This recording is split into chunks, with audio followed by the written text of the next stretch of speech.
Hello everybody and welcome to the Drydock episode 187. This is of course the February Patreon Drydock, which means it's the hardest one of all because February being the shortest month of the year means I have the least time to prepare this one. Oh well, let's get on with some questions, shall we? But first, quickly, a word about concrete and rebar. A number of you picked up in the previous Drydock where I was talking about why it's not necessarily a good idea to encase a ship in concrete, and I mentioned that you'd get acid corrosion of the steel, as happens with rebar in rebarred concrete. And quite a lot of you pointed out that concrete itself is alkali, very strongly alkali, in fact, especially when you're dealing with things like lime mortars, so alkali that it can be very dangerous to handle with your bare hands, as indeed I discovered to my cost on a few building sites when I was much younger. However, when it does come to erosion away of steel, there are two primary vectors for that when it comes to rebar concrete, and both of which involve acids. And this is unfortunately one of the limitations of the Drydock. You can't go into the full and lengthy detailed explanations, and to be honest, even in the real world, when you're conducting engineering analyses, you don't necessarily always go into the absolute full detail unless you're writing a full-on report that someone's commissioned. And the shorthand is effectively to treat concrete when it is in contact with steel, whether that be rebar or something else that the concrete has been laid on or against, is to treat it as if it has an acidic effect. Although the concrete, as you mentioned, various of you, is alkali, you have carbon dioxide in the atmosphere, and that percolates through concrete, reacts with the water that's in concrete, because concrete takes a very long time to cure, and if you cast it thick enough these days it will never cure. In fact, there's Roman concrete that's never cured. Some modern concretes are much faster curing, but you do have to be very careful about how you cure your concrete. Longer cure times are better, but obviously delays construction, so a lot of people try to use faster setting concrete, but faster setting concrete is more vulnerable to this kind of thing. And what happens is you get either carbon dioxide percolating through, or these days acid rain, which can come in the form of sulfuric acid or carbonic acid. But if it's carbonic acid, then it's straight through. But if it's carbon dioxide percolating through the concrete, that then reacts with the water that's in the concrete, and that can be the water from the concrete not having set fully yet. It can be water that's also infiltrated the concrete, because concrete isn't waterproof unless you treat it incredibly heavily, and even then it's more water resistant than waterproof. And when that carbon dioxide reacts with the water within the concrete, that forms carbonic acid. The carbonic acid can then neutralize locally the alkalinity of the concrete, and you end up with rust starting to form a corrosion on the steel rebar. And the same thing if you cast a bunch of concrete around a ship or any other kind of steel object where you have that interface. Eventually you will get water percolating in. That will react either with carbon dioxide infiltration or with sulfuric or carbonic acids from acid rain that are coming in anyway, and you end up with a corrosion, hence why you treat it as having an acidic effect. The other mechanism, which is slightly more complex, slightly less well understood, but actually quite dangerous, is chlorides. And this would kind of be avoided if you had a perfectly spherical concrete rebar in a vacuum, or high enough up in the air. Because chlorides are involved for obvious reasons, being near the sea makes things more vulnerable, but being in contact with the ground generally, there are chlorides in the ground, still makes things vulnerable. And chloride ions similarly can infiltrate concrete, because once again, concrete is not completely inert. Concrete is porous. It's just very slowly porous as compared to paper or something. And again, water gets in there as well. So if chloride reacts with the hydrogen that is in water, because water is obviously H2O, you get hydrogen chloride, which is a very vicious acid.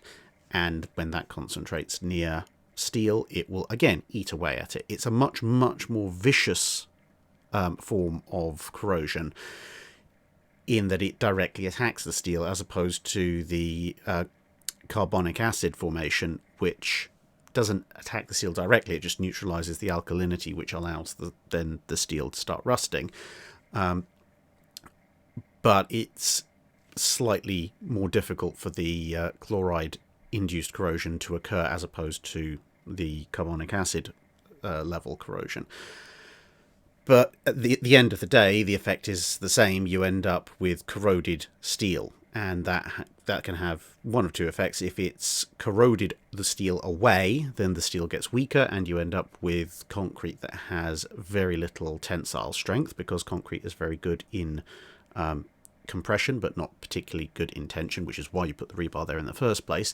And of course, if you're talking about a ship that's preserved in concrete, then that kind of attack, the pitting, the eating away, that compromises the hull more directly, because it just isn't there anymore. And the other type, which just allows corrosion to happen, obviously eventually the iron or steel in the hull just turns to rust, and that's not good. But it will also, when it comes to rebar, because it causes the overall volume of the rebar to expand, it causes the concrete to split and spall, which then allows more water in, which accelerates the process, and the whole thing becomes something of a runaway reaction.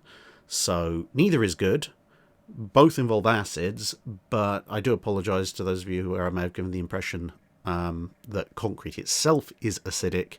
As I say, it's a product of basically A, shorthanding things for the dry dock, and B, acting on a rule of thumb as an engineer, which is basically, if you stick steel in or on concrete, assume that it's going to be eaten by acid at some point.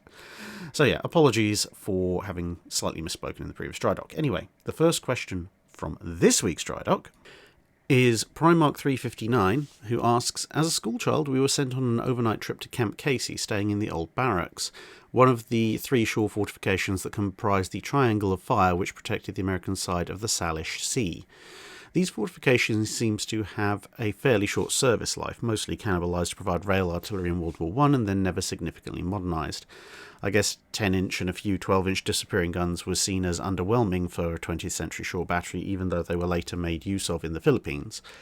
Were they considered surplus to requirements because a naval attack on Washington state was considered unlikely? Were they simply a victim of post-war budget cuts, and did they perhaps consider defence by aircraft to be enough, given the ability for a fleet to be observed and attacked while they came down the entire length of the Strait of Juan de Fuca, if they weren't British? It's a mixture of things. Budget cuts are certainly part of it. Lack of threat is also, as you mentioned, part of it. The coastal batteries on the continental United States, for the most part, the early ones, are built with effectively the British in mind, because they're the only people who are likely to stage a big enough fleet over to the continental United States for there to be a need for coastal defences. A few European powers could do raids or something a bit later on, I suppose, but in terms of a threat large enough that you need to justify building a massive chain of forts all the way up and down the US east and west coast, at least in strategically important areas, you're basically talking about the threat of the British. They know the Japanese can't reach the continental United States, except in maybe some kind of odd one-way mission. And so with the end of the First World War and the fact that the British are, one, less likely to go to war with the States, although the burgeoning arms race at the beginning of the 1920s might seem to suggest otherwise, but two, the British have redeployed their fleets, and the US fleet is a lot closer to parity by the 1920s. So, whereas before you could see a potential situation where elements of the Royal Navy based in Canada might make some kind of sudden offensive, for which you need fortifications, after the First World War, you've got the Royal Canadian Navy, which, following budget cuts, is not exactly large enough, unfortunately, Canada, to merit battleship gun grade coastal defences, and the Royal Navy isn't basing any significant force in the eastern part of the Pacific anyway. So if you have relatively limited amounts of money, relatively limited threat, there's no real reason to keep those guns in place in those forts. And as I mentioned when I've talked about the disappearing mounts previously, they're much, much harder to increase the elevation on. A battleship gun turret is much easier to do so, because near enough all more conventional gun turrets and gun emplacements are capable of elevating higher, but especially with turrets, it's usually the opening in the front of the turret that restricts how high they can go up to a certain point. And that's why you see in World War One, almost all navies at various points either just increase the elevation of their guns because they can, they put in new firing prisms and such to get longer range, or if they can't, like the Germans, they cut part of the turret face away so that they can elevate. And it's the same thing for more conventional coastal defense guns. If they're on a regular mounting, elevating them higher is actually even simpler in a lot of cases than it would be for a ship. But the disappearing mounts are much, much more limited in this respect. So they very rapidly become out-teched by the newer guns. The other thing is the range-finding advances in the 1900s and 1910s really render a lot of the early 1900s and late 1890s fortifications obsolete fairly quickly. And again, this is a case of sometimes people assume, looking at later era fortifications, that, oh, well, if you're on land, you can have a massive coincidence or stereoscopic rangefinder, depending on your preference. And yes, you can do that, and some later coastal fortifications did do that. But in the context of US coastal fortifications in the 1900s, 1910s, 1920s, for the most part, they didn't do that. There were no massive coincidence and stereoscopic rangefinders at the vast majority of US forts. And we know this generally, and I know this specifically, because I have a whole collection, partly bought by myself, partly donated by viewers, of US coastal defense artillery manuals that cover everything from 1904 all the way through to the 1950s and about 3 or 4 in between. And perhaps the most enlightening one in this particular case is looking at a copy, well, 2 copies, one from the 1920s and one from the early 1940s. And both of them agree, because helpfully the US occasionally likes to mark the dates that it introduced certain things by giving them designations that incorporate that date. So, for example, the bar, the 30 caliber automatic machine gun made by Browning, is the M1918 Browning automatic rifle, M1918 bar, because its service history in the US Army starts in 1918. And the rangefinders for the coastal artillery are also designated in this manner. And both the 1920 and 1920s and 1940s coastal artillery manuals are very specific about the fact that the first coincidence rangefinders used in US coastal artillery are, 1, derived from other pre-existing rangefinders during the First World War, and B, by their M1916 designations. Well, it's fairly obvious that those things only come into service in the mid-1910s, not the 1900s and not the early 1910s. And the manuals also make a point of the fact that the very few of them are introduced at this point. And there's also an M1924 rangefinder, which they mention as being fairly widespread later on. And they also make points that the rangefinders that were present before that happened, before the introduction of the coincidence ones, were depression position finders, which are a much older technology and also have much lower hard ranges. So a depression rangefinder can only range out to a certain point, and it's not tremendously above 10 to 12,000 yards, which, I mean, it should be fairly obvious to those of you who have been watching this channel for any length of time, is not really any great range even by World War One ship standards, and that's the maximum they can go out to. And depression rangefinders have even M1910 designations, so they're being used throughout the 1900s or the early 1910s, and they're probably still being used in most US coastal fortifications into the 1920s. The latest and greatest coastal fortification, sure, probably would have been given more advanced rangefinders, either as they're built or as they're refitted, but for a low priority area like Washington State, by the late 1910s, 1920s, they're going to be faced with disappearing guns that they can't really increase the range of. The disappearing guns themselves are relatively short caliber weapons, and the rangefinders can't reach out to a point where they could hit a capital ship that was realistically bombarding them anyway, which is a trifecta that kind of renders the whole thing pointless. So you just pull it off and decommission the forts. When it comes to their use elsewhere, like a high threat area, then occasionally you can see them retained, sometimes for lack of anything better. Fort Drum did cost a fair bit, and sometimes simply because perhaps the area that they are guarding in particular doesn't require range to be beyond a certain point. So you look at Oscarburg Fortress in Oslo Fjord, when the German heavy cruiser Blucher shows up. The 11-inch guns there are obsolete, sure, but they don't have to shoot over any particularly great distance, at which point any limitations on their range, whether that be from the guns themselves or from the rangefinders, really doesn't matter.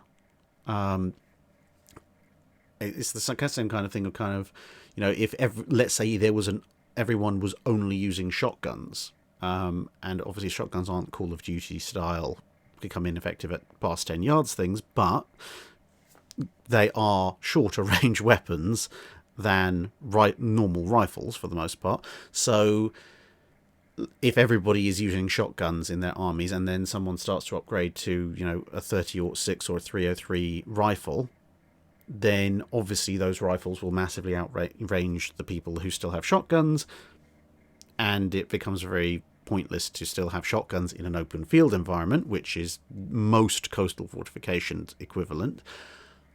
But if you happen to be doing, something, I don't know, room clearance or trench clearance, then, well, there is a maximum range that's dictated by the environment, not just by open space, and therefore the shotgun actually can be quite effective in those circumstances. And similarly, short-range disappearing mount guns in the right circumstances, in choke points, might be near enough as makes no difference, just as good as almost anything else. And if they're already there or they're cheap, you might as well stick them in.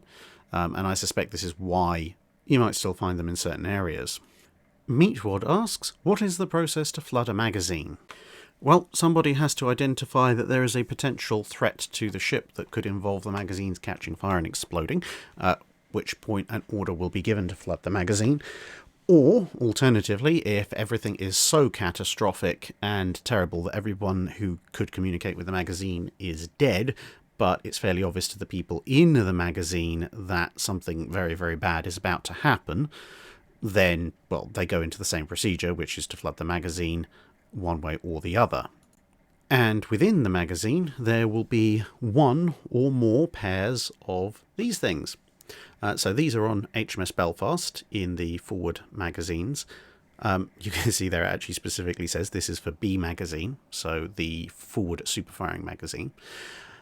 And the one on the right, the slightly larger one that's all red, that is the spray. So that's if there is a fire in the magazine, but something you think can be fought, or perhaps fire is threatening to spread, but it's a danger, but it's not considered to be ship-threateningly lethal. And so you would open that up in normal cases, but the one on the left, the one that's green with a red bar across it, you'll notice that says FLD, or flood, B magazine, off Seacock, in that case it's a 7E. So depending on the ship, there will either be a dedicated seacock valve, which will allow water in, or sometimes it'll be a Kingston valve, which will be part of the ship generally, used for a number of other things besides flooding parts of the ship, although quite often used in scuttling ships as well.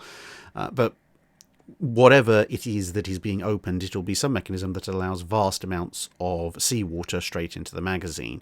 And open that up, and in an ideal world, hope that you can then get out of there before the flooding gets so bad that all the bulkhead doors have to be closed off, assuming they haven't already been closed off anyway. And you leave the thing to flood, or possibly you stay in there and go down with the magazine being flooded, depending on how unlucky you are. For obvious reasons, you want to increase the amount of water coming into a magazine as fast as possible if the threat is so bad you're having to flood the magazine anyway. So although you do have the two options, that's more because you want an option that is somewhere between do nothing and flood the magazine. So that's your spray on the right. If you're given the order, flood the magazine, or you decide to do it because it's on fire or it's about to be on fire, you're almost certainly going to be opening both of these and then running for your life. Quite handily, you can see they put a internal telephone next to it, so you can get the order to flood the magazine right next to the valves you need to flood it, so you don't need to even go anywhere to do so. Lewis Westfall asks, what was the procedure if a big, i.e. 14-inch or above, gun misfired? It depends what kind of misfire you're talking about. If it's the most catastrophic kind of misfire, I believe the standard procedure to misquote Blackadder is to jump 6 feet in the air and liberally distribute yourself over all available nearby surfaces. But assuming that it's not a catastrophic misfire and it's just, for whatever reason, the shell has not left barrel, then you have a couple of things that could be going on. One is you could have had a partial detonation of the charges, in which case the shell has travelled somewhat up the barrel, but not fully. That's a big problem.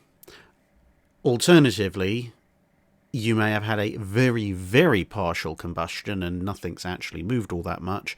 Maybe even just the primer's gone off, but the main propellant charge hasn't ignited, or it just flat out hasn't ignited whatsoever. Now, in the first case, where everything has worked kind of, so everything has caught fire, explosion or deflagration, more accurately, has happened, and the shell has moved but has stuck part way, you then have a lot of problems because you have a lot of very hot high pressure gas confined in a steel cylinder with no real easy way to get out, at which point you're going to be facing a very, very long wait there might be a little bit of gas pressure escaping through some imperfect seals around the shell, but more realistically you're just waiting for that thing to cool down, which you might help encourage with a bit of water, but no one is opening that breach, even if they could, because, you have the contained power of a battleship gun that's just fired, which will then come straight back into the turret and murder you all quite happily. So at that point, wait for it to cool down for a very, very, very, very long time. Then somebody gingerly opens the breach, preferably from a considerable distance after you've evacuated the rest of the turret. And then you have to come up with some way of getting the shell out, usually involving hitting it repeatedly, much as that might sound suicidal. Alternatively, if nothing's moved, you still have to wait quite a while to let everything cool down, if indeed anything does need to be cooled down, but you're not going to open the breach and risk it. And this is assuming that we're using bagged charges, not the brass cartridge cases that the Germans used, for example, on the last charge that went into the breach. So assuming we're talking about bagged cases, then eventually, when the officer has decided that it is safe, you would open the breach, replace the primer, because that's probably the problem, and close it up and try again. And if that doesn't work, then you have a few other problems. You could try that procedure several times, and if none of that works, then you pump water into the gun, into the breech, completely soaking the charges, so there's absolutely no chance that any of them can go off. Also helps to cool it down in case you've had maybe repeated primer ignitions and just the main charge component hasn't gone off. And then you have to haul everything out, which is easier said than done. It's not that difficult to gradually claw out the actual charges themselves, as it is compared to getting the shell out of there, because, yeah, good luck. I mean, it's not quite as bad as if a shell's stuck halfway up the barrel, but you're still going to be there for a while.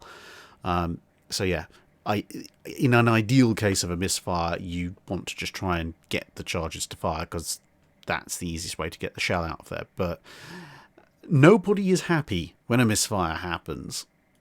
Robert Henry Ilston asks, during the Age of Sail, what was the role of the Harbour Master? How were large ships brought into or guided into confining ports, docks and quays? Did they rely on the wind or the tide, or could man or animal power be used? And were there any ingenious mechanised means developed to aid in getting a floaty thing next to the land so that the non-floaty things could be transferred? So in the Age of Sail, a harbour master would operate the harbour or the port, and was usually a naval officer. So at the widest extent of authority, because obviously it could vary if you were American, British, Spanish, French, Russian, Prussian, some variant flavour of German or Italian city-state, etc., you might have slightly different levels of authority, but generally speaking, the harbour master's duty was to ensure basic security of the harbour. Now, that might also be separately in naval hands, or even potentially army hands if there's specific forts and such like, but even they'd have to coordinate with the harbour master.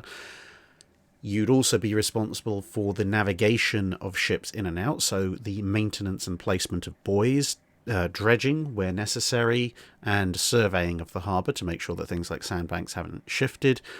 And also, if there are any specific regulations or local laws related to your particular station, you would be the ultimate authority in enforcing them. So if there's a particular tax that ships coming to this particular port have to pay, or if there's, I don't know, a bylaw about not having lights on a ship on a Sunday evening, or something like that, again, Harbour Master has to enforce those and keep everyone aware of the dangers in and around their harbour. So, for example, if there's a sandbank near the entrance and it's known to shift quite significantly every time there's a major storm, then if a major storm blows up, one of the duties of the harbour master as soon as the wind has died down will be to advise all the ships in port that it's entirely possible that the sandbank has shifted, and therefore if you want to leave, well, on your own head be it, but you probably want the harbour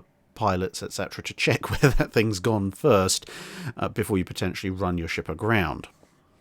Now, when it comes to bringing large ships into port, for the most part, the ships themselves would handle it. They'd come in under sail, and because you've got to remember, even a large ship, like a first-rate ship of the line, is large for the time period, but not large in the way that we conceptualize a supercarrier or something. So they can get into places that a modern large ship definitely couldn't. And if they need to be manoeuvred against the wind and so forth, then, I mean, obviously to have a local pilot available where possible, but the ship has its own boats and its own crew. So a large ship of the line that's manoeuvring in, if the wind is a bit low or it wants to manoeuvre against the wind, the first recourse would be to lower its own boats and tow itself around, because that's what they do at sea, that's what they can do in the harbour, as long as they're under the appropriate instructions about where they're supposed to be going. Tugboats, prior to the invention of the steam engine, do exist. Not necessarily under that specific name, but some kind of watercraft flotilla belonging to the harbour to help manoeuvre ships in and out of port definitely do exist. And again, they will usually have quite a significant rowing contingent, as well as the ability to act under sail. But obviously they are slightly less able to exert force against larger ships as compared to later on when steam power allows you full 360 rotation of movement as compared to a sailing vessel. And for the most part, big ships simply wouldn't come up to a quayside. They would just moor in the anchorage, and stuff would be ferried to and from them by boat. If you absolutely had to bring them in, if they needed careening, if they were going to go into a dry dock, if you're going to replace the mast, although in many cases even masts and guns could be removed and installed whilst they were out in an anchorage, but let's say for whatever reason you do have to bring them in, it would be a combination of the ship's own boats, the harbour boats if necessary, a little bit of acting under sail if the wind is favourable, and as they get closer, the boats would bring in smaller ropes which would be connected to larger ropes, and then those ropes could be used by, in theory, men or animals, whatever happened to be available on the shore, to further help guide the ship in. As far as ingenious mechanised means are concerned, they pop up here and there, sometimes water-powered, as in water wheels, sometimes complex capstan and pulley and gear systems, but for the most part, these kind of problems, where necessary are to be solved, are solved by sheer brute force, because the complexity and cost of those kind of mechanisms usually is far in excess of the number of times and the utility you'll get out of actually using them. At least until steam engines come along, at which point mechanical power is readily available and you start to see a lot more mechanically driven assistance devices coming up in various dockyards. DM Phoenix asks, how effective were animal-powered ships such as the Experiment, a horse-powered boat, when compared against early steam, sail, or even human oar-powered vessels? Did animal power ever show any promise of further development, or was the whole idea complete nonsense? For the most part, literal horsepower was a bit of a dead end when it came to ships. Basically, horses faced many of the same issues as happened when you had human oar power. You had to feed and water them, except they were a bit bigger, therefore could be prone to a little bit more violence, a lot less controllable, because it's much harder to reason with a horse that's panicked, and most horses don't actually like being out at sea all that much. And because they take up more space and that you have to have all these separate arrangements for them, just on a per cubic metre of space taken up basis, you're usually just better off with some people if you're going to row for any long distance, and much, much better, you're better off with sail. The only niche in which animal-powered vessels seem to have found themselves a little bit of a successful point to exist in is in short-range ferries, so river ferries going across rivers rather than up and down rivers, or across estuaries at worst. And that's because at that point you can obviate most of the issues that you'd have with a boat that had to go any significant distance further. So all your stabling requirements, your food and water requirements, etc., those can all be on land, the same as any other well-maintained stable, because you're going back and forth from a fixed point. And everything else, the crossing doesn't take too long, so the horses aren't going to get too worn out. You're not under a massive time pressure, so the speed doesn't have to be too high. And at least for the first few, probably 3-4 decades of steam engines existing in a waterborne context, they could be cheaper, because early steam engines were hideously inefficient, and of course you had to employ somebody to stoke them. But as time went on and steam engines become more and more efficient, and the number of people you need to manage them becomes less and less, then the costs of running a steam-powered service become significantly less than that of running a horse-powered service. So by the last 30-40 years of the 19th century, even this small niche for animal-powered boats has pretty much vanished. Although you will still find the occasional example popping up here and there where it's just easier to run horses than it is to maintain any kind of fancy technology.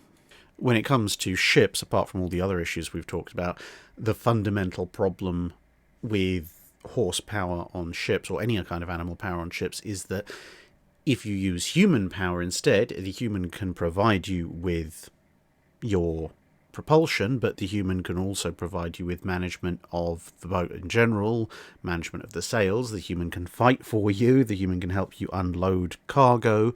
There are lots of different things that a human crew member can do in the time when they're not providing simple motive power for the boat. Horses, not so much. The horse is capable of many things, but I've yet to see a horse pick up a crate with its front hooves and walk off down the gangplank. Paul Goyne asks, I was reading about the North Carolinas and a passage caught my eye. Apparently one of the preliminary designs was rejected in part because model testing revealed that at high speeds the hull would generate waves that left parts of the lower hull unprotected or inadequately protected. It reminded me of your excellent video on the loss of the hood and made me wonder, did any Navy model test any of their existing ships to see if either changes in anticipated battle conditions or in the ship itself, torpedo bulges, increased displacement, etc., had left their hulls less well protected than they needed to be? Generally, yes, for some of those things, especially for things like torpedo bulges, because torpedo bulges add weight to the ship, but they also increase the volume of the ship, especially in the hopefully underwater portions of the ship. So in quite a lot of cases, if you add substantial torpedo bulges, even though the ship might weigh more overall, it actually ends up sitting higher out of the water, unless you take other measures like, using the opportunity to stick even more weight in it to get it back down below the waterline, whether that be in the form of machinery, more armour, etc. Who knows? For most of the time, for battle conditions, the testing wouldn't be done, because the assumption would be in battle conditions, if you're being shot at and having flooding, you're going to be deeper in the water. Now, that might have an impact if you have a very shallow belt, and the belt might go completely underwater, but if you're taking on that much water, you're probably in trouble anyway. But as I said, for things that might push the ship further out of the water, or cause the water to go away from the ship, then yes, they quite often would test those, as you said, with the new designs, and with older ships that were being modified. And I must say, it's one of those things which it's a fundament when it comes to the waveform that you're mentioning. Different hulls cause different waveforms of different intensities, and bulbous bows obviously act directly to counter the bow wave, which is the problem that you're kind of referencing with one of the North Carolina designs. But it is a fundamental law of physics. It doesn't go away, unfortunately, much as some people I've seen on the internet would like it to. Here's a very good example of actually a US pre-Dreadnought quite happily motoring along, and you can see the exact issue. You can see the bow wave, and then obviously, this pre-Dreadnought's not exactly the world's best hydrodynamic hull form, but there you go. You can see your bow wave, then a little trough, then a wave, then a trough, and then a wave again, which is kind of joining with the stern wave. And this is actually a fundamental part of ship design. Apart from anything, waves don't just go away. Anyone who's taken high school physics knows that. And secondly, when you sometimes heard me refer to, and I'm sure you've heard other people also refer to, the maximum hull speed. Well, the maximum hull speed is caused by the waveform of the ship's bow wave, and basically what that amounts to is it's an equation that's related to the overall length of the hull, and the idea is effectively that as a ship moves faster through the water, the wavelength of the bow wave, as compared to the length of the ship, becomes closer and closer to each other. So in this case, in a pre-Dreadnought, it's not going particularly fast. So although it's creating a fairly substantial wave and trough, you can see that the actual total wavelength is about just under half the overall length of the ship, 45-50%. And so the ship is broadly supported by the water underneath it. Now, as the ship goes faster, then the first crest of the wave, which you can see here is kind of underneath the casement guns, this moves further back because as the wavelength is getting longer relative to the ship. And the problem you get is that eventually it gets so long that A, it merges with the stern wave, and B, you end up with a ship that is basically permanently climbing across its entire length its own bow wave. And suddenly the amount of power you need to propel it goes through the roof, even more than the near exponential power increase that you need to go faster. In any case, once you get into the higher speed echelons for early 20th century ships. And naval architects, as far back as these things were measured, were perfectly aware of this, and as you mentioned, they would model test, well, after the sort of 1870s, 1880s with Froude, they would model test them in water tanks, and they'd also conduct mathematical calculations, and if things were changed, then they'd have a look and see, well, how does this change affect it, because these things could happen. But the flip side to that being that obviously capital ships, who are the ones who are most worried about their armour protection, up until the 1920s generally weren't moving fast enough for the amplitude of the waves to be a significant problem, and the ships that were moving fast enough that it could be an issue, which were basically small cruisers and destroyers, well, they basically had next to no armour anyway, so it didn't really matter that much. Leo Martin asks, how did submarines travel on the surface without being attacked by friendly aircraft and ships? Well, as many subs will testify from this time period, including good old USS Pompano here in the immediate aftermath of the Pearl Harbor attack, quite often you don't, because it turns out aircraft are notoriously bad at figuring out which side the submarine they've seen is on, and will quite happily attack you, especially when their blood is up, even if you are actually on the same side as them. You could, I suppose, fly a socking rate battle ensign and hope they'd notice that, although that then limits your ability to dive, which is, a fundamental part of being a submarine, which you probably don't want to compromise too badly. But in general, the way that submarines in wartime would travel on the surface without being attacked by their own side would be to have, as I think I've mentioned in the previous Drydock answer, to have clearly defined operational areas. So, for example, a British submarine in World War II would not go tootling around the middle of the North Atlantic where the convoys were, because it would be assumed by everybody that a submarine in that vicinity is hostile and it would be attacked out of hand. So there would be clearly defined travel lanes and corridors for subs to travel on the surface towards and coming back from enemy-held operational areas, and hopefully the ships and aircraft will be given orders, if a submarine is on the surface in this particular area, and also quite often at these particular times, because the time of sailing, at least going out, would be known, don't attack it. Coming back is a little bit more difficult, but if you could, you'd try and signal that you're coming back so everyone would know as well. Otherwise, you'd have to be almost as stealthy as if you were an actual hostile sub.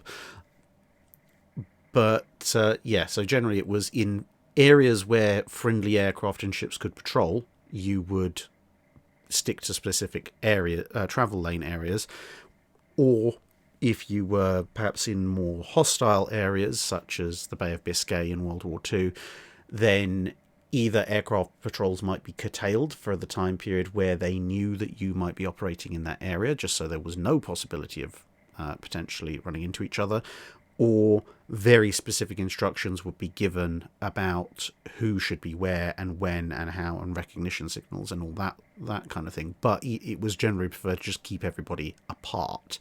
And then, of course, if you're in the enemy's controlled waters, then go wild, because if by inference the friendly ships and aircraft probably aren't going to be there, and therefore you can do what you like and attack what you like. Tweezendflute asks, radar antenna cannot be protected against enemy fire. So what did navies do? Put antenna all over the place? Just hope for the best? Share data between ships? Apart from the data sharing, when we're talking about World War One, for the most part, it was a combination of everything else. So there was genuinely a degree of just hope for the best, because compared to the overall ship, the radar was a relatively small target, and most of the antenna, even when you look at the volume they take up, there's an awful lot of empty air in them. And if someone put a shell hole through a big net antenna array like a CXAM, that might not necessarily entirely compromise the functionality of the radar itself. So for the actual mechanism, if you like, the antennas, you kind of just hope for the best and hope their damage resilience is okay. The next element of it is that you very quickly, after the first initial installations, ended up with quite a number of radar installed. So here's Prince of Wales, and as you can see, she has a number of different types of radar installed, even though she's actually a relatively early warship. Of course, she sunk at the end of 1941. And there's a certain amount of redundancy. You can see she's got two Type 279 radars there, but also various radars could sometimes in a pinch serve as backups or replacements for others. They wouldn't do as well, but for example, a good air search radar could make a kind of maybe somewhat effective surface search radar, and indeed many of the initial radars that were installed were air search radars, and then people realized, oh, I can use this at a few miles range at night as a surface search radar. This is interesting. So it wouldn't do as well, but if your primary surface search radar gets knocked out, better to use your air search radar in a sort of a half decent version thereof than not have it at all. Turning surface search radar into air search radar was a somewhat more difficult, but there you go. And of course, if you have multiple types of fire control radar, so you might have a fire control radar for your secondary batteries, as well as different radar for your primary batteries, then obviously you can switch over to the secondary radars if the primaries are knocked out. In this case, let's say if the two Type 279s are knocked out, there'll be some other radar that can take over from them, even if it might not be as high resolution. So there is a bit of redundancy in place, although, as you can see, say with the Type 284, if that goes out, you're going to have to jury rig something because there isn't another 284 on this particular vessel. And the other thing comes down to a lot of actually not so much the radar itself, the antenna array, but what happens to the data, because whilst the individual radar antenna installations might be fairly unlikely to be directly hit, the fact is that for their data to be any good, it's got to be transmitted to a fire control station or a fire control computer, and from there to the guns that can actually make use of that data. So you could, for example, process the data right there and then. So a Mark 37 fire control system, for example, has the radar just stuck on top of the gun house. The data's coming straight there. You're generating fire control solutions pretty much immediately, as opposed to your main rangefinder data for your main guns, which is going to go down to a fire control computer deep in the bowels of the ship for the most part. But ultimately, although you're shortening the length perhaps there with Mark 37, that data still has to get to the guns. And so in terms of a target profile, your data cables running from your radar, wherever it is, through your fire control systems, wherever those are, to your guns, actually cover a much larger area of the ship and are therefore far more likely to be hit and therefore far more vulnerable than the radar itself. And this is where different nations have different methods of trying to keep everything intact. Now, this kind of problem is not brand new to radar. Rangefinder data from rangefinders stuck up at the top of masts or on the top of bridge towers, for example, also had to be transmitted. And so the idea of protecting your data cables was already known. Some nations went for multiple redundant cables spread out across the vulnerable upper works of a ship, and then the cables would go down below the armour deck of the ship, transition across, and then come up in the relevant areas, usually via some form of armoured tube. Now, you couldn't have too thick an armoured tube very high up without compromising stability, but you could at least splinter-proof them. So if the ideal is usually accepted to be multiple redundant cables spread throughout the superstructure, each of which has splinter-proofing. So it's not going to protect any of them from a direct hit, but a direct hit is unlikely to kill all of them at once. And splinters from blast from nearby explosions won't harm you. You could, of course, go for a single transmission cable and hope for the best, but, well, the ships that ended up going for that, it didn't usually tend to work out very well for them. Glenn Ricafrente asks, in one dry dock you mentioned that before the Lexingtons, when the US Congress had a hammerlock on the shipbuilding budget, the US Navy nevertheless kept designing battlecruisers on paper, which included an interesting design for a battlecruiser based on the Wyoming class. Could you describe these designs a little bit more? How would they have compared with contemporary designs, and what role could they have played if built, and how useful or effective would they have been? So if you'd like to see these things in a bit more detail, I highly recommend you go to shipscribe.com. So that's ship scribe, as in the Egyptian guy who writes a lot of hieroglyphs on paper.com/styles/index.html. And there you'll find the, so far, 2 surviving Spring Styles books, 1911 to 25 and 39 to 44. Unfortunately, book 2, which is most of the interwar design, seems to have vanished into the ether. If anyone finds it, I'll be a very happy person and I may reward you. But anyway, if you go into there, you will see there's battlecruiser preliminary design drawings, and it lists basically all the battlecruiser designs. It doesn't have the Wyoming one because that slightly predates the book one, but it has battlecruiser studies from 1912, 1915, the initial proposals for the Lexingtons, slightly different proposals that were contemporaneous with the Lexington designs but didn't actually become it, plus a US plan for Hood. And to be fair, the designs vary a lot. For the most part, they start off, obviously the Wyoming design is in many ways similar in concept to the broad outlines of how the British do things like, say, the Lion class, which, again, very broadly speaking, consists of remove a turret or two, add power, reduce armour, presto battlecruiser. It's not exactly that easy, but as a rough guidance, you get the idea. Then, when you look at the early 1910s designs, i.e. up till 1915, for the most part, the US seems to be believing in the concept of go big or go home. So this one, which is the 1912 design, is just over 42,000 tons. So it's more than 10,000 tons heavier than any battleship that's been launched at this point, and well in excess of the weight of even battlecruisers. It's got a battery of 8 14-inch guns, so broadly comparable with Congo and the 13.5-inch battlecruisers that are being built at this point. Its speed is 29 knots, so for 1912, that's kind of pushing the upper echelons of speed, which perhaps explains its ridiculous increase in displacement.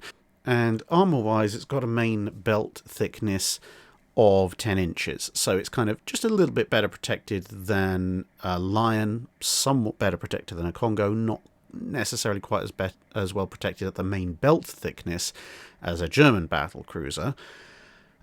And then in 1915, the designs scale up, so instead of 8 14-inch guns, they're now looking at 8 16-inch guns. The speed is roughly the same, but now you're getting into some rather interesting territory because the displacement has gone up to well over 50,000 tons in 1915.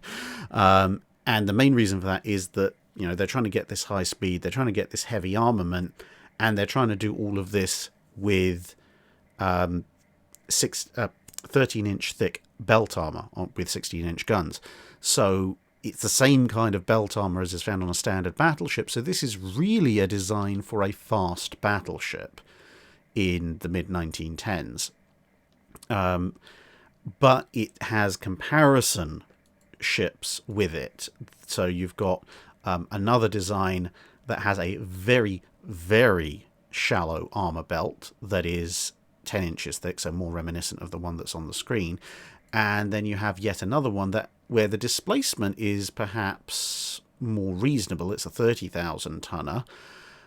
It has 6 16-inch guns, so it's kind of a 16-inch renown type variant, I suppose you could call it.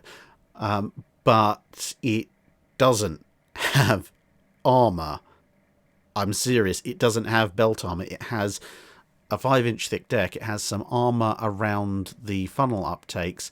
The barbettes are armoured, the turrets are armoured, but there is no belt armour. It's motoring, it's 30 knots, but yeah, even the Courageous class had more armour than that particular proposal. Somewhat unsurprisingly, was not adopted for construction. And then we're getting into the Lexington designs, which actually, believe it or not, start out somewhat more sane than the Scout Cruiser 1915 studies. They're in the kind of mid-30s of thousands of tons for the most part. Those are the designs that go off into being the Lexingtons, but they then return to the slightly absurd in 1918, when, again, they're trying to build what's more prosaically a fast battleship. We're back up at this point to 50,000 plus ton designs. The gun armament is 16 inches. They're now looking at 12, so effectively a standard class armament. The 14-inch standards only now with 16-inch guns. And the armour belt is basically similar in many ways to Hood. It's 11-12 inches, so it's not quite as thick as full-on battleships, but depending on how they align it, it could have some fairly decent protective values. And then they have some slight variations thereof as well. So overall, they're doing I'd say actually a pretty good design job. Most of these ships would be viable combatants. I really would not want to be on the unarmoured S584081 design, but most of these others would be pretty solid, all the way up to incredibly competitive. Their main downside is that they're buying this on usually absolutely absurd displacements compared to what everybody else is building, whether it be a battleship or battlecruiser. And therefore there's going to be commensurate absurd costs, which was going to be one of the reasons why they never get any permission to build these things until post-1916, when the dollars start to flow. Dave Collier asks, what actually happened with the collision between HMS Hawke and RMS Olympic, and whose fault was it? So there's two possible things that could have occurred here.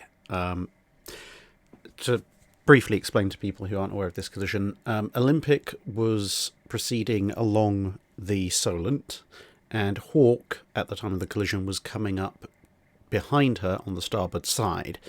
And from what everybody could tell, for some reason, Olympic was still going in a straight line. Hawke suddenly swung to port, and rammed Olympic's stern almost 90 degrees on.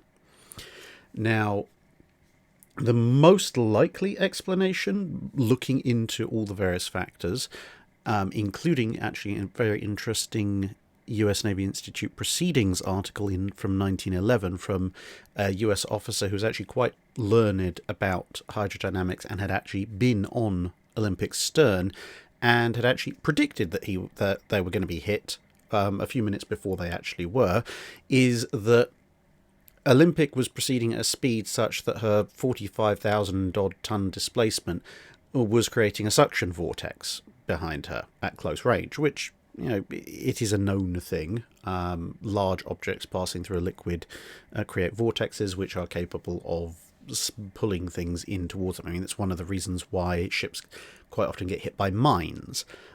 It's not because they run headlong into the mine, but that the mine is somewhere in the vicinity of the area of sea they're passing through, and by passing through at some speed, the ship actually draws the mine into it, and then the mine hits and off goes the mine, and that's usually curtains for the ship. But regardless, you've got to remember that back at the time that this collision happens in the 1900s, ships of Olympic size are basically unprecedented. No one quite knows how to deal with them or what effects they might have. Kind of in some ways a bit like when the A380 was introduced a few years ago. It was such a massive airliner that they had to do a lot of careful studies to figure out what kind of effect would it have on the air around it as far as it affected other airliners coming in. And air is a fluid, the same as water is. Now, what seems to have happened, at least according to that officer and according to the findings of the Admiralty Court, although they were a bit harsh on Olympic as a whole, is that this suction basically drew Hawke in towards the Olympic. The observation was made that basically Hawke seemed to almost spin about her midsection, which is not a natural behaviour for a ship, and then ended up planted in the side of Olympic. There's certainly no reason for Hawke to suddenly turn to port and ram the ocean liner, but there is one possible other explanation, and it may be a factor of the suction, but from the account of Hawke's captain, when the ship was suddenly heading unexpectedly towards Olympic, he did try and turn Hawke back on its parallel course, and the ship didn't respond to the helm, and after trying a few other things and stopping the engine, which was why the collision wasn't quite as bad as it otherwise could have been, they also found that the steering was jammed. Now, it's possible, again, that the amount of suction being generated was so great, and perhaps Hawke's rudder just either was affected by the current or just didn't have the right amount of force being generated to turn it away. So it could be the initial theory, and, as I say, Hawke just wasn't physically able to get out of the situation she found herself in. But given that the steering was found to be jammed in the middle of all of this, there is an outside possibility that by sheer happenstance, or possibly because maybe there was stresses being put on Hawke underwater by the suction of the Olympic that no one accounted for, but for whatever reason there was a sudden catastrophic failure of Hawke's steering system that initially set her into a hard turn to port and then stuck and refused to unlock itself. So it's an outside chance, and exactly why that would have happened, what the cause would have been, it would be almost impossible to determine.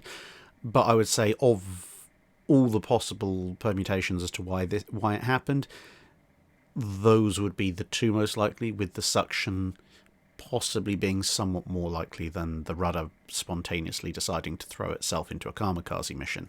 Megascro asks, in an era without guided torpedoes, why bother with torpedo bulges? Why not simply dodge? The protection needed to prevent or limit the damage from a torpedo that missed is exactly naught, save the displacement for use in other things. It's basically for three reasons, two of which involve you seeing the torpedoes but not being able to do anything about them in terms of getting out of the way, and the third one, a bit more prosaically, you might not see them coming. Sometimes games and other simulations can give an unrealistic idea of how far away torpedoes could be spotted or the reliability of spotting torpedoes. Quite a number of times when you read accounts from the First and Second World Wars, literally the first thing that anybody knew about an incoming torpedo was when there was a massive thump on the side of the ship. So you can't dodge what you don't know is coming at you. And the other two reasons, which are related but involve actually knowing that you are under torpedo attack. One is that you may be presented with a scenario where you know that the torpedo is coming in, but you don't actually have any ability to dodge at the point you realise that torpedo is coming at you. And that could be for a variety of sub-reasons. It could be that, a submarine has fired a torpedo at you and you spot the wake 10 seconds before impact. It could be that you're under attack by torpedo-carrying aircraft and you try and dodge and weave, but the aircraft maneuver to compensate, and when they finally drop their torpedo, you just don't have the manoeuvring room to get out the way. You could be an older or a slower ship and therefore not have the speed or agility to get out the way of a torpedo. So, knowing that the torpedo is there but you physically can't get out of its way could be a problem. And then the final thing is again related to knowing that the torpedo is coming. It is possible for an enemy to set up an attack that you physically can't dodge, even if you have the manoeuvring room and speed to dodge a torpedo. So if they get a cross drop on you, either a 90-degree set of cross drops or even parallel either side, although you might just about get away with combing the tracks of a 180-degree opposed attack, but if someone gets a 90-degree off-axis pincer attack with two wings of attacking torpedo aircraft or torpedo boats or destroyers or whatever, and it doesn't have to be a simultaneous launch, remember, because especially when you're talking about subs, destroyers, basically surface or subsurface carried torpedoes, because they have longer range, if one of them launches from further out and another one launches from a different angle closer in, they may not even realise they're unintentionally coordinating. But if you end up with multiple torpedoes incoming, especially if they're on different angles, it may simply be the case that, yes, you can dodge some of those, but the simple geometry of the situation means that if you dodge one, you're going to end up turning into the course of another, and there's, again, nothing you can do about it. At which point, if you're in possession of an older ship that doesn't have the torpedo defences built into its hull to be able to reasonably withstand a torpedo hit or two, you need to look at upgrading them, which is usually done in the form of bulges. And given the cost of an individual torpedo bomber was something between 1/500th to 1/700th the price of a battleship, well, even if you could dodge the first few torpedoes, you could send an awful lot of torpedo bombers after a single battleship before it became an uneconomical equation for the person with the torpedo bombers. Gabriel A. Hawkins asks, during the Battle of the Komandorsky Islands, after the Salt Lake City skipper issued his feint about the arrival of land-based bombers and switched to high-explosive shells, Nachi and Meyer's anti-aircraft guns immediately opened fire. In a like vein, when Washington dispatched Kirishima during the Second Battle of Guadalcanal, she landed scores of 5-inch hits, presumably motivated by nothing more pragmatic than general principles. Similarly, still, there is a bemusing account of Prince Philip's conversation during a battle while serving on Valiant's open-air searchlight platform. Contrast, during the Battle of the North Cape, Scharnhorst's secondary battery was not able to give prompt return fire because the gunners were sheltering behind Scharnhorst's armour instead of in their turrets for fear of Duke of York's main battery. Is there a policy explanation for this apparent discrepancy? Exactly where your secondary and anti-aircraft gunners should be in a battle, yes, the policy does vary from navy to navy somewhat, but more broadly it's to do with what kind of engagement are you expecting and experiencing before the need possibly to utilise those weapons comes into play. So if you look at the Battle of Komandorsky Islands, for example, it's a long-range cruiser engagement. You're not necessarily expecting too many hits to your own ship, in the Japanese case, but being a daylight engagement, there is every possibility of aircraft appearing at any given time. So on balance, it's better to have your secondary and anti-aircraft gunners at their stations ready to defend the ship where necessary, with obviously the acknowledged risk, and this is basically where these different policies come in, of the fact that secondary and anti-aircraft positions are not very well protected when it comes to slinging, heavy caliber shells around, whatever your main gun battery size happens to be. Then you have Prince Philip. Obviously he's guiding the searchlights in a night action, so he has to be at his station, otherwise the ship can't fight. So again, it's risk versus reward. There is an absolute need for him to be there, so regardless of the fact that he basically has no more protection than hopes and dreams, that is his station. Likewise, when you have Washington versus Kirishima, in the run-up to that engagement, they'd been shooting at Japanese destroyers.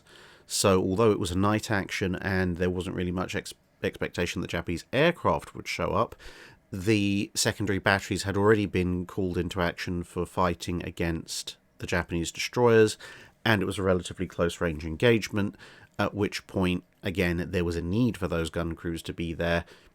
And then when it came to fighting Kirishima, well, you might as well fire rather than risk running across the deck and trying to find some kind of shelter. Also, at that kind of range, the 5-inch fire could have had some effect that would be useful if Kirishima wasn't being already gutted by 16-inch shells.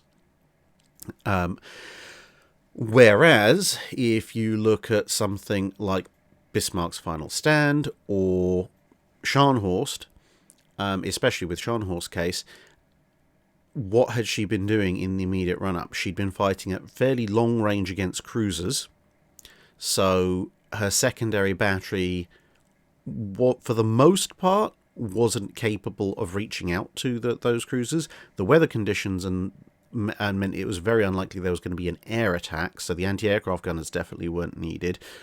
Some of Scharnhorst's secondaries arguably might have been able to reach something like Belfast or Sheffield, and then later on Jamaica, but the range and the capability of a 5 or 6 inch gun on a cruiser as its main armament versus as a secondary on a battleship, the cruiser has a significant range and control advantage. And then, obviously, as she heads south, she's engaged by Duke of York again. Okay, fair enough, at what for a battleship is point-blank range, but Scharnhorst is endeavouring to get out of that range. And again, you're faced in a situation with the sea conditions and weather.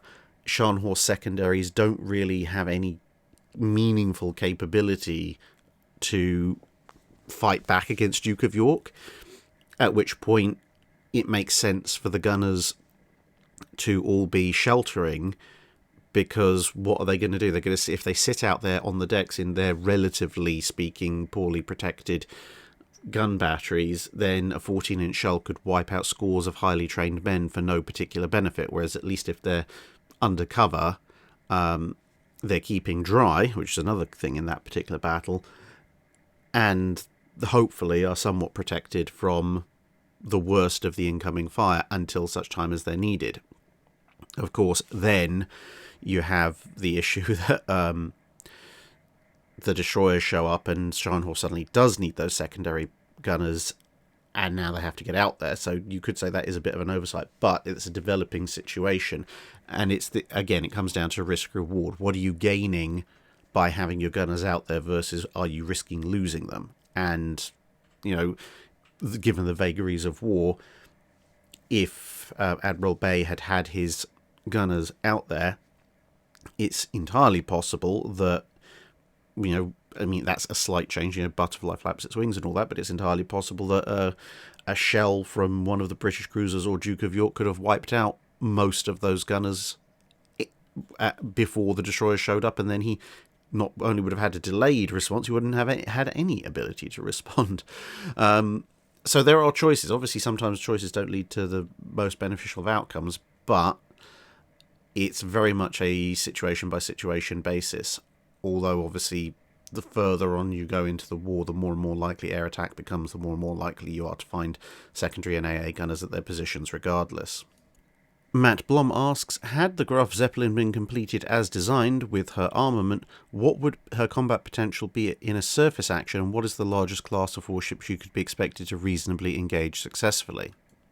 So, on paper, she has a broadside of 8 150mm guns per side, which gives her an approximate broadside power equivalent to a small light cruiser. Not a 10,000-ton treaty cruiser, but, well, technically she outguns something like an Arethusa, roughly broadside equivalent to a Leander, that kind of stuff.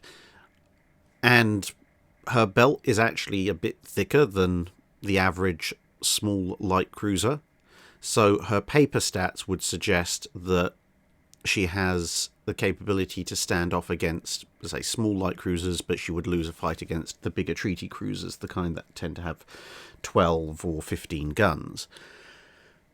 But that is only on paper, because you also have to factor into account that these things would be in double casemates. They're not necessarily going to have the same level of fire control or the same range capabilities as turreted guns. Obviously, as a massive aircraft carrier, she's not as agile as a cruiser. The cruiser also has torpedoes, and the cruiser is obviously designed to a certain extent to stand up in a gunfight with, 6-inch, 5-inch, or 5.x inch shells flying around, whereas Graf Zeppelin is an aircraft carrier with a hangar full of very combustible and explosive things aboard, which is a fairly large proportion of her target profile. So if you were just going to look at it in terms of speed, protection and firepower on paper, as I said, you'd expect her to be capable of fighting a small cruiser, but not a full-size one. But In reality, I suspect that if she'd come across something like a Leander, she probably would have lost a fight to a Leander. Something like an Arethusa with only 6 guns, or an Atlanta with many guns but 5-inch, versus something like Graf Zeppelin would be quite the interesting fight. I suspect it would come down a lot to positioning and range and who's keeping what. And obviously also if Graf Zeppelin could get any aircraft airborne, although if you're launching a relatively minimal emergency complement, even a single cruiser can probably take care of that. But her combat potential in a surface action is probably better described in terms of taking out convoy escorts. So she'd fairly easily be able to overwhelm an armed merchant cruiser, trawlers, corvettes, maybe even destroyer escorts, that kind of thing. You'd expect her to be reasonably able to deal with those in a surface gunfight. Albeit that obviously once you start getting into the destroyer and destroyer escort territory, they do have torpedoes, which could be something of a problem for her. Nicholas Rissar asks, are there any documented cases of people from multiple generations of a family serving on board the same ship? Yes, indeed, both separated by time and at the same time. I believe there's a father-son pair currently serving on one of the UK's Queen Elizabeth class carriers. I believe there's even, I think, a father-son-daughter pair serving in the US, or trio serving in the US Navy on the same ship at the moment.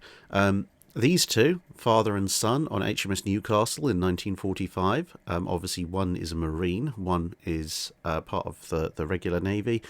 Then you've got, there's another example where actually, obviously, these two, they're on the same ship but in different postings. On another merchant ship, the Stirlingville, well, Newcastle's a warship, but on a merchant ship, the Stirlingville, there was a father and son team from the Royal Navy assigned to the ship to man some of its defensive guns, and they actually served on the same gun at the same time. And when you get back into the Age of Sail and even as into the 19th century, it wasn't common. It wasn't very common, but it definitely wasn't unheard of to have multiple generations of a family serving on the same ship at the same time. Indeed, quite often officers would specifically aim to bring young relatives, especially sons if they could, on board to serve with them, just to make sure that they got experience, and also the patronage system was going full on by then. And as you might imagine, with the sheer length of service that some ships see, especially Age of Sail warships, and I suppose these days some of the bigger carriers and such, you can very well end up even with 2, 3, or 4 generations of a family all serving at some point aboard the ship, although not necessarily simultaneously. The Rogue Chief asks, were there ever any plans to move German shipbuilding industries to the French Atlantic coast after 1940, thereby taking advantage of captured French infrastructure and resources and offering a route into the Atlantic operational areas that bypass the need to run the Denmark Straits? Not particularly. The Germans did make extensive use of French naval infrastructure to support their fleet and to repair it, using dry docks and obviously building the U-boat pens and so forth. But for one thing, the German companies, obviously based in Germany, who built the German ships before World War II, would have thrown an absolute fit at having their facilities overlooked or possibly even replaced by using the French facilities. A lot of the best French facilities were closer to British bases, bomber bases, and less easily defended as compared to the German naval bases. Not all, some French bases were considerably further away, but the other thing you ran into was obviously the problem the French had been having when it came to building the Dunkirks and the Richelieus, which was that French naval infrastructure really needed a fair bit of investment if you were going to build anything substantial. So yeah, you could build cruisers and destroyers maybe, and subs, but if you were going to build a big capital ship, then the German yards were just better for that. You had the additional issues that some of the larger French slipways still had things on them left over from, France's attempts to build up its navy before World War II. So the picture that's accompanying this question, this is the French carrier Joffre. They were in the process of building it. It was still on the slipway in St Nazaire, and formed a bit of a weird backdrop during the St Nazaire raid, appropriately enough, given the subject of this Wednesday Just Gone's video. Searchlights playing over it did cause some very interesting reactions with its kind of skeletal, half-finished appearance. And with things like this, you can't just launch this off into the water. It's just going to sink and then block this slipway, which isn't good. And so what you're going to do, are you going to complete it? If you complete it, well, that's going to be expensive, and then you have a carrier that you didn't design that's not necessarily able to operate your aircraft. Or do you modify it? Well, that's going to be expensive, and you're going to have to hunt down somebody who's going to give you all the plans, and so on and so forth. Plus resources and financing. The Germans were obviously at war with a lot of people, and they were trying to simultaneously fund a lot of different things. And when you look at the very significant slowdown in production at the German yards, you look at peacetime with a bit more funding, the German yards were able to kick out a certain number of ships. Come wartime, between repairing damaged ships and so forth, and the priorities for the Luftwaffe and the army, there was more than enough space in the existing German yards. So whilst, yes, in theory, the Germans could have taken over the French yards and built more ships, that would require them to have the resources and money at hand to do so in the first place, which they didn't. Wayne Borean asks, I've been reading Friedman's book on Royal Navy destroyers. The sections on the failed development of the high-angle 4.7-inch gun is covered, but barely. Do you know a bit more? So in terms of full high-angle anti-aircraft defence, there's actually 2 points in the 1930s where the 4.7-inch gun is found wanting. The first is actually much earlier, at the beginning of the 1930s, and at that point, the Royal Navy's looking at what's going to make up our future anti-aircraft weapon. They're looking at 4-inch guns, 4.5-inch guns, 4.7-inch guns, everything up to 5.5-inch guns. And there are 2 strains of thought going on, because you've got one lot looking at a dedicated anti-aircraft weapon. They're not particularly happy with the 4-inch gun, although it does work and turns out to actually be quite serviceable during the war.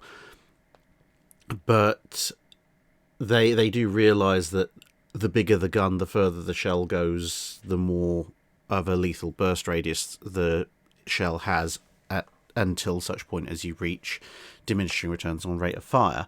And then you have a separate set of development going on in the Royal Navy, which is trying to find a dual-purpose weapon, but as I've mentioned before in various questions and videos, with an emphasis on anti-surface action. And what you get is the group that's looking at primarily the anti-aircraft side of things. They try and make a 4.7-inch high-angle weapon. They can't quite get it to work, even on paper, and so they reduce the size down, and that's how you get the 4.5-inch, which initially equips Ark Royal and then goes on to equip the refitted, modernised battleships and British aircraft carriers and so forth, and is eventually adapted through for destroyers, first seeing deployment on the battle class.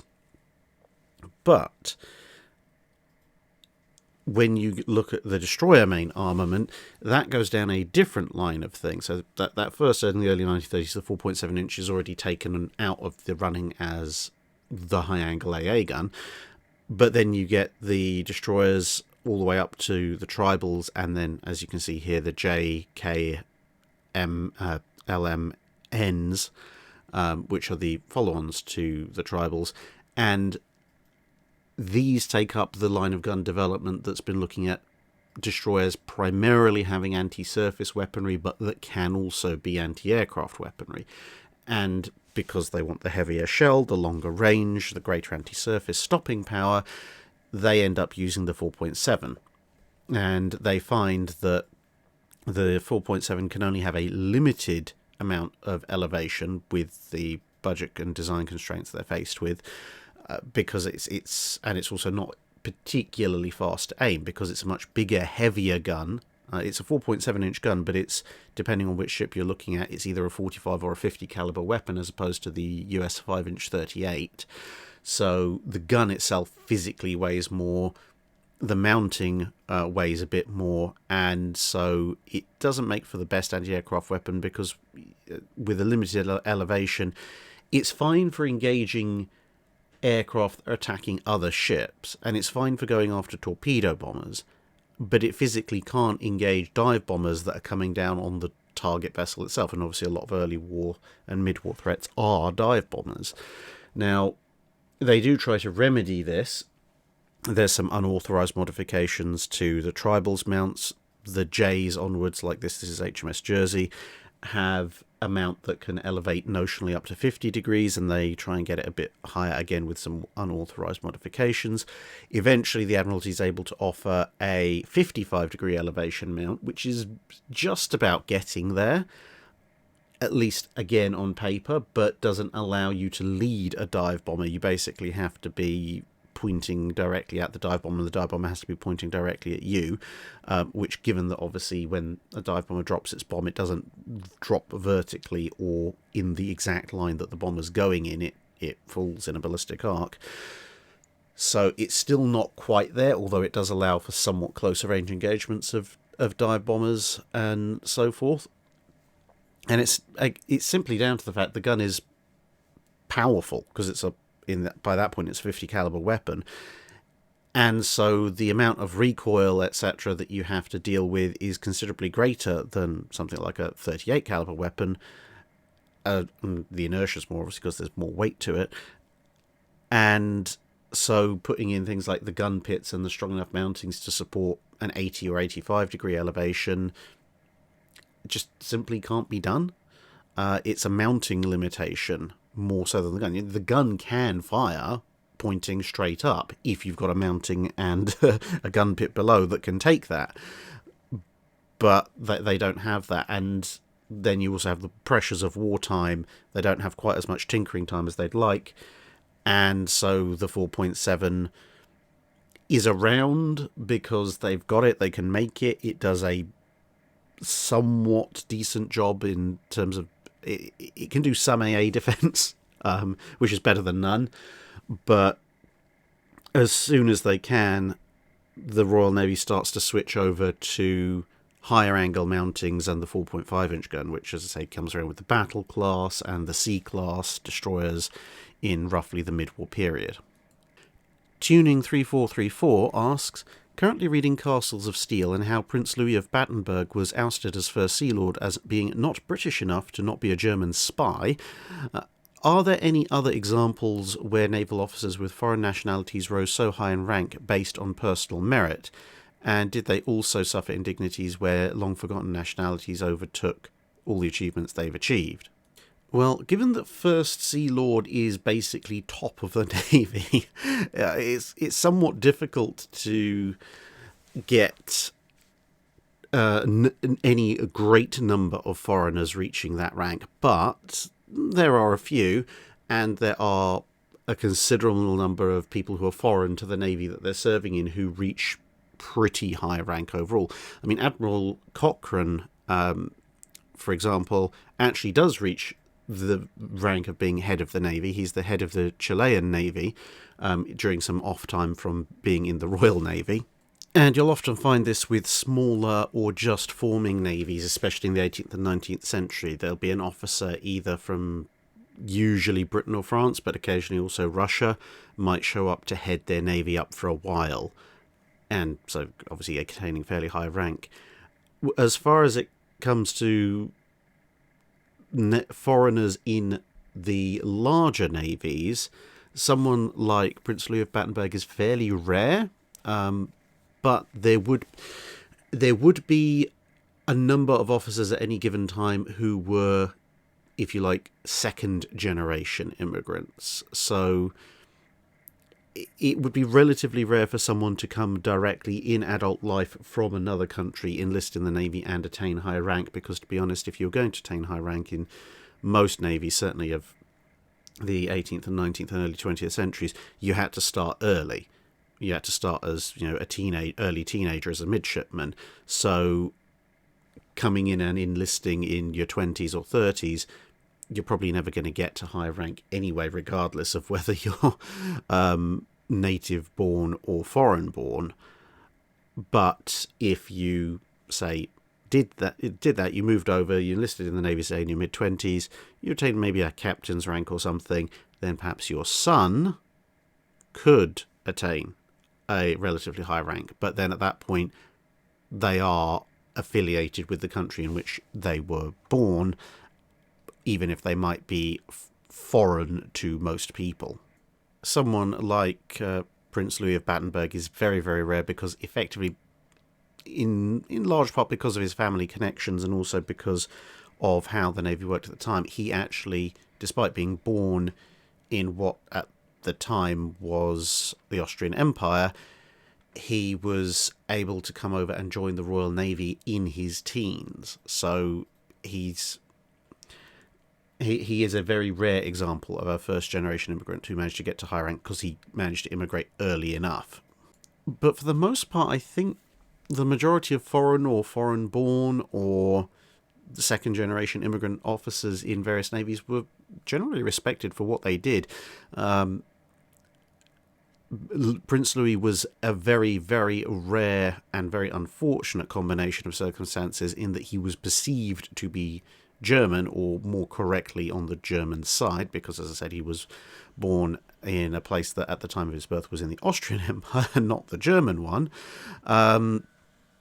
But because Britain ended up at war, and a fairly major war, with Germany and the Austro-Hungarian Empire, and he was such a high-ranking, high-profile individual, it basically led to a very scurrilous public campaign, which ended up with him resigning. If he hadn't been quite as high-ranking, I don't think he would have been forced to resign.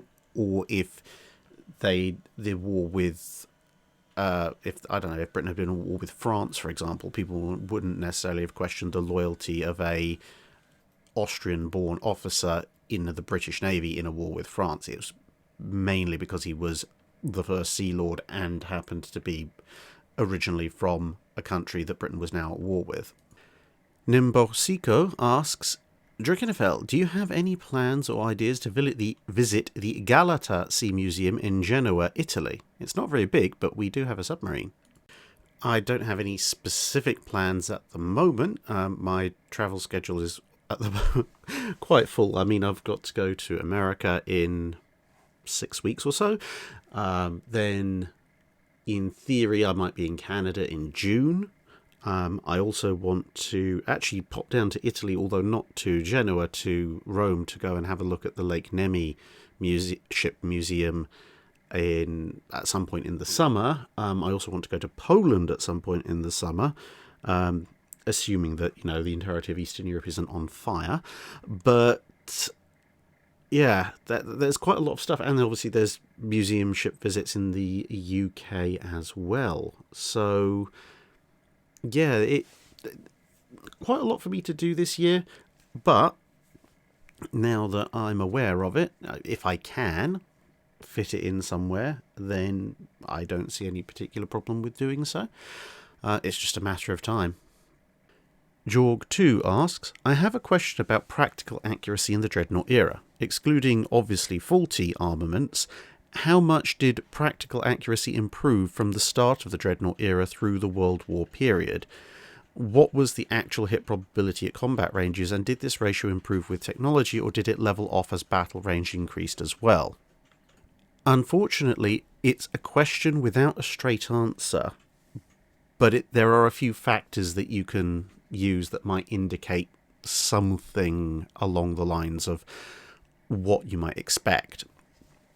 So, in battle practices, navies were usually quite happy if you got something along the lines of 8 to 12% accuracy, which equates to about 1 round every salvo hitting. Although obviously that's only a statistical average, that's not actually the case. It'll be more a case of, well, we missed the first 2 salvos, but maybe we got 3 or 4 hits on the third, something like that.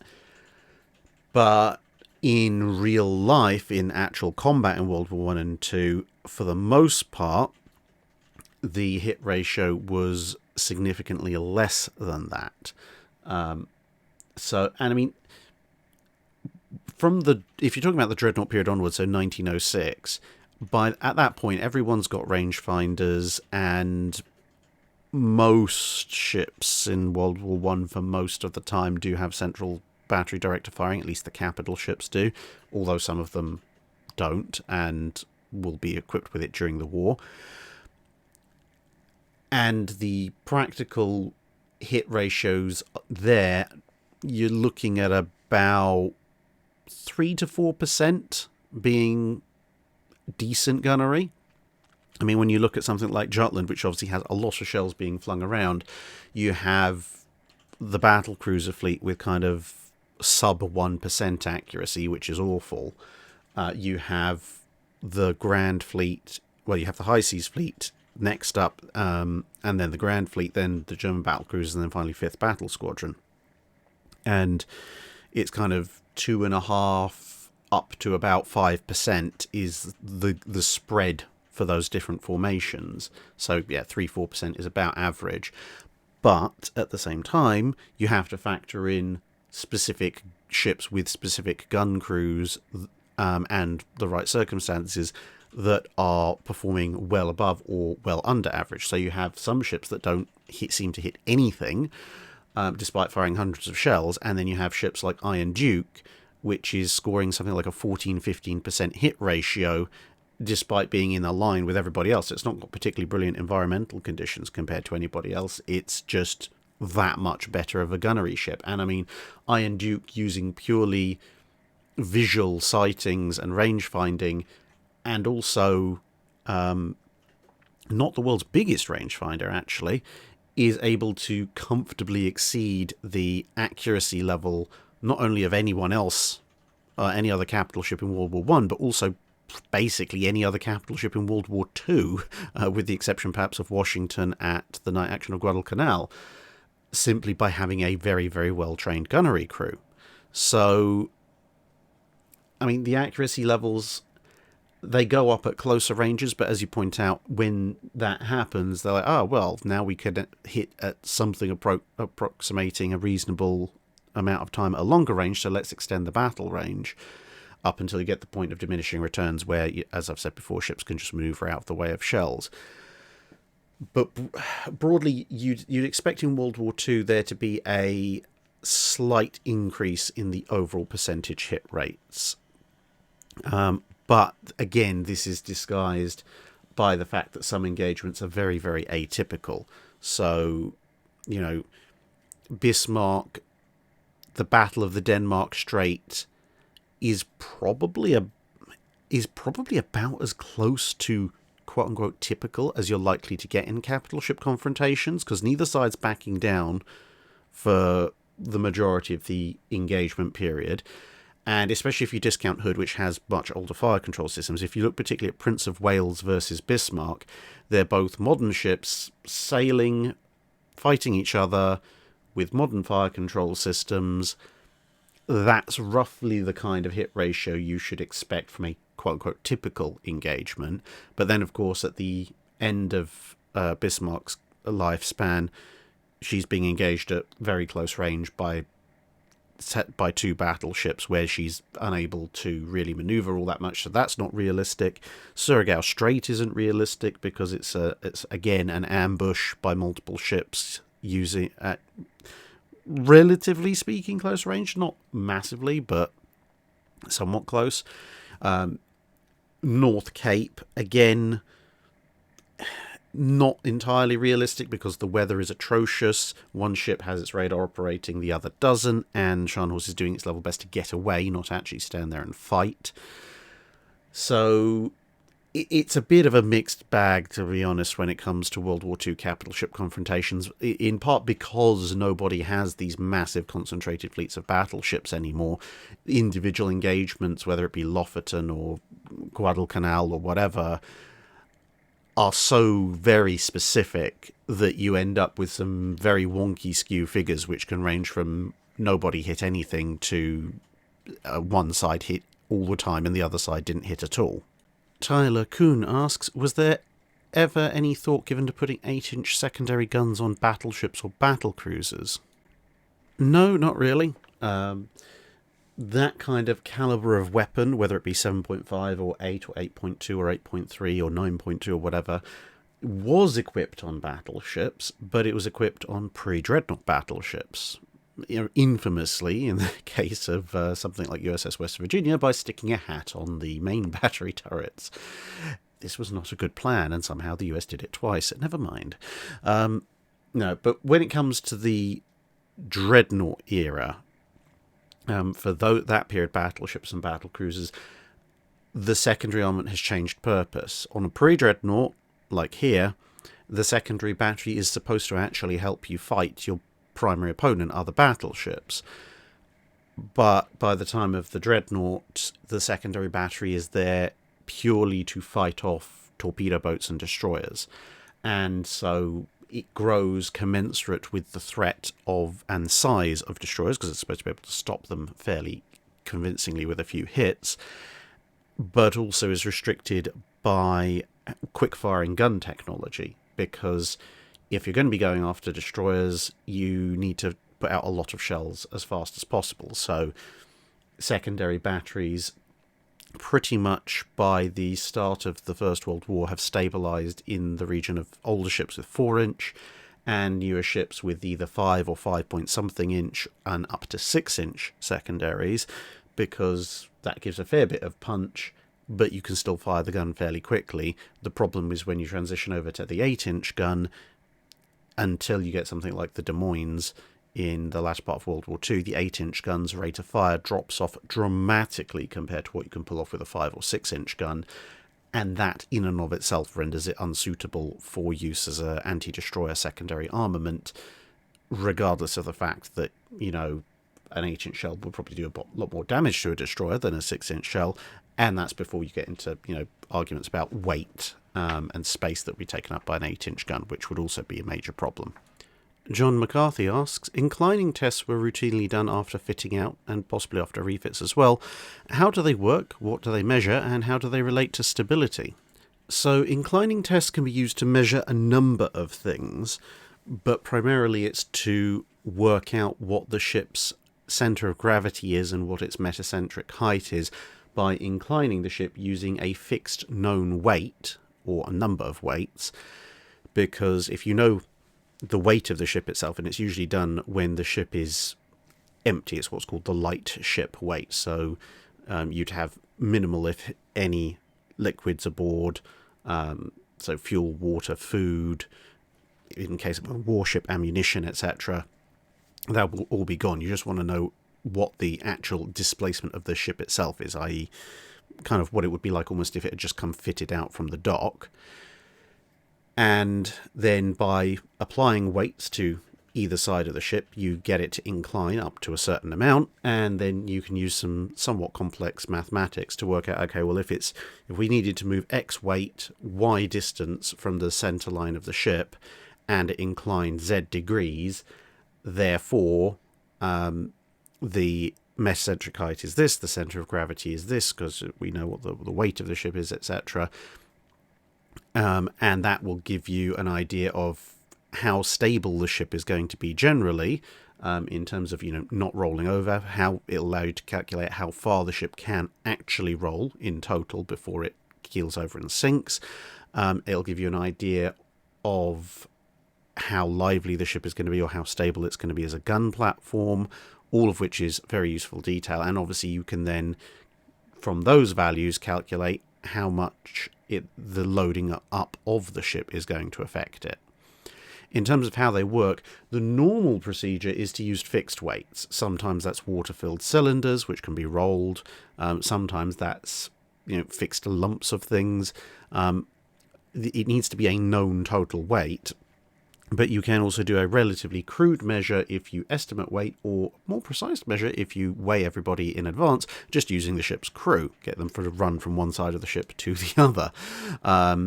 On merchant vessels, it's easier to use fixed weights because there is usually some form of open cross deck which you can move the weights across. On warship, where there tends to be things like gun turrets and superstructure in between, it's sometimes a bit more common to see the crew being used. This is, for example, as HMS Emperor of India undergoing an inclining test. And you can see there on the left some very bemused crews standing, watching proceedings. Fishers, fishing for freshly fished, fresh fish for Fish Friday, I swear that name gets longer every month, asks, historians love to argue that the Yamatos were a waste of resources and Japan should have concentrated on building larger amounts of more practical ships like carriers. However, with the dire fuel situation Japan had, how does the fuel usage and efficiency of the Yamatos compare to the small fleet that could have been built instead of them? Well, in terms of fuel usage and efficiency, given that although the Yamatos did go out and do things, they did also spend quite an awful lot of time sitting around at anchor. Their overall fuel usage and efficiency compared to something that might have been used significantly more often, like a bunch of destroyers or subs, is probably actually pretty good, because you don't use fuel just sitting around. Although, to be fair, with battleships, you're probably using a bit, keeping at least a boiler lit or two. But, as I've said before, one of the major problems when it comes to what you build instead of the Yamatos is that Japan has a limited amount of naval infrastructure. Yes, Yamato and Musashi might have used up almost twice the displacement and therefore twice the amount of material as you might use to, say, build Shikaku. So you might look at it and go, oh, well, instead of 2 Yamatos, you could build 4 Shikakus. Problem is, you don't have the available slipways to build 4 Shikakus. You can build the Yamatos, or you could build Shikakus number 3 and 4, but there isn't a slipway for you to put Shikakus 5 and 6 until you clear the slipway of 3 and 4. So, I suppose you could make the argument you could complete a Shikaku faster, so you might have gotten 4 Shikakus in service before the war begins, and then maybe another 2 coming into service in late 42, early 43, something like that. That's also an argument that you could make, but if you're going to split the resources down through smaller ships, you do get a diminishing rate of return, because it's not just a case of, I don't know, let's say you have a 2,000-ton destroyer, and let's arbitrarily say a Yamato uses 70,000 tons of resources. You can't go, yes, well, therefore we can build, what's that, 5 multiplied by 7, so we can build 35 destroyers instead of 1 Yamato. No, that's not how it works, because 35 destroyers are going to need 35 sets of boilers, 35 sets of propellers, 35 sets of fire control equipment, and given the average Japanese destroyer armament, it's also going to need over 100 5.x-inch guns. So, yeah, there's certain things that you would be well in excess of what you actually ended up needing to install on Yamato. But it essentially, and if you had built, let's say, 4 Shikakus, 2 and then another 2, or whatever else, then they're probably going to end up using more fuel because they're going to be more actively used. Their efficiency versus Yamato in a straight mile race is less relevant to the fact that they're just going to be out and about more compared to the 2 battleships that were historically constructed. Robert Brandon asks, post-war, why did some countries quit using aircraft carriers? It's verging on getting dangerously beyond the scope of the channel, but from what I understand, very briefly, it's a mixture of some navies, well, actually hadn't had carriers before World War II, and then inherited carriers or acquired carriers in other ways from the big navies, and they would operate them for a bit, and then either the budgets would be massively reduced, the Royal Australian and Royal Canadian navies, for example, or the role of the navy would change. The Dutch, Karel Doorman here, for example, they initially had a empire that they tried to reclaim in the post-war environment.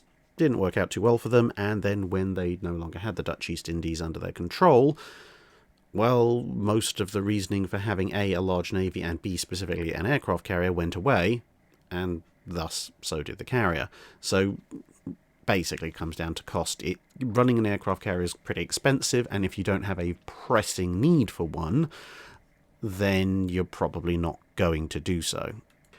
Daniel Green asks, did the Age of Sail Royal Navy have dedicated logistic ships and troop transports? I would imagine most ships of the line of frigates would not have room for a large number of soldiers on top of the regular crew.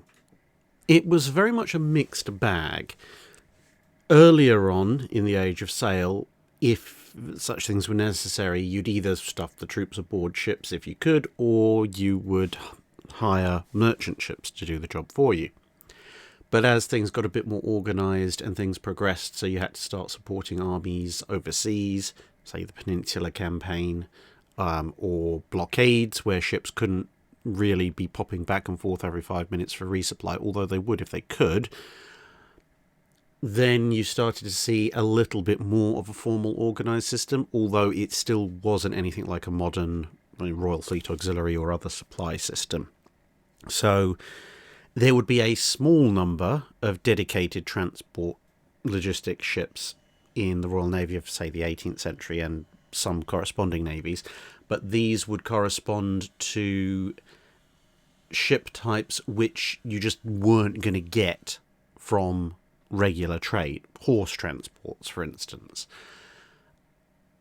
But the vast majority of transportation needs were still taken up by signing contracts with merchant ships and told, right, here's, I don't know, £50,000 weight of biscuit and, you know, half of a dead herd of cows. Go and take these over to this supply base or this fleet out on blockade or whatever. So that was one way of dealing with it. The other ways of dealing with it were, especially for supplies, if a ship was going out to join a blockade, it might be overstocked with supplies, with instructions to then distribute the overstock to the ships that were already on station and in need of it. There were victualling ships, especially once the Napoleonic blockades were set up. But again, these could be a mix of older warships which maybe weren't quite strong enough anymore to carry guns, but they had them, so they might as well use them to cart some supplies around, combined with the regular merchant ships. And it's the same kind of thing for troop transports.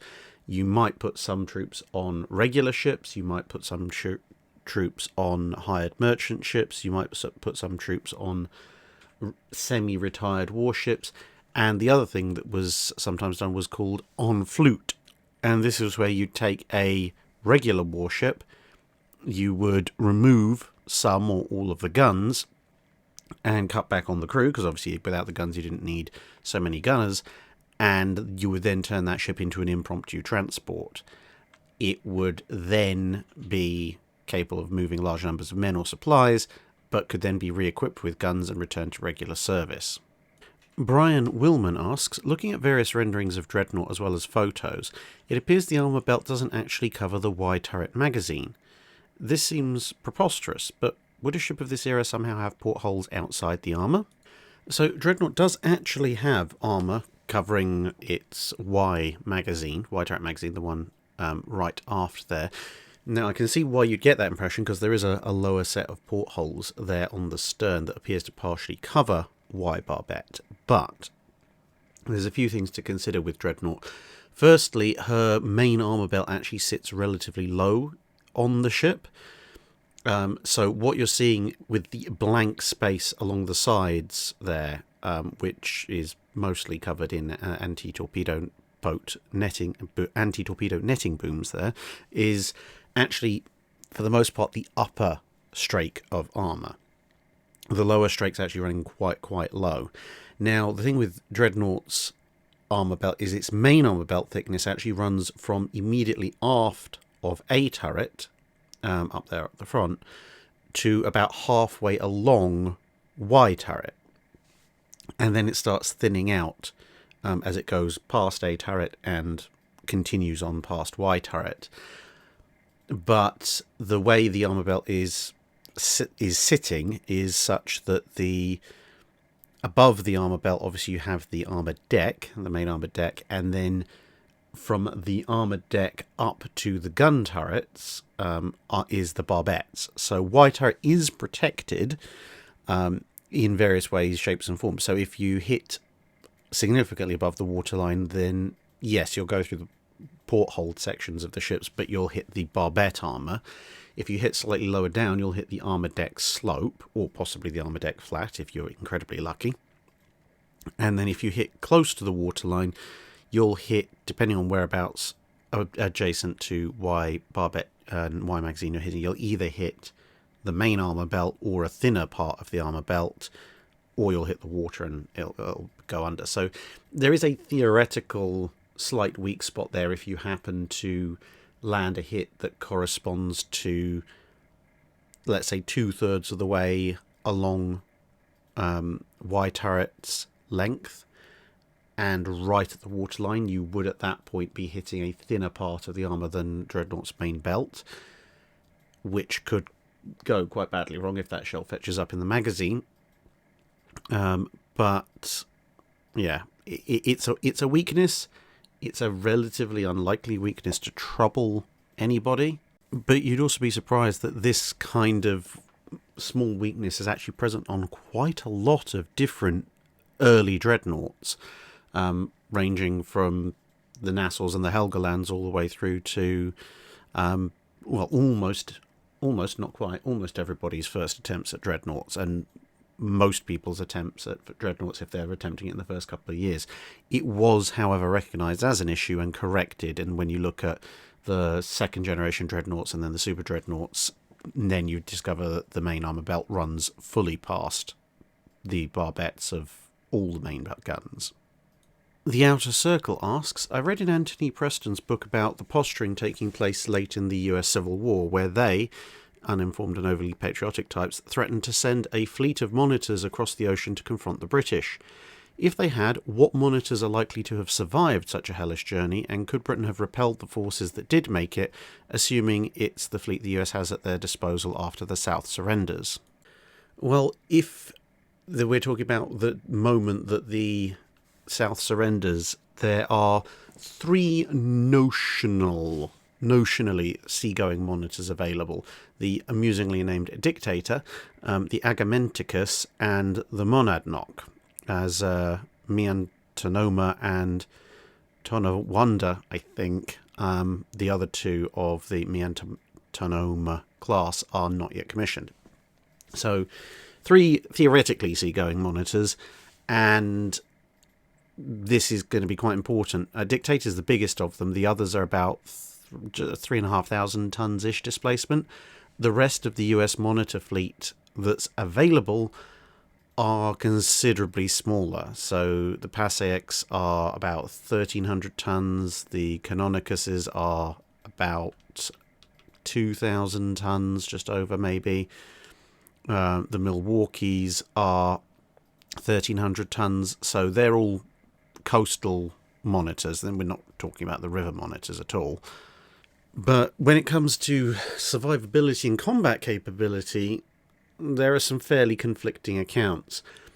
You have Gustavus Fox, who was the Assistant Secretary of the Navy, who was one of the loudest ringleaders for, oh yes, we'll go over and sort those Europeans out with our monitors. He was very, very much in favour of that, so something of a biased source. And he says that when they took Miantonoma over the Atlantic in fairly good weather during the immediate aftermath of the US Civil War, he says, oh no, it was a very pleasant trip, and the fact that USS Augusta, which was a paddle steamer, towed us most of the way was purely convenience and precaution. It wasn't necessary at all. Have you looked at how much coal you carried? This is the first thing. The US monitors do not carry anywhere near enough coal to make it across the Atlantic and then conduct any kind of combat operations. Most of them don't carry enough coal to make it across the Atlantic, period. They are fairly small ships. They don't have any sails, so they have no other recourse to propulsion. And bearing in mind that, as I said, Miantonoma's voyage was undertaken in pretty much the best of weather. So, if a really bad Atlantic storm brews up, I mean, okay, USS Monitor, there's a few reasons why she sank, but in a proper full-on oceanic storm, the vast majority of the US Monitors are not going to last. The ocean-going ones, the 3 that they'd have available, maybe. But, as I said, the thing that makes me much more hesitant to accept Fox's assertions is that there were other assertions, but somewhat made by the crew of the Monitor itself, but also observations made by the Royal Navy officers who actually were able to greet Miantonoma and her escorts when they arrived on the UK side of the Atlantic. And the first Royal Navy officer to go and basically open the hatches and say hello to everybody, near enough as makes no difference, described the crew as basically being zombies. He just said they kind of stumbled out, they lay about on the deck panting and desperately glad of seeing fresh skies and clean air, and were basically would have been completely useless for any kind of combat for several hours. And he got so concerned he actually went and organised food and drink for them, which he said, to be fair, seemed to revive them pretty well. Then Fox disembarked, and then a few hours later, suspiciously enough, everyone's like, oh, no, yes, everything was absolutely fine, no problem at all. We're very, very confident in the seagoing abilities of the Monitors. Please let me keep my job, Sir Assistant Secretary. So, yeah, I get the general impression from that, and also from, as I said, some of the excerpts that some of the crew would later publish, that, and also the fact that, to be fair, Miantonoma, when it got back to the US, was pretty much immediately decommissioned for over 2 years. I think that gives you some idea of the real situation. And if that's the second largest type of ship, say Miantonoma herself is not actually available, but Two Sisters are. So I would strongly doubt that most of the coastal Monitors could make it across, either due to weather conditions or because they just run out of coal. If they are being towed, well, that's hugely vulnerable, because obviously the Royal Navy can quite happily see off the tow vessels, and then they're stuffed. But assuming even that the 3 larger ones make it, from the sounds of what seem to be the more honest reports, they're not going to be in any shape to actually fight. And by 1865, the Royal Navy has quite a few ironclads of their own, fairly large and powerful ones. I mean, you've got Warrior and Black Prince, you've got a couple more generations of ironclads already in the water of varying shapes and sizes, plus you've got the conversions and coastal batteries, etc. Not coastal batteries, coastal guard ships and such like. So, yeah, in a realistic circumstance, if somebody packed up the entire American Civil War, end of Civil War Monitor fleet and sent them tootling across the Atlantic, A, not many of them are likely to make it. B, the ones that can make it, the crews are probably going to be begging for somebody to take them into custody. They're certainly not going to want to make their living conditions even worse by having to fire off guns and everything inside them. And the British ironclads are considerably larger, considerably faster, and in a lot of cases considerably more agile. So, yeah, that force would have been repelled. I'm afraid Gustavus Fox was just a little bit optimistic about his chances, in all due likelihood, to be honest. Especially considering that the 11 and 15-inch guns that the Monitors were armed with, apart from having a hilariously slow rate of fire, even with the latter part of the American Civil War charges available to them, the more powerful charges, are still going to be struggling to penetrate the 4 to 4.5 inch armour of the earliest Royal Navy ironclads at anything other than very, very short range, which is a range the Royal Navy doesn't have to offer them because they have all the manoeuvring and speed advantages. And by 1865, a number of Royal Navy warships are in service with even thicker armour, which resets the problem back to square one. Not to mention, of course, that the Royal Navy doesn't have to accept battle close to UK shores. They can take the fight out into the deep ocean and maybe meet them in the western approaches, at which point, a 6 to 8 foot swell, it's no problem for the Royal Navy ironclads, but, well, if you've ever tried engaging in sniper rifle fire from a surfboard in the middle of a thunderstorm, that's basically the conditions the US monitor crews will be facing.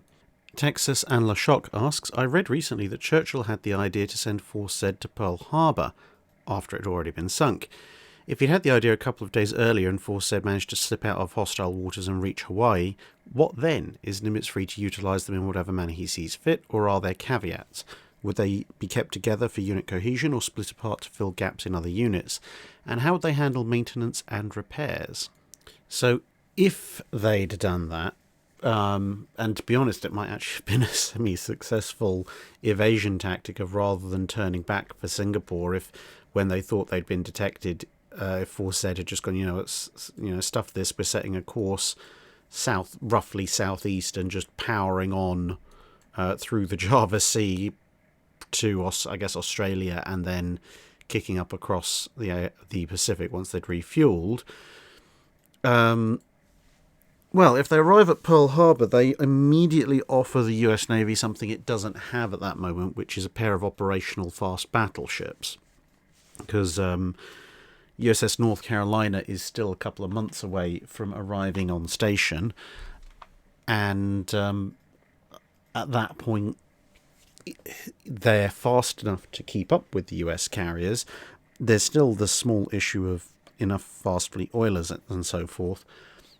But I think you wouldn't see them necessarily deployed as escorts on every single US carrier run, but you would probably see them deployed as both anti-aircraft and anti-surface escorts on the bigger, more important missions. So perhaps something like the raid on the Marshall Islands. It might also give some confidence for the Doolittle raids, because there was that whole concern of if we're spotted, we might have to turn back and abort the mission. If you've got a pair of fast capital ships with you, given that what Japan can most likely muster at that point to come chasing after you, things like the Fusos and Iseis, probably gives them a bit more of an idea that they could carry on the mission. I'm not sure whether they'd be deployed for Coral Sea. Maybe one of them would be. Almost certainly would be deployed at Midway to serve as anti-aircraft escorts. And now that might actually save good old Yorktown. Nimitz wouldn't be completely free to use them as they see fit. They wouldn't become US ships in everything but name. But there would probably be an initially agreed period of method of operation, the same as with HMS Victorious when she became USS Robin, and then if they're staying there for any particular length of time, then there would be some kind of formal negotiation as to what they're being used for and in. Somewhat similar to the way that USS Washington and her escorts, when they showed up to help with the Arctic convoys, were utilised. As for maintenance and repair, US yards already have some experience refitting and repairing British capital ships, so that's not going to be too much of a problem. But I do suspect that given the if we're looking at a prolonged stay in operation with the US Navy, I suspect at least Repulse is going to be pulled in and have her secondary battery and anti-aircraft battery ripped out and replaced with 5-inch 38s just for ease of operational use. And coordination with the rest of the fleet. It'll be a much harder ask to rip out the 5.25s in Prince of Wales, considering A, it would be a lot more difficult, and B, it's a much newer ship. But I think Repulse probably at some point would have got a bit of a working over to make her more compatible with the US Navy. Peter van der Most asks, in your Sovietsky Soyuz video, you mentioned that the Soviet armour foundries were unable to make plates that had both the required depth and the required quality. Their solution was suboptimal, but it led me to wonder how common this was. Specifically, how often was battleship design limited by the maximum thickness of quality plate that could be produced? For example, could the Iowas have had a belt of similar thickness to the World War I standards, but using modern armour? And likewise for the Japanese dreadnoughts of the 1910s and 20s, the Japanese armour industry must have been relatively young, so I was wondering if this explained the lesser armour of their designs.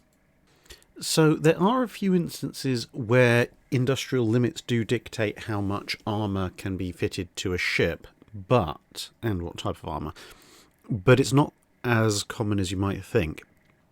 So the Iowas, if they had been designed such, could have been fitted with much thicker armour. US industry in World War II was perfectly capable of producing much thicker armour plates, and indeed they were going to for the Montanas. The fact that the Iowas had a 12-inch inclined belt was more a factor of the armour scheme largely being repeated from the South Dakotas, and the South Dakotas had that because they were trying to fit a 16-inch gun battleship onto 35,000 tons and actually making a genuine good faith effort to comply with the treaty limits. It wasn't a fact that the Americans couldn't make armour that thick at that point.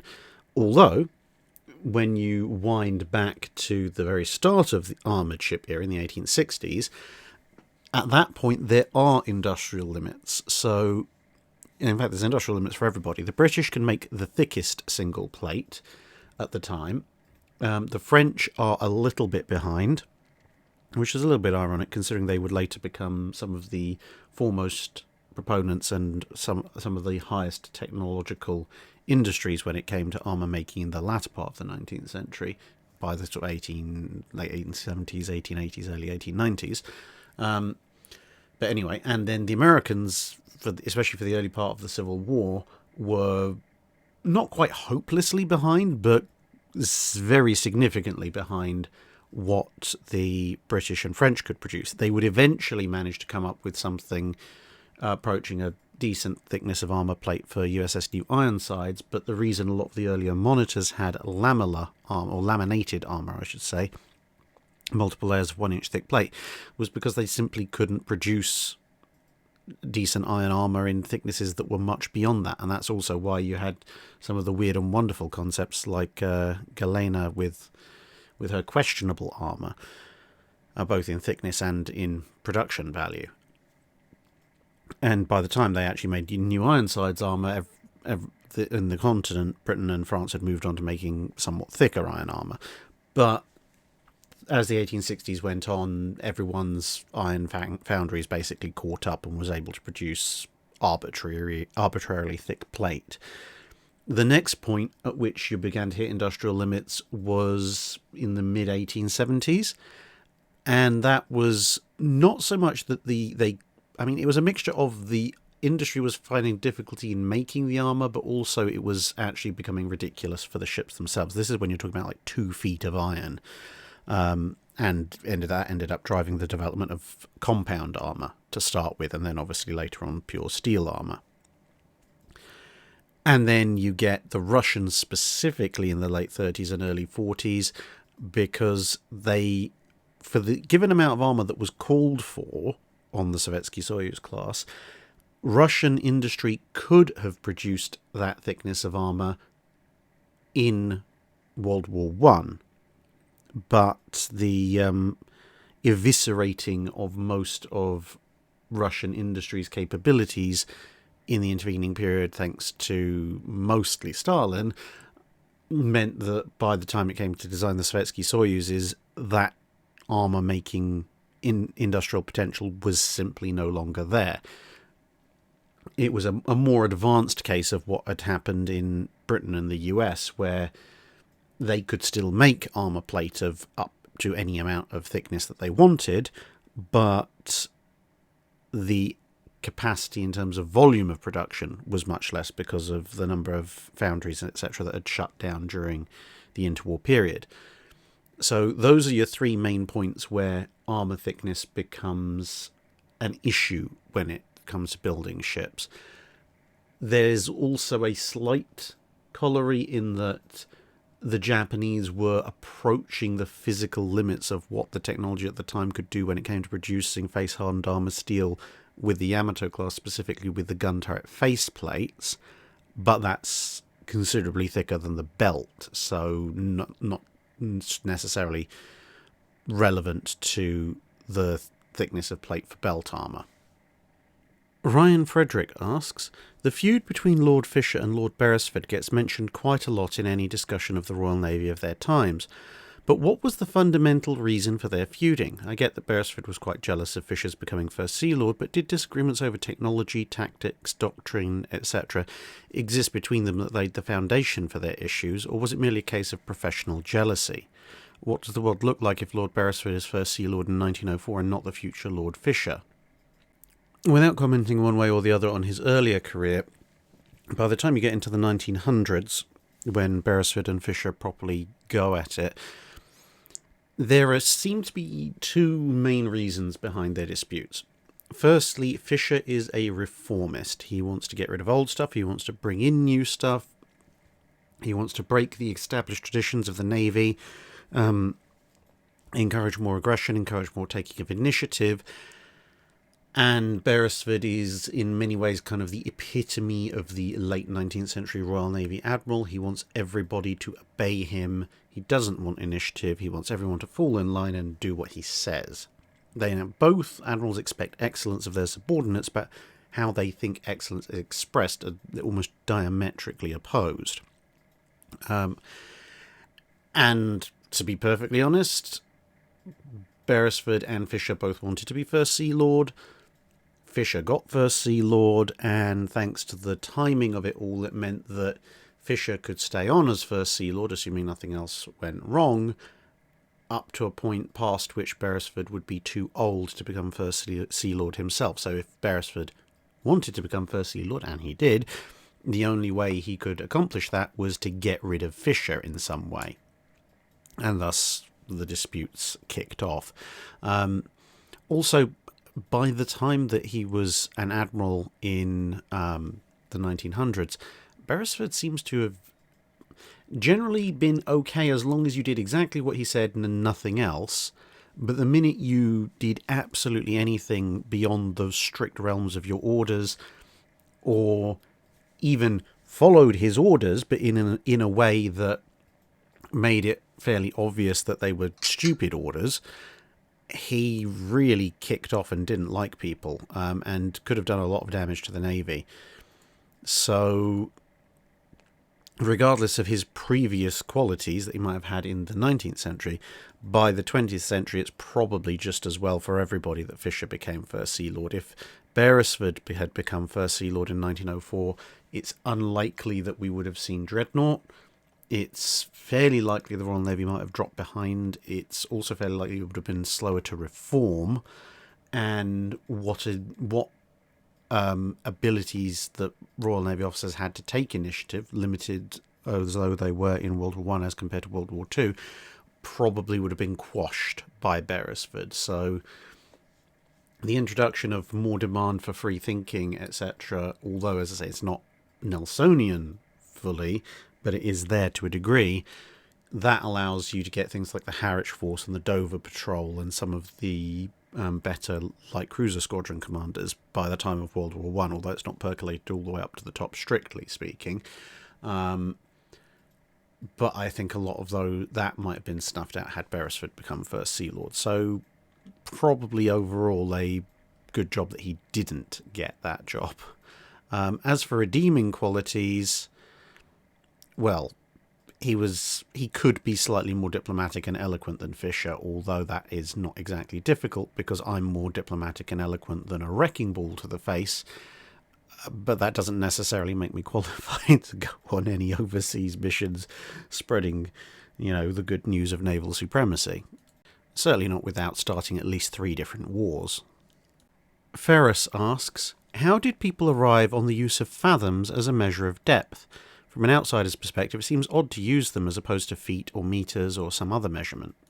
Well, regardless of current standard modern measurements, a fathom originates as the distance between your hands when you put them out to either side. So, for most people, that's somewhere between 5 and 6 feet. And you can see, actually, when you think about it, how that might be very useful for measuring a depth line, as you can see here. So, what you do, obviously, you cast your weighted line over the edge, and then you have to work out, well, how far down has it gone? Well, if you're hauling this thing up, it's actually your outstretched arms make for a very easy regular counting method, because you'd grab the rope or your line with both hands, and then you could take the end of the line that was in your hands, presumably that's level with the top of your ship, which you know the height from there to the waterline, and then you just draw it using, let's say, your right hand, draw the line through your left hand until your arms are both completely outstretched.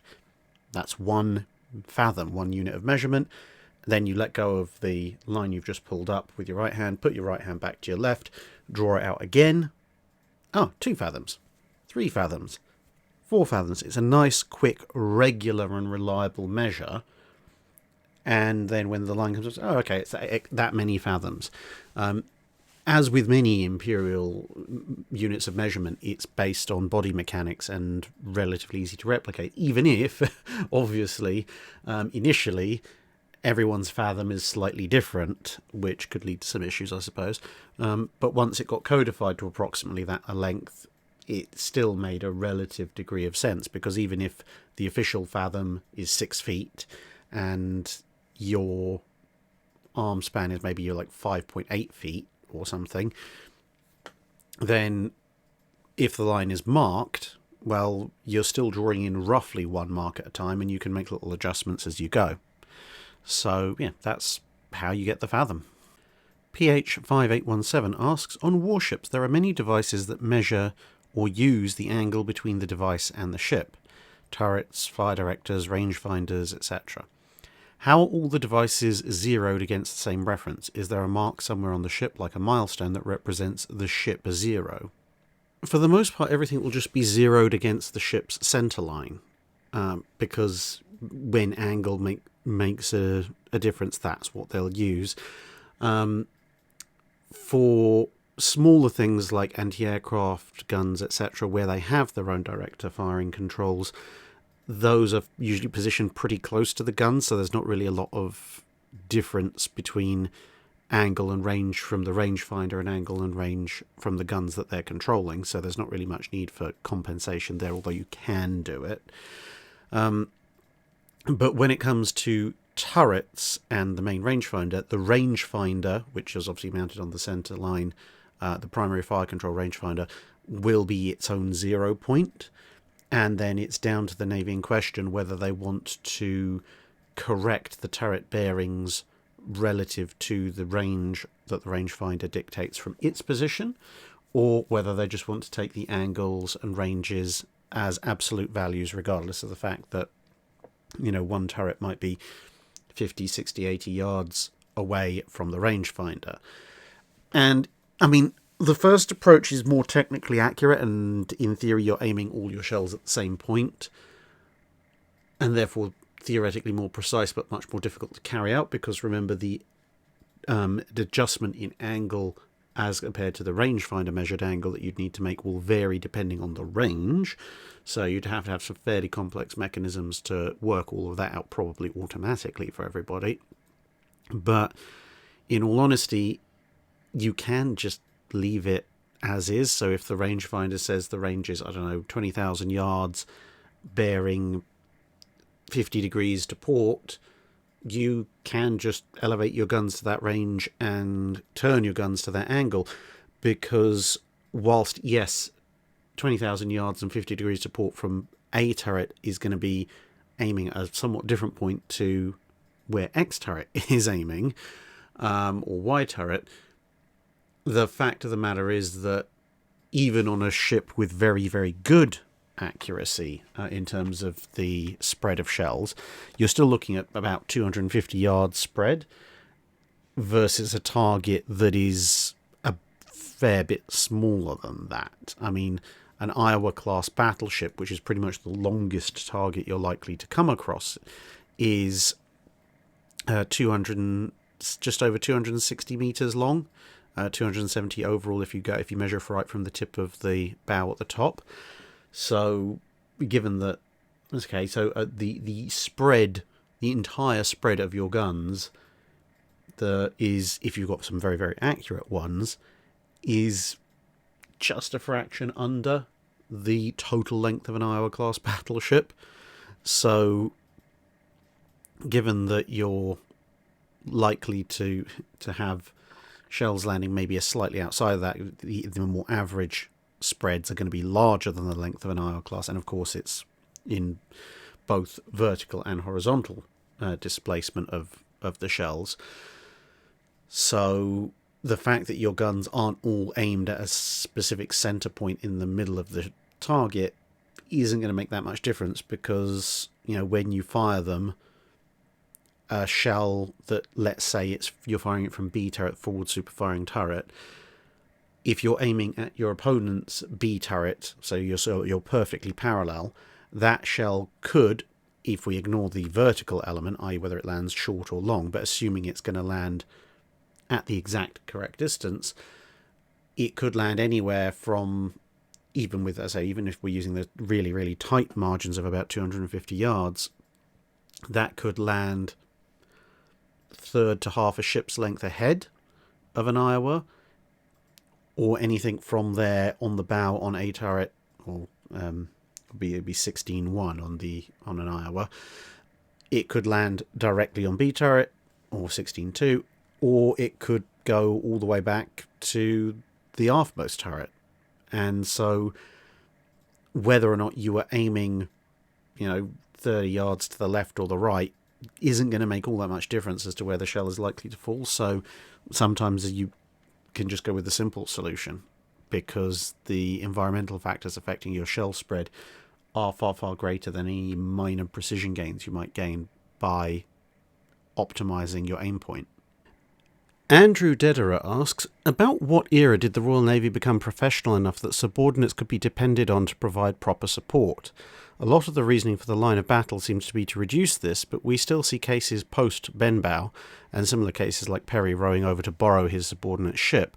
Was this the reason for the three classes and colours of the Admiralty? Whilst patronage was handy into the 20th century, when did obedience become so automatic as to be a problem of its own? Were there similar issues in other navies? To be honest, the Royal Navy and a number of other navies, including the French Navy when it was royalist, if that's the correct term, had plenty of professional subordinate officers that could provide proper support for quite a long time. Even as far back as the Anglo-Dutch Wars, you can see subordinates arriving to help out commanding officers who've gotten themselves in a bit of a pickle entirely on their own initiative and without any orders. Sovereign of the Seas is rescued from the Dutch a couple of times by this method. The fundamental problem is that it is entirely down to hoping that those officers make the right call with the limited amount of information they have to hand, and that they are good officers who will make a call in the first place and not rather terrible ones who'll hang back because they don't like you. And all of that comes down to communication. And this was, for the large part of the Age of Sail, one of the single largest problems. There was a very, very limited set of communications that could be made once, you were heading into battle and you couldn't send messages over by boat. And most of those consisted of, a relatively limited number of flags that were flown, which were direct references to fighting instructions. So if an admiral hoisted, let's say, a red flag on the mainmast, you'd have your little crib sheet and you go, okay, in the fighting instructions, if a red flag is hoisted on the mainmast, it means this. But with a limited number of flags and a limited number of fighting instructions, and them all having been pre-codified, there was only so much that the admiral could say to the other people in his fleet. And of course, those were general signals. He couldn't say, you there, this, and you over there, do that, because there wasn't anything in the fighting instructions that said, well, if he hoists this signal, he means this ship, and if he hoists that signal, he means that ship, because of course nobody knew what ships would be in which fleets at any given point, so you couldn't pre-codify that. Now, a few admirals tried to get around this on specific campaigns by issuing their own supplementary instructions, which gave them a bit more flexibility, but fundamentally, without the ability to spell out your own instructions, have a much wider repertoire of flags and codes, and very critically, the ability of your subordinates to reply there was a very limited amount you could do before discipline could completely break down in a fleet. And it was in the latter part of the 1700s that you started to see what we now recognise as the international system of signal flags, which allows you to, both by combinations of 2 and 3 flags, to indicate a vastly greater array of situations and circumstances as compared to the older systems. And you can reply back to other ships, and if there's nothing codified, you can spell it out because you have a whole alphabet of flags. And that is where really the big breakthroughs came, because then if an officer thought, yes, well, I should probably do this, I think this would be a good idea, but he's not entirely sure, he can now ask permission from the Admiral to do something. And if the Admiral says, yes, that's a good idea, he can go and do it. And if the Admiral can see something that means that would be a bad idea, he can tell him not to do it. And it means different ships can ask for assistance, they can report different things that they've seen, the overall picture of the battle becomes a lot clearer to everybody, and thus proper support can be given, because it goes up from being, say, in the Anglo-Dutch Wars, relying on a captain who is fighting his own ship in the midst of the fight to look over maybe a mile or two and go, oh yeah, it looks like Sovereign of the Seas could use a bit of help. Yeah, might as well. And off they go. To, not even the captain of the ship who's in distress, but someone else going, yeah, Swiftsure looks like she's taking a bit of a battering. Oi, Tonon, go help Swiftsure. Result.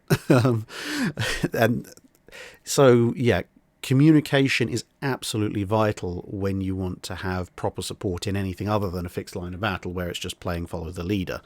And even then, sometimes that didn't work out necessarily.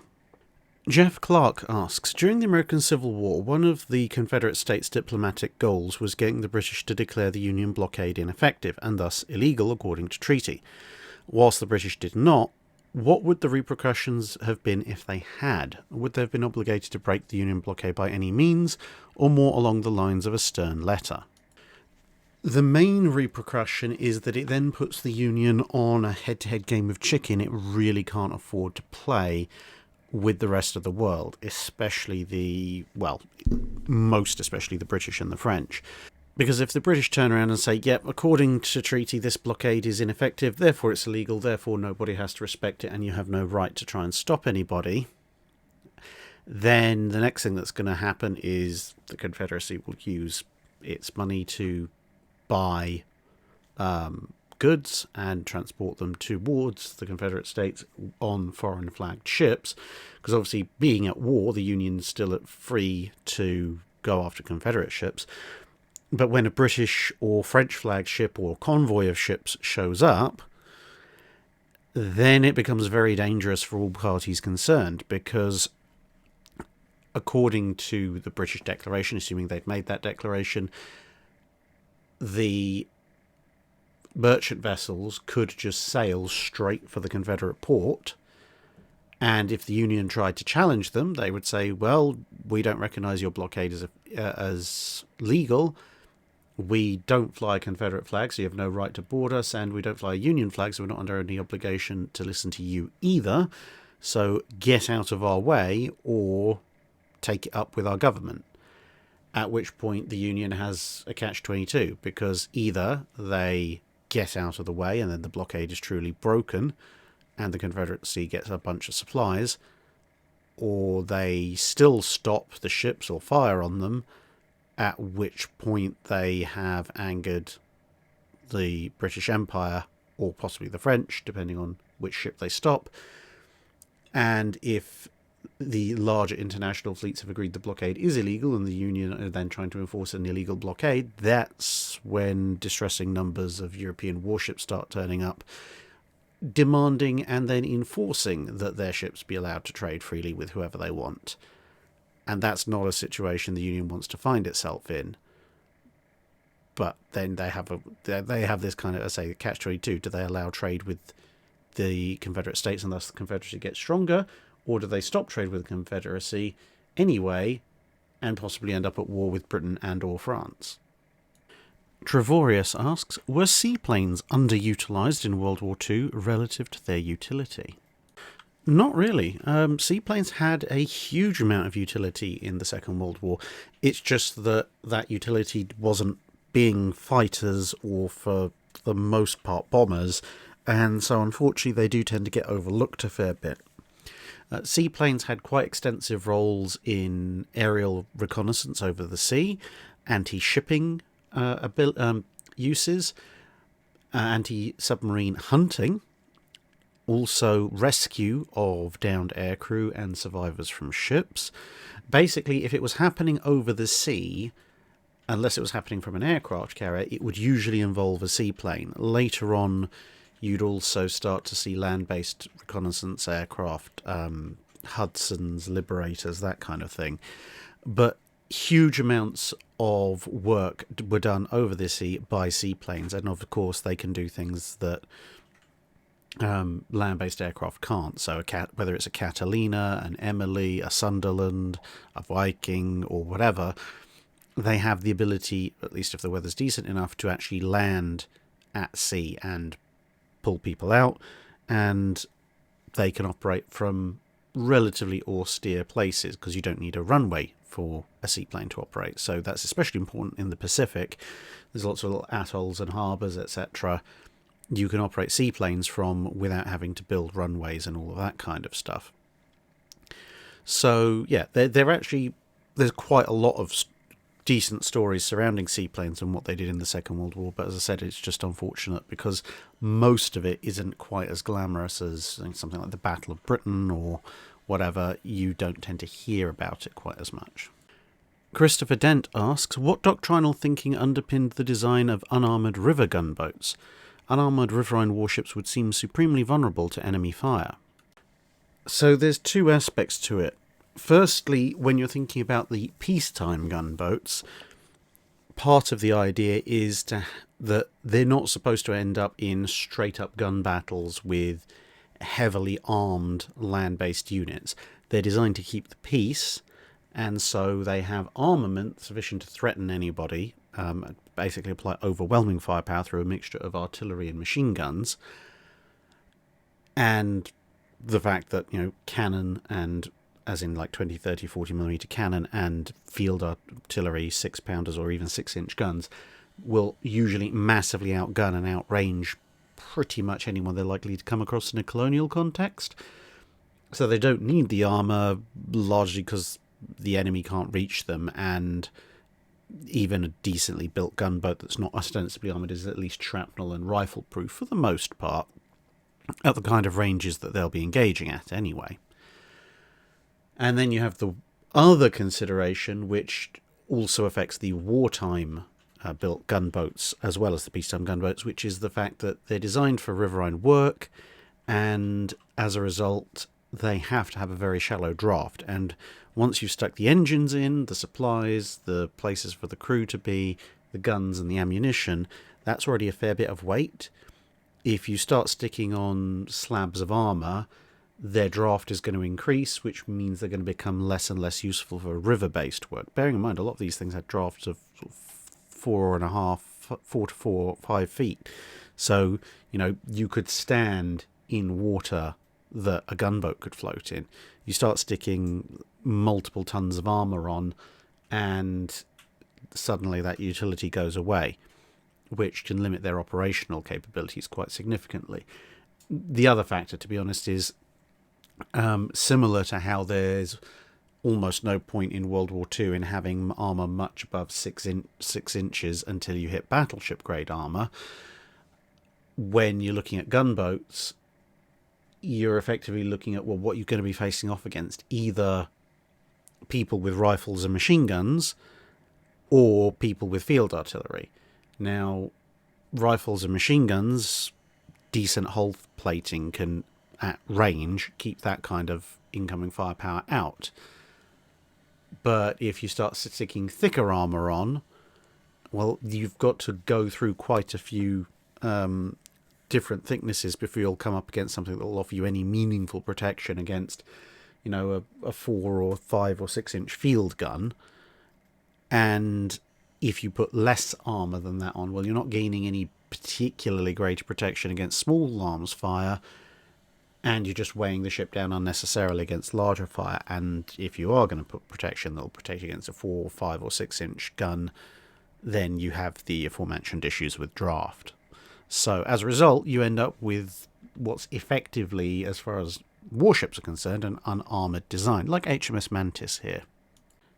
Chris Gregory asks, in terms of full load displacement, how many Holsteins could a Schleswig-Holstein hold if a Schleswig-Holstein Holsteins? Okay, let's do this then. As originally designed, Schleswig-Holstein had a full load displacement of 14,218 tons versus a normal displacement of 13,191 tons. So assuming that she is otherwise normally loaded, but you are now going to try and go from that to full load with Holsteins, you have 1,027 metric tons available. Now, according to most sources, a Holstein cow weighs in at something between just under 700 to just under 800 kilos, with most of them being on the lighter side of that when they are adult. So, if we take a weight of 725 kilos as the weight of our average Holstein, so we divide through 1,027 tons by 0.725, that tells us that if Schleswig-Holstein could hold Holsteins, she could hold 1,416.5 Holsteins and still go to war. Yeah, now you know. Hugh Fisher asks, how much of a radar advantage did the Allies really have at sea late in World War II? There was a question on Drydock Live 179 about 2 King George V against Yamato in April 45. Recently listened to Bilge Pumps 38 again about Japanese radar being a lot better in World War II than most of us think.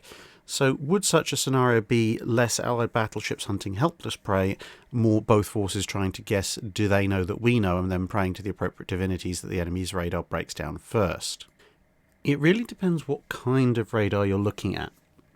So, obviously, everybody was trying to develop radar as best they could, the only exception, of course, being the Italians. They were out for war by 43. But, broadly speaking, by 1945, when you look at, say, surface engagement radar, the Germans, depending on exactly which ships you were looking at, could either claim to be at parity or almost at parity with the British and the US. So if you had a British or US ship with the latest and greatest in Allied radar, it would be somewhat superior to the Germans, but the Germans would also have the blind fire radar capability, just not quite as good. So if you compare, for example, it's not a one-to-one comparison, but if you look at, say, the Battle of Surigao Strait, where some of the US battleships, well, all of them had night fire capability guided by radar, but some of them had better radar and fire control systems than others, and so could engage at longer ranges and with more precision. This is kind of what I mean by, if Tirpitz hadn't been tall buoyed, if she had somehow stuck around and been vaguely operational in 1945 and fought it out against Anson or Howe or New Jersey, then you would expect her radar to give her blind fire control capability as well, but you'd expect the British or American ship to have slightly better capability in that regard. But it would be a very close run thing, and at most ranges it might not make too much of a difference. When it came to the Japanese, they were a little bit further behind. They did have radar, but as far as I can tell, Yamato, which was the last sort of modern frontline Japanese battleship before it got sunk, had a variety of radars on board, and it had air search radars, general surface search radars, etc., but it didn't have fire control radar, whereas the latest British and American ships did. So in a theoretical night engagement with a Japanese ship, the Allied ship would probably pick up the Yamato first. Yamato would probably then pick up the Allied battleship, but then it would be down to, when it came time to open fire, the British or American ship could open fire based purely on its radar systems. Yamato was not at that point equipped or designed for that, so would either have to try and close in to get a visual sighting, or could make an estimate based off of what its surface search radars were reporting, but that estimate would be much, much more inaccurate than the specific dedicated fire control radars on the Allied ships. So there would be an Allied advantage, but it would not be as much of an advantage against the Japanese as, say, it would have been in 43 or 44. Jonathan Welch asks, I've heard of shells being cue-balled by US Navy cruisers to increase their rate of fire. What exactly is happening when shells are being cue-balled? So this applies to ships that have separate shell and charges to load. You do not want to do this for a battleship, but you can pull it off with something like a heavy cruiser. And what it comes down to is that part of your reload, in fact a good chunk of your reload, is actually placing shells and cartridges into, or charges into, the gun barrel. Now the shell obviously has to go in the furthest because you have to stack in all the explosive behind it. So when the shell goes in, the rammer has to go a fair old distance in, and then it has to come out and it has to exert a fair bit of force while doing so. So this takes time. Whereas if you're ramming all the charges home, if they're all on a nice tray, then the rammer only has to go up basically to the breech of the gun, so it can do that a lot quicker. Cue balling is, the term is taken from, if you've played snooker or pool or billiards or whatever you might call your local variant, if you're using a snooker cue on the cue ball, you usually do a very sharp movement, hit the cue ball, and then the cue usually will stop shortly thereafter, and the cue ball goes rocketing off to hit something else. When applied to a gun turret, this basically means you set the rammer to high speed instead of low speed, and it acts like a snooker cue and just smacks the shell into the gun barrel, into the breech, and thus it doesn't actually have to go really any further than the rammer that's used to load the cartridges or the charges, depending on what gun you're using. And because it's moving at high speed as well, the entire action is done and dusted pretty quickly, and that basically just smacks the shell into place, flies in, engages with a rifling, and then you can now move on to loading the charges or cartridges a lot sooner than you would have if you'd followed a standard loading procedure, and thus having cut out a good chunk of time, probably up to 5 to 10 seconds out of your loading time, you can vastly increase your rate of fire. Of course, you have to do this with rammers that are designed, or over-engineered, I suppose, to be able to withstand that, and also the shells have to be able to withstand that, although given that the shells are shortly to have a couple £100 of explosives set off behind them, they're probably fine. It's more with whether or not the rammer will break that you have to worry about. Corvus asks, how does an AP shell fuse work? The fuse needs rather heavy deceleration, so it's activated only when it hits something substantial rather than a superstructure. How is this sensed and calibrated? So exactly how each individual armour-piercing shell fuse worked could vary quite radically depending on the time period and which nation you're looking at. But very broadly speaking, for the most part, what you would have is some kind of usually spring activated or otherwise restrained firing pin. So the shell's obviously fired, it arms itself. When it hits something hard enough, then this firing pin is thrown forwards against the spring, hard enough to ignite an initial primer. There are some variations on this, but that's usually the way it's done. This primer being ignited normally would be, well, it normally would be black powder, but later on it could be something even more volatile. But basically the idea is that whatever the primer is, it's a chain of explosive, whether it be literally a line of black powder or a crystal of high explosive that fires a little burst of flame and pressure down a tube, or whatever else you're going to use. But basically the idea is that the primer sets off this, and this burns for however long, and obviously you can set the length depending on how much explosive is there or how many layers of the explosive there are or whatever. And it's obviously going to be a very brief time, but when that burns through its enclosed area to the other side of the enclosed area, that then sets off the initial part of the main charge of the shell, and thus the shell explodes. And it can be a booster stage, it can be the main charge, depending on exactly how the shell is designed, what time period it's on. But if effectively it's some kind of spring-loaded firing pin that sets off a primer, which sets off a little chain of explosive, which then carries through into the main body of the shell, and up it goes. And depending on the burn rate of that in-between bit of explosive, you thus get the delay that the shell needs to penetrate the armour before it goes off. And the fact that it's got a little chain of explosive, that is why a tumbling shell, for example a shell that's non-optimised for passage through water, can go inert. Any kind of extreme G-force that isn't a relatively linear one that will prime the firing pin can be violent enough to either disturb the little train of gunpowder that's in there, or actually put it out by slamming the whole thing around, and thus you end up with a dud, which appears to be what happened to the shell that Bismarck hit Prince of Wales with.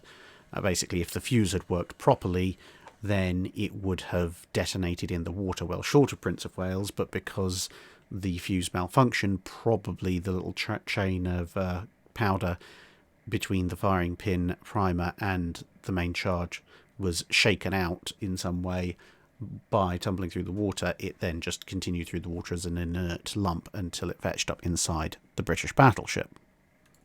The infallible Beatty, Victor of Jutland, I highly doubt this, asks, you have often made your completely scandalous and unjustified opinion of my performance as a commander of the sea known to your listeners, and for that I should smite you. Fortunately, you have also said I was an excellent peacetime asset to the Royal Navy, and, like most other divine beings, I like hearing good things about myself. And so, I give you a chance to redeem yourself by asking, what particular thing in my career was likely most beneficial to the Navy? And do you think my career was a positive or negative for the Navy as a whole?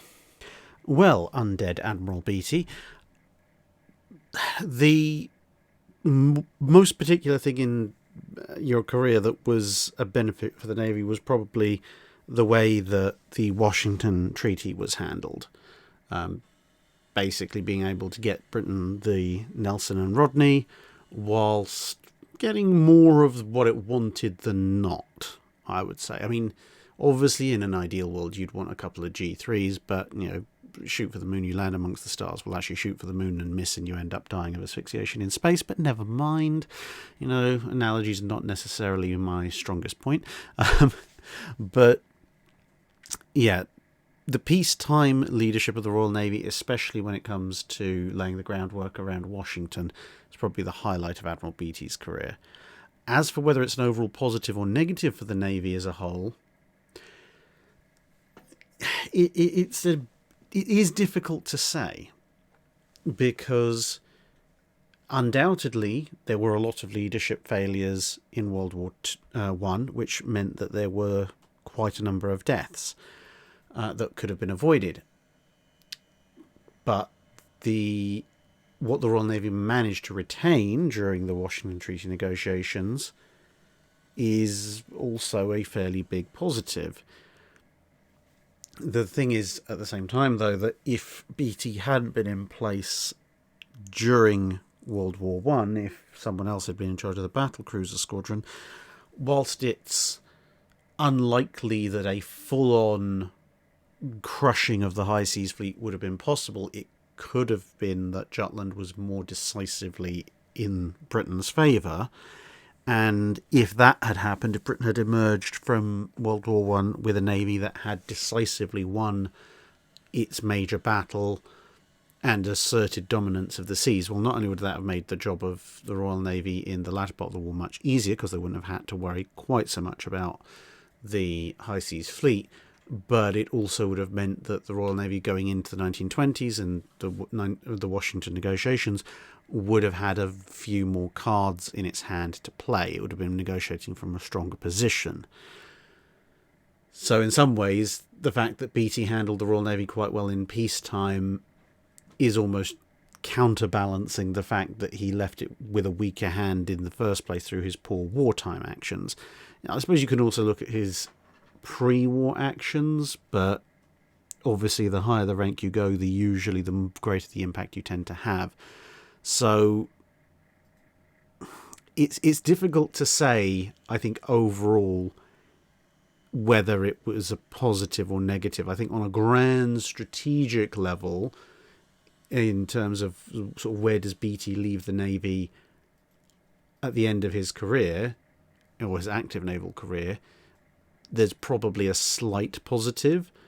But in terms of the details, both his tactical handling of ships in the war and also the way he tried to cover up some of his responsibility thereafter, and the feud that ignited with Jellicoe,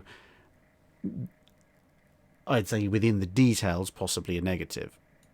Brett Martin asks, as an Australian naval buff, the story of the loss of HMAS Sydney is close to my heart, but I've always had questions regarding what happened that fateful evening. Sydney reportedly closed to a distance where she lost the advantage of gun range. Given that it was known that German raiders like Cormoran existed, do you think that Sydney erred in getting so close, or was it standard practice to keep closing the gap to suspicious ships? I think that a mistake definitely was made by closing in so much, and normal procedure would not have been to close to that distance if you thought there was any chance that there might be a German raider in the area, and especially that if you were approaching a ship you thought might be a German raider. Now, if you absolutely, for whatever reason, had decided you were going to close that distance, instead of, I don't know, sending over a seaplane or sending over a boat over a slightly longer distance, then at the very least you should man all your guns first, have them all pointing at the ship, loaded and ready to go, and then you close in. Because this was the thing that really meant that the reason why Sydney ended up losing or mutual killing in the engagement with Cormoran was because she was not ready for combat. They had men coming out onto the guns, but Cormoran got the drop on her and managed to do a lot of damage before Sydney could bring her armament to bear. Whereas if Sydney had gone in, even to the range that she did, with all her guns levelled and manned, then Cormoran would have been in a sticky situation, because either she does nothing, gets discovered and gets boarded and sunk, or the literal instant she starts dropping her disguise, Sydney gets the first salvo or two off, which could cripple Cormoran's ability to respond pretty quickly. David de Boer asks, after your recent recommendation, I purchased a copy of Russian and Soviet Battleships by Stephen McLaughlin, and I'm thoroughly enjoying it. Excellent. I found the Battlecruiser Ismail and the various Soviet proposals on how to complete her with 16-inch guns or as an aircraft carrier to be particularly interesting. In your opinion, how does the original 1913 design for the Ismail stack up against capital ships being ordered by other naval powers of the time? And do you think any of the Soviet proposals to complete her in the 1920s would have been worth pursuing? The design actually stacks up pretty well when compared to other battle cruisers of the period. So you look at when she's laid down, what else is being laid down? Well, Tiger, some of the Congos, some of the Der Flingers. And when you compare that, well, speed-wise, okay, she's at the lower end of speed, but she's not massively disadvantaged. She's designed to be overloaded and go a bit faster. So speed is kind of a wash, but she's on the slightly slower end of the pack. Armour, she just about scrapes in with a maximum belt thickness that it's the second heaviest, only heavier than Der Flinger. Near enough as makes no difference, on a par with Tiger, and a fraction heavier than Congo. So, you know, but with being somewhat at the lower end of the pack and then second highest, just kind of, she's kind of at this point kind of on maybe a 4 out of 10, if 10 is the maximum, 0 is the minimum. But then you also have the armament. So every other battlecruiser that's being built at the time has 8 guns. The Tiger has 8 13.5s, the Congo has 8 14s, and the Der Flinger has 8 12-inch guns, whereas the Ismail or Borodino, depending on which classification you want to give it, has 12 14-inch guns, so 50% heavier broadside than her next nearest competitor. That makes her pretty good, because she's just about competitive in speed, neatly competitive in armour, but has a massively greater amount of firepower. Now, obviously that could be offset by fire control, detail in the armour layouts and everything, but as a rough comparison, it's a fully competitive design for that specific time period. Would proposals to complete her have been worth doing? Well, it would have given the Soviets a more capable capital ship than some refitted Gangutts, but how much of a benefit that would have been is somewhat more questionable, considering that, you know, even a refitted Borodino or Ismail isn't going to go up against Bismarck or Tirpitz with a much of a chance of winning, because the Bismarck or Tirpitz will be faster, it'll be better protected, and have much more powerful guns, even if they have slightly fewer of them. An aircraft carrier, well, given the area that she's designed to operate in with the Baltic, not really worth having, to be perfectly honest. Carriers are good at operating in oceans, not small enclosed seas. If you're going to complete her with a bigger set of guns, well, you're still left with by the time of the 20s and certainly into the 30s, you're still left with a fairly lightly protected vessel. And again, where are you going to use this ship? Because she makes sense in the context of the Imperial Russian Navy. In the context of the Soviet Navy, as I say, who are you going to fight? Refitted with bigger guns, maybe 16-inch guns, it might give her more of a fighting chance if she comes across a Bismarck, but she's still significantly more vulnerable. And that's really the only targets you can take on. I mean, you could send her down to the Black Sea. Okay, she'd rule unchallenged until an aircraft came along. Or send her out to the Pacific, where she doesn't do all that much until about 5 minutes before the Japanese surrender. So, I mean, as a flagship unit, if you were going to complete it and modernise it instead of refitting a Gangut or two, then sure. But one battlecruiser slightly modified from a World War I design for the Soviet Union in the Baltic is not really worth having other than that. Capitano Lorenzo asks, the US, using decrypted Japanese code information, launched a number of P-38 fighter aircraft in April 1943 to intercept and shoot down the aircraft carrying Admiral Yamato. This was referred to as Operation Vengeance. My question is, has there ever been a similar occurrence whereby, during a war, one power specifically sought out an enemy admiral or senior commander for assassination and succeeded in doing so during a war, aside from, say, something like Reinhard Heydrich in 1942? At least in naval terms, I'm not aware of any. There were obviously admirals who died in battle. Admiral Nelson was specifically selected by the person who shot him, but that's not really an assassination. That's part and parcel of, the pitched battle in the Age of Sail. There were some admirals who were killed on land during war by various disgruntled people, but I'm not aware that any of them were a particularly directed assassination attempt by the other side. When it comes to land-based stuff, obviously I don't know anywhere near as much, so I can't comment on that. But to my recollection, I can't recall of a similar kind of directed and successful assassination attempt on an enemy admiral during times of war, outside of, people just dying in the course of battle. The Panda Man 2000 asks, I recently got home from a delightful weekend of target shooting 9-pounders in the desert, and as always this experience fills me with questions about Age of Sail gunnery. For instance, we used tinfoil to roll our powder charges in. What did they use in period, and what exactly was the safe procedure for loading red hot shot or martin's shell? So, depending on exactly when you're talking about in the Age of Sail, to load the powder could, in some early circumstances, involve using a ladle that is has a curve to the dimensions of the bore, and literally ladling in a fixed amount of gunpowder. You then, once it's reached the end of the cannon, you turn it 180 degrees, that dumps the powder out, you ram some wadding down, ram the ball after it, and there you go.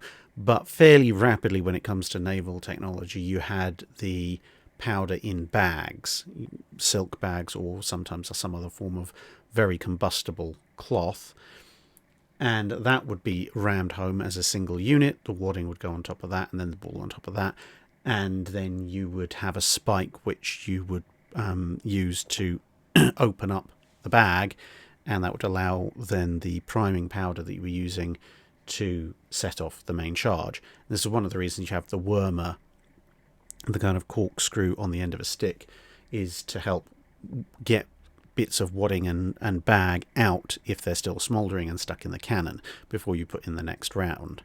Now, when it comes to loading a red hot shot or a martin shell, the procedure is for loading pretty much the same, except that the wadding that you put in between the charge and the shot is usually soaked so that it doesn't prematurely set off the charge itself. Obviously that does rob a little bit of the heat out of the shot you're about to send up, but that's better than the thing exploding prematurely in the gun. And for transportation, red hot shot was usually transported to and from guns on fortifications. It wasn't used that often on a ship, but regardless when it was, you'd have a little carrying rig. Usually this would be made of something fire resistant, like iron or thick wood, and kind of a ring that the ball would be put on, and then you might have thick rope or some other kind of handle that allowed you to then carry it, usually two people carrying it. If you, for whatever reason, had the shot red there and ready to go, you might have some clamps or something like that to put it in. If it's a martin shell, then despite the fact that the energy is a lot higher because it's got molten iron in it, the inside of the shell is lined with horsehair, and the shell itself is solid and not glowing at the time that it's filled. So it's still going to be very hot, but it's more easily transported, again usually on a ring or little pouch, kind of half cylinder made of iron with carry handles on it, and you just move it as quickly as possible to the gun. Sean Morrison asks, thinking back through history, during the Napoleonic Wars, the French Navy seems to have been generally blockaded in port, and when they attempted to engage the Royal Navy's ships, they tended to lose badly. Moving into the ironclad era and beyond, the French Navy seemed to pursue a schizophrenic ship design and shipbuilding course, resulting in, well, shall we say, odd designs with likely limited capability. Was there a time when the French Navy was capable of challenging the Royal Navy with any chance of a successful outcome? Well, it depends how far back you want to go, and sort of you start to enter murky realms of, is it the Royal Navy and is it the French Navy? But, I mean, the French Navy in medieval times, such as it was certainly capable of challenging whatever fleet the English kings could come up with at the time, and several times won major battles and campaigns. They just either came at the wrong time or weren't quite decisive enough to allow for an invasion. By the time of Henry VIII, there were quite a few close calls. I mean, the Royal Navy under Henry VIII generally had slightly the better of it when it came to facing off against the French, but for example, the famous engagement where Mary Rose sank, the Battle of the Solent, there was a significant amount of worry because the French actually outnumbered the English by quite a bit. During various, well, I wouldn't say the Anglo-Dutch Wars themselves, but during periods around the Anglo-Dutch Wars, the French Navy certainly on occasion was able to get the better of the British. Whilst they remained under royal control, even into the early part of the 18th century, again, there were periods where the build-up of the French fleet and their capabilities were, on paper, more than capable of taking on the Royal Navy. The main problem that the French faced was the fact that because France had all these land-based enemies that had borders with it, it couldn't devote the same proportion of its economic might and industrial might to a navy that Britain could. And therefore, you ended up with situations where either they didn't put quite enough emphasis on their navy to overcome the Royal Navy, or of the occasions where they did get the upper hand, they were distracted by other things going on. So they thought, oh, okay, we've dealt with that, we've suppressed them, we've completed our immediate goals in this area. They didn't then move on to try and completely maintain and dominate the seas, and that distraction was enough for the British to claw back their position. Once you got into the Napoleonic era and the massive drop-off in quality that resulted from having executed a bunch of your officers, the French Navy never quite got back to a position where it could challenge the Royal Navy. There were certainly a few scares in the 1840s and 1850s when the French went in with steam-powered battleships first, and similarly with the ironclad building race. But in both of those cases, it was a sort of a period of the French have a slight upper hand in this newest, latest and greatest technology, but not enough of one to be completely decisive, and the British still have a massive superiority in whatever the older version of ships were, which was the bulk of the fleet. So initially purely sail-powered ships, and then later wooden ships when the ironclad era came in. Ryan Donaghy asks, if the raid on St Nazaire hadn't taken place or had failed to damage the dry dock facilities, what do you think the actual likelihood is that Tirpitz would have used the facilities or been based in that part of the Atlantic? I understand the concerns with regards to keeping the convoys to Britain safe, but isn't Tirpitz more vulnerable there than tucked away in some fjord in Norway? She is more vulnerable, but the fact is that the dock is the only thing that could repair her. She could base herself out of, La Rochelle or Boulogne or somewhere like that, somewhere further south, once she was fully repaired. The main point of St Nazaire was that was the only Atlantic-based port where she could be repaired, as opposed to having to try and fight her way back through the Denmark Strait.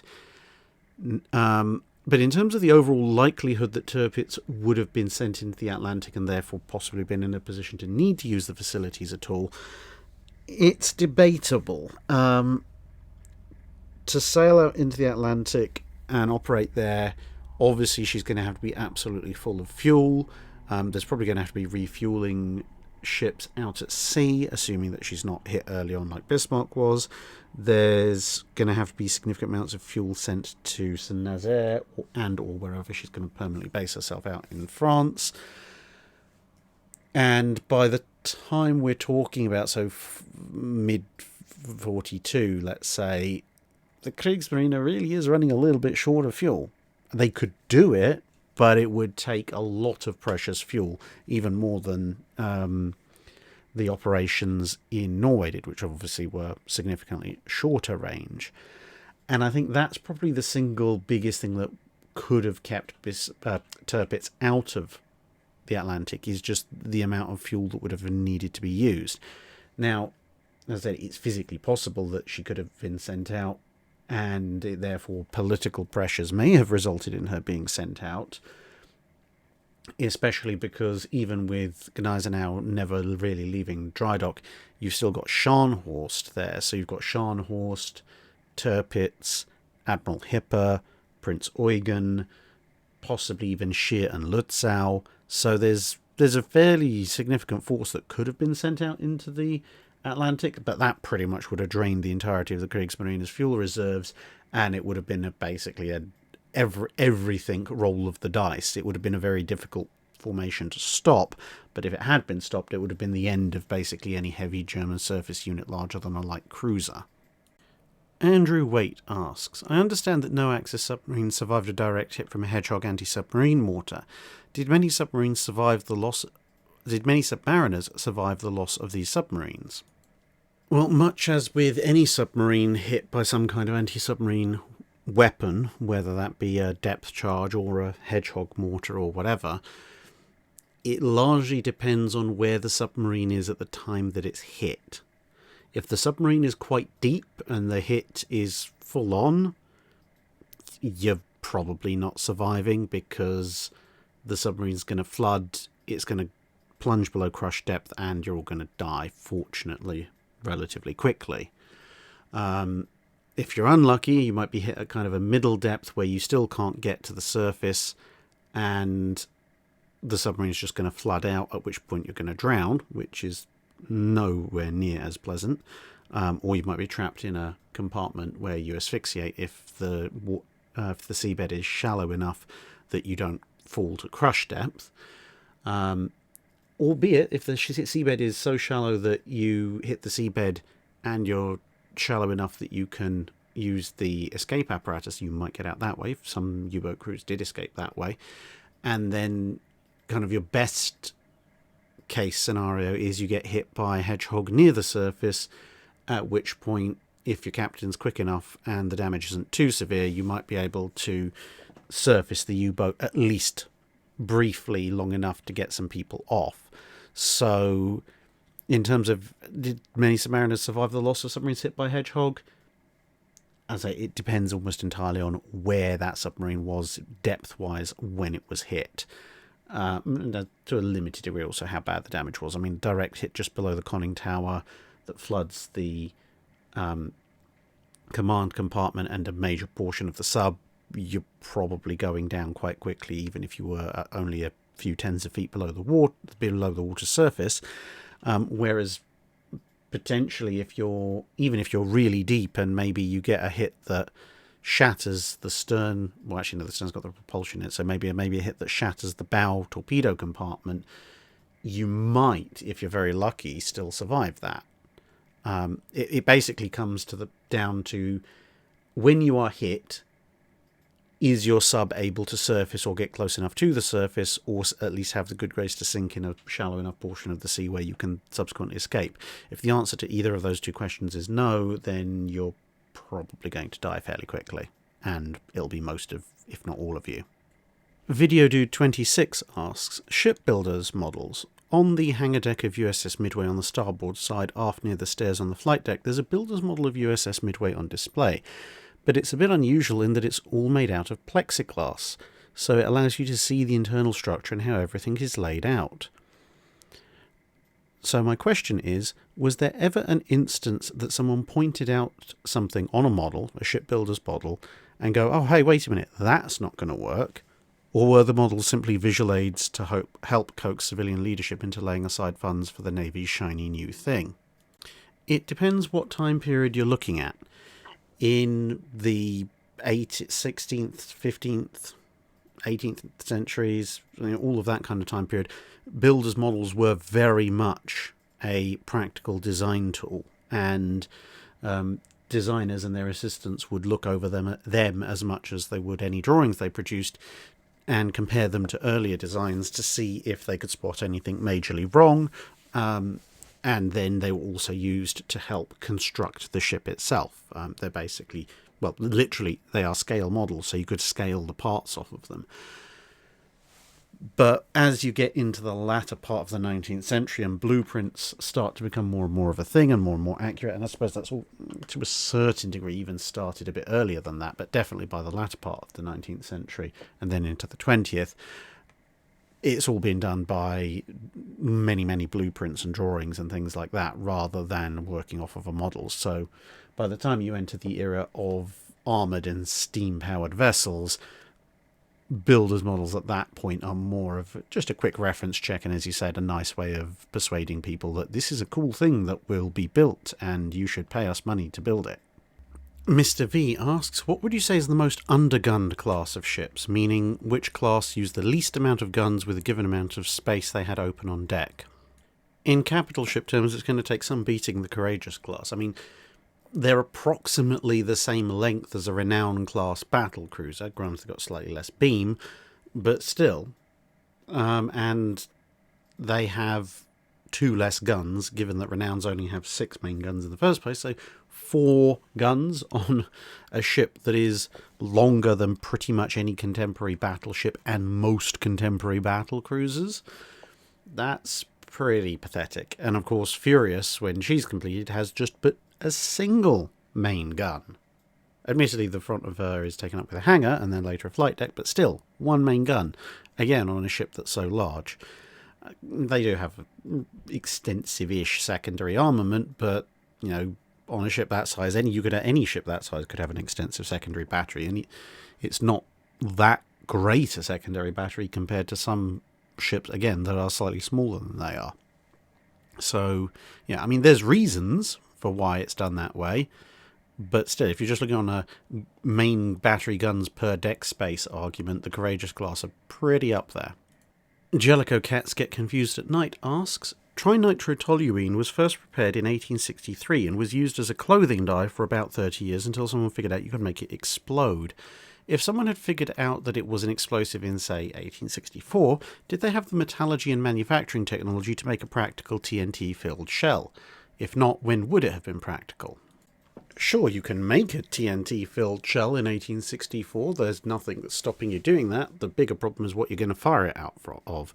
The reason that USS Vesuvius was built with her pneumatic guns and then used to fire dynamite-filled shells was because, well, high explosives, of which TNT is one, across the board in the latter part of the 19th century, are incredibly sensitive to shock and just a little unstable. And, well, if you stick them in a shell and then you stick that shell in a gun with a conventional black powder charge and then you ignite that charge, shockingly enough, that's a massive great shock running through the shell. So you have just invented your very own very expensive pipe bomb, for the most part. And this is fundamentally the problem with a TNT shell. Pretty much every form of propellant that is available in 1860, 1870, etc. is far, far too violent and will just result in the shell detonating from the shock of being fired, which, isn't great.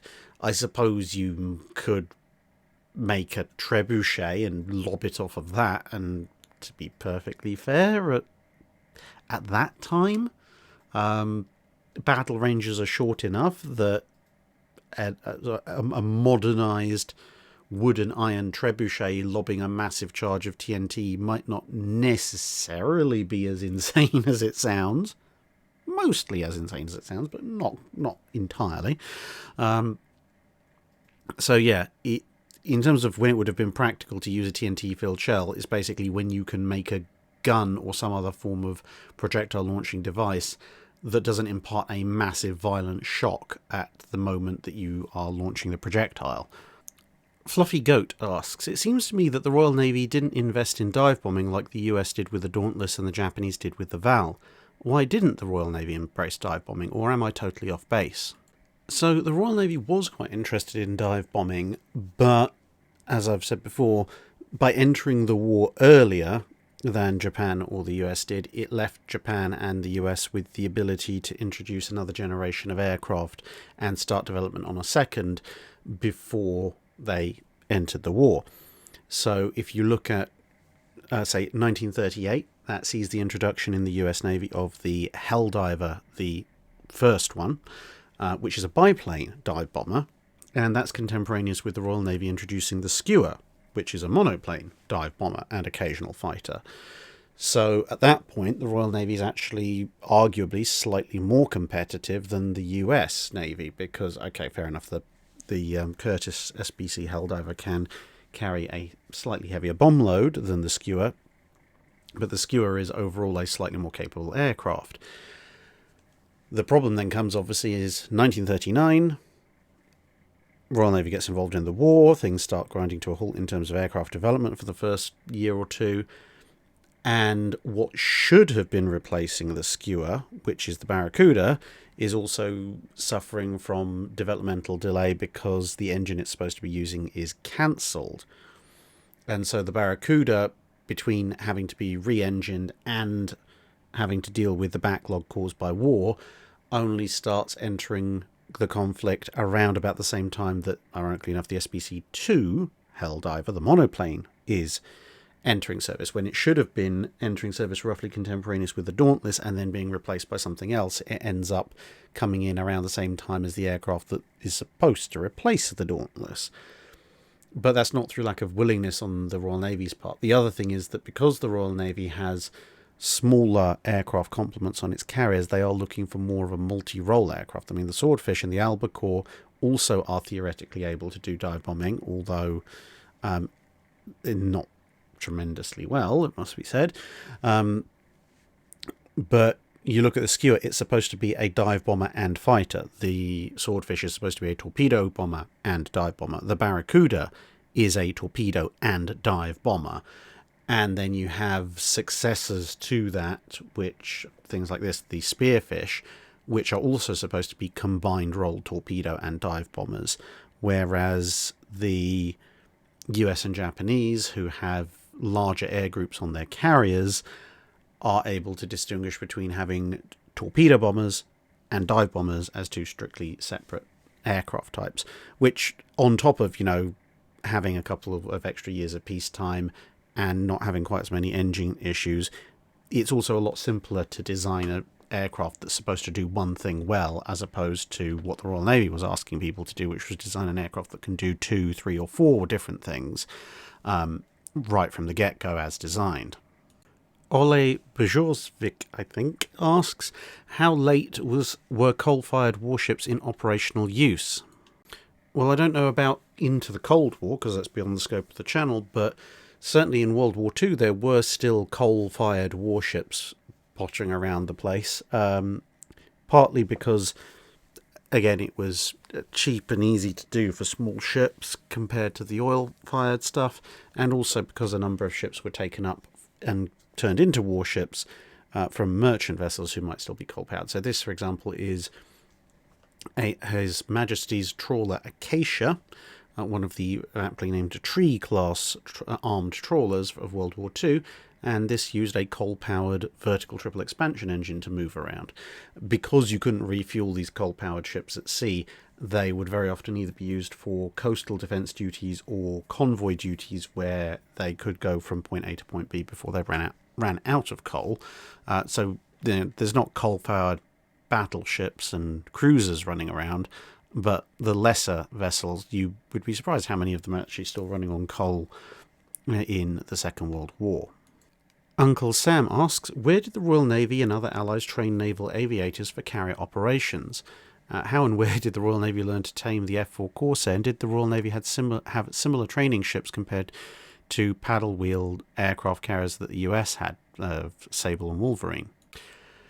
A mixture of places. So some would be done on land-based airfields. There's a number of Fleet Air Arm airfields still around, even in the UK these days, but obviously more in the interwar period and during wartime.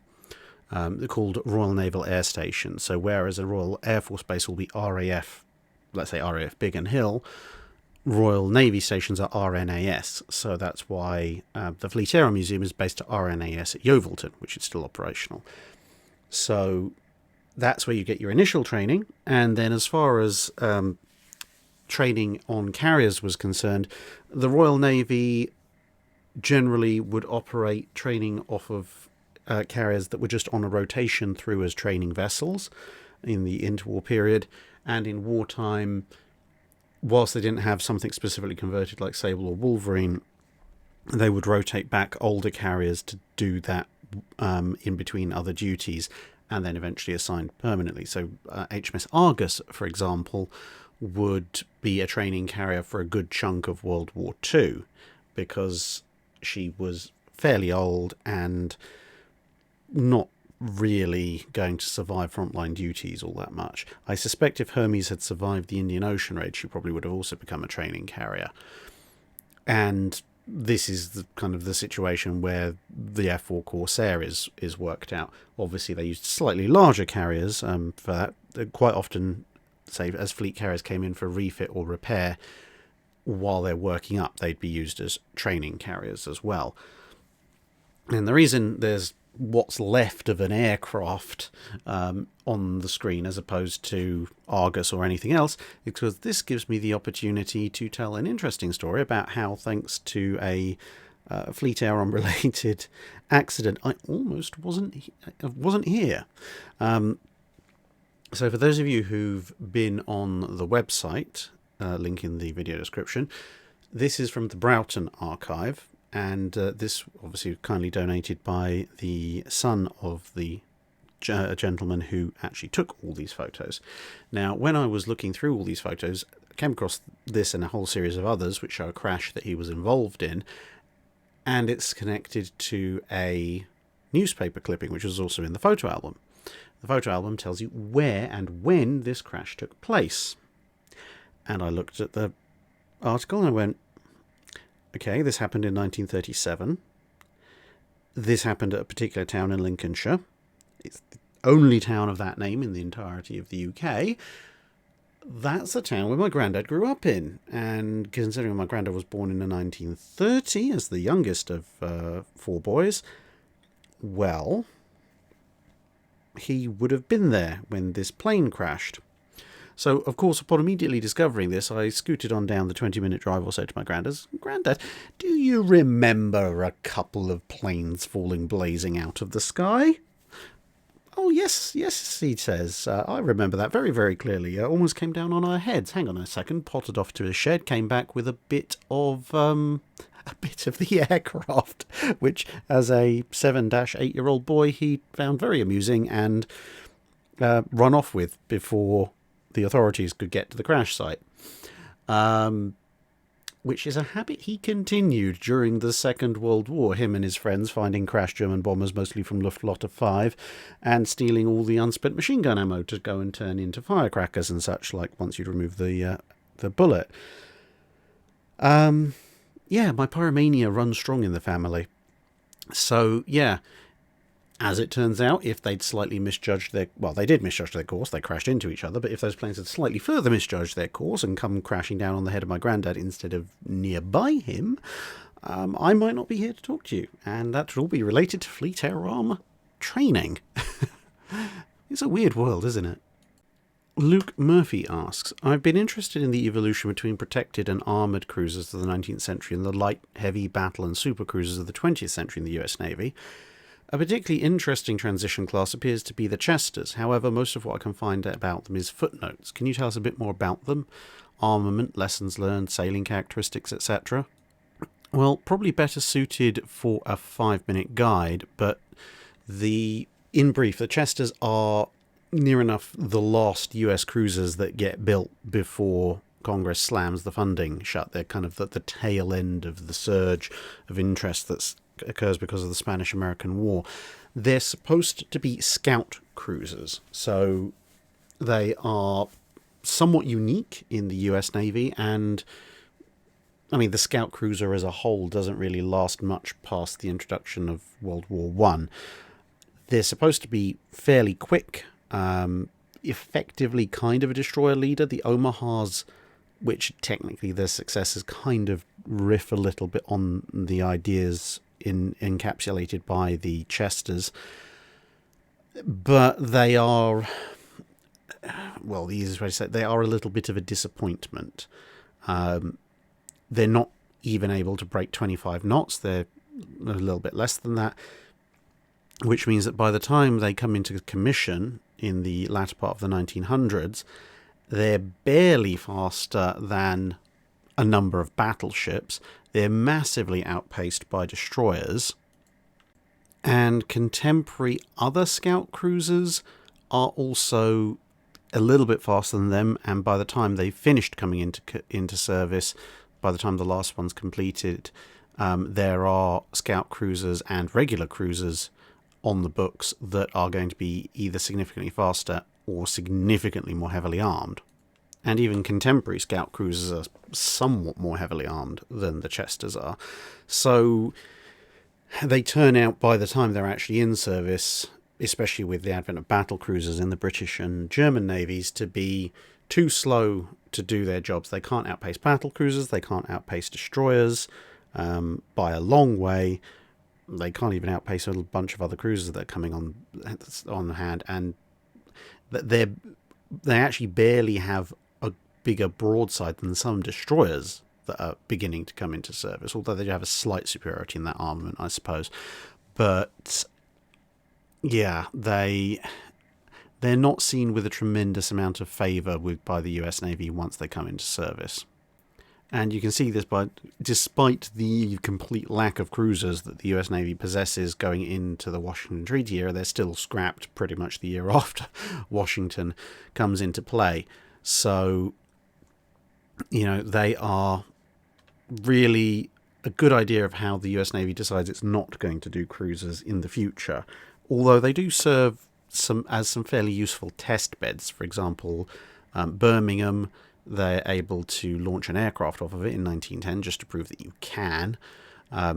They're also the first large, well, say large, they're only just over 3,000 tons, but they're the first major US combatant to fully test out turbine engines in comparison with one of the three which has vertical triple expansion, so I suppose that's somewhat useful.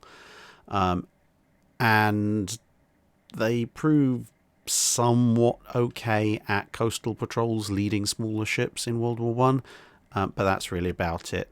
So that they're a little bit of an evolutionary dead end, unfortunately. Ort Kaiser asks, what makes dry dock so expensive that navies often decide to limit ship construction to dry dock size?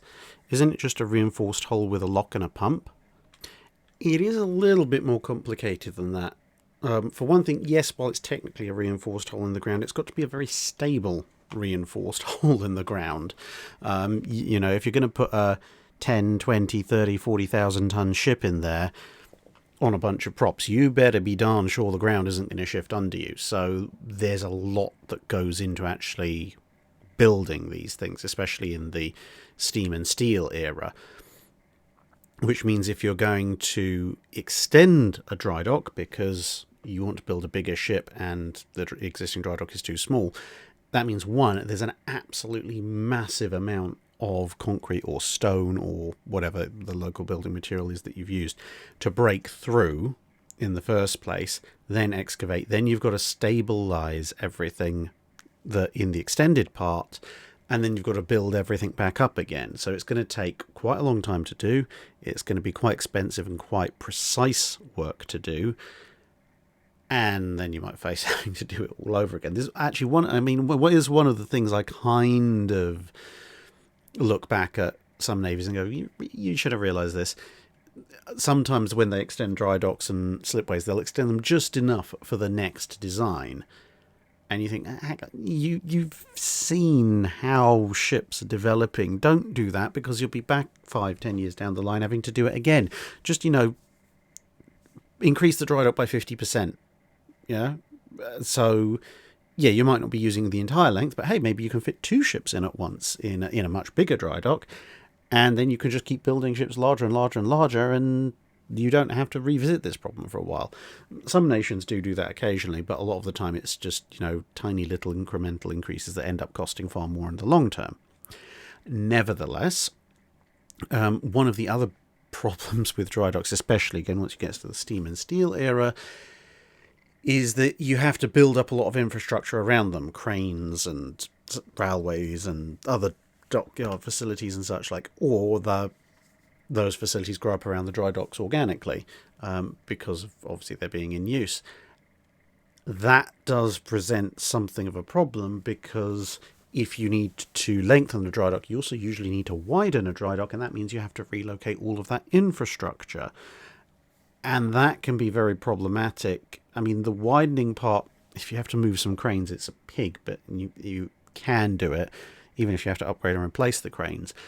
And the main problem with lengthening the dry dock is that, like if you see the Chatham video I did recently, you might have run a train track past the end of the dry dock. You might have had a walkway, trainway, passageway, roadway, whatever, going past all your dry docks. And immediately on the other side of that, there's a bunch of buildings. And if you extend the dry dock any significant amount, you're going to cut into your pathway or passageway.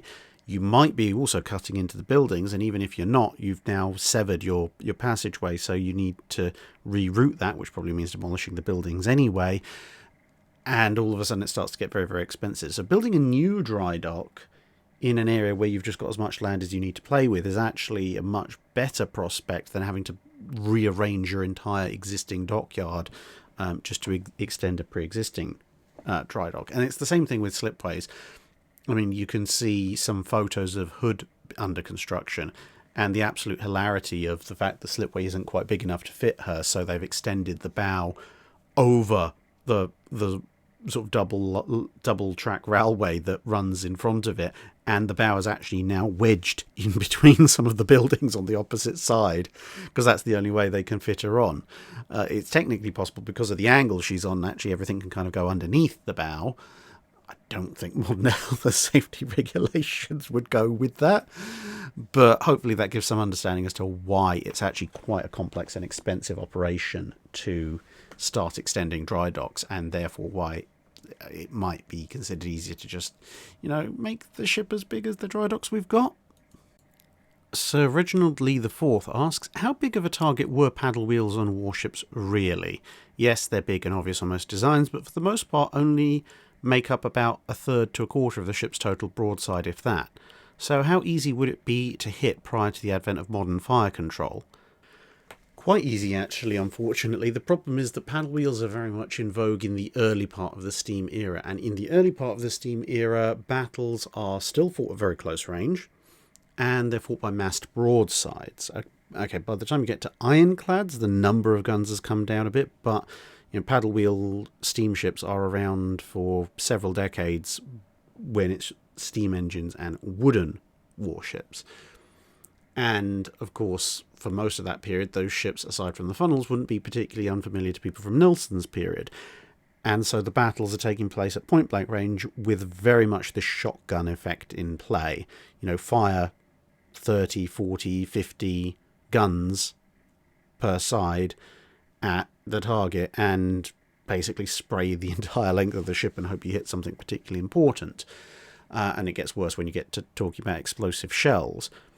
So you combine the sheer number of guns being fired with the very short range that the guns are being fired at.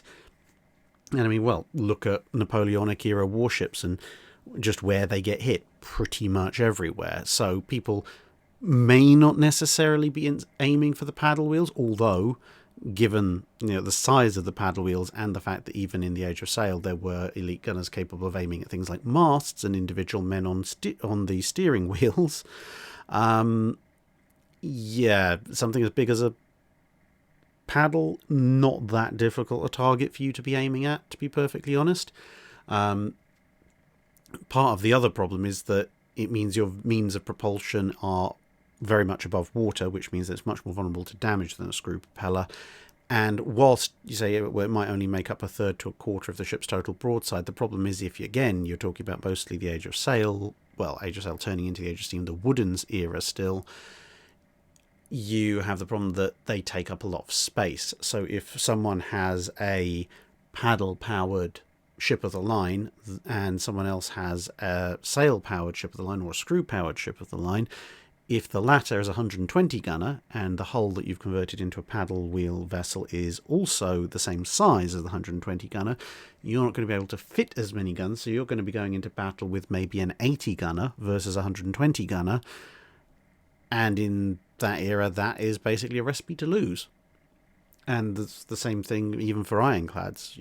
Warrior has admittedly fewer guns, but take out a good chunk of the amidships with paddle wheels and she suddenly lost probably a dozen more guns and becomes significantly less powerful against other ironclads. So it's a combination of the loss of the firepower and, they are actually at point-blank range pretty vulnerable targets, pretty obvious targets. That means you don't really see big paddle-wheeled warships on the front line of major navies. Connor Johnson asks, from my understanding, HMS Warspite was recalled to the home fleet following the loss of HMS Royal Oak, hence why she was available to go sailing up Narvik Fjord to say hello to the local German destroyer population. If Royal Oak hadn't been lost because the U-boat attack failed, is it likely that she would have been sailing up Narvik Fjord instead? It's possible, but the timing is a little bit too far apart to say for certain. So yes, Warspite was recalled to the home fleet when Royal Oak was sunk, but you have to bear in mind that Royal Oak was sunk in October 1939. So given that the Germans start their invasion of Norway in April 1940, there's 6 months-ish between the recall of Warspite because of Royal Oak's loss and then the invasion of Norway. So it's possible that Warspite stays in the Mediterranean if Royal Oak isn't lost, at which point Royal Oak may well be the flagship that Whitworth has available to him when it comes time to go say hello to the German destroyers. But equally speaking, It's possible Warspite could have been recalled for any other number of reasons, because the Mediterranean, again, in 1939, 1940, wasn't a particularly interesting place until the Italians got involved. So,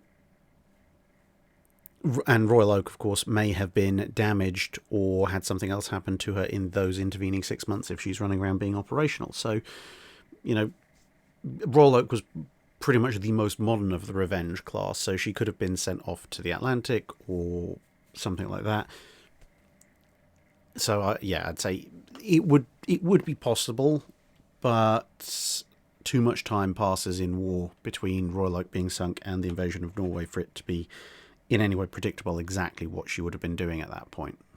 Goose Riesbos asks, I recently re-watched your Fliegerkorps 10 Marks the Spot video, and it makes me wonder about something I saw in Shattered Sword, namely one of the Japanese sailors seeing a carrier, I can't recall which one, burning after they'd evacuated, and noting that even if she made it back to Japan, she'd never be able to be repaired. But when I heard about the visual damage of HMS Illustrious, it didn't seem too different from her Japanese counterpart. So am I missing part of the damage done to the Japanese carrier, or was the damage to Illustrious not as bad as it at first seems?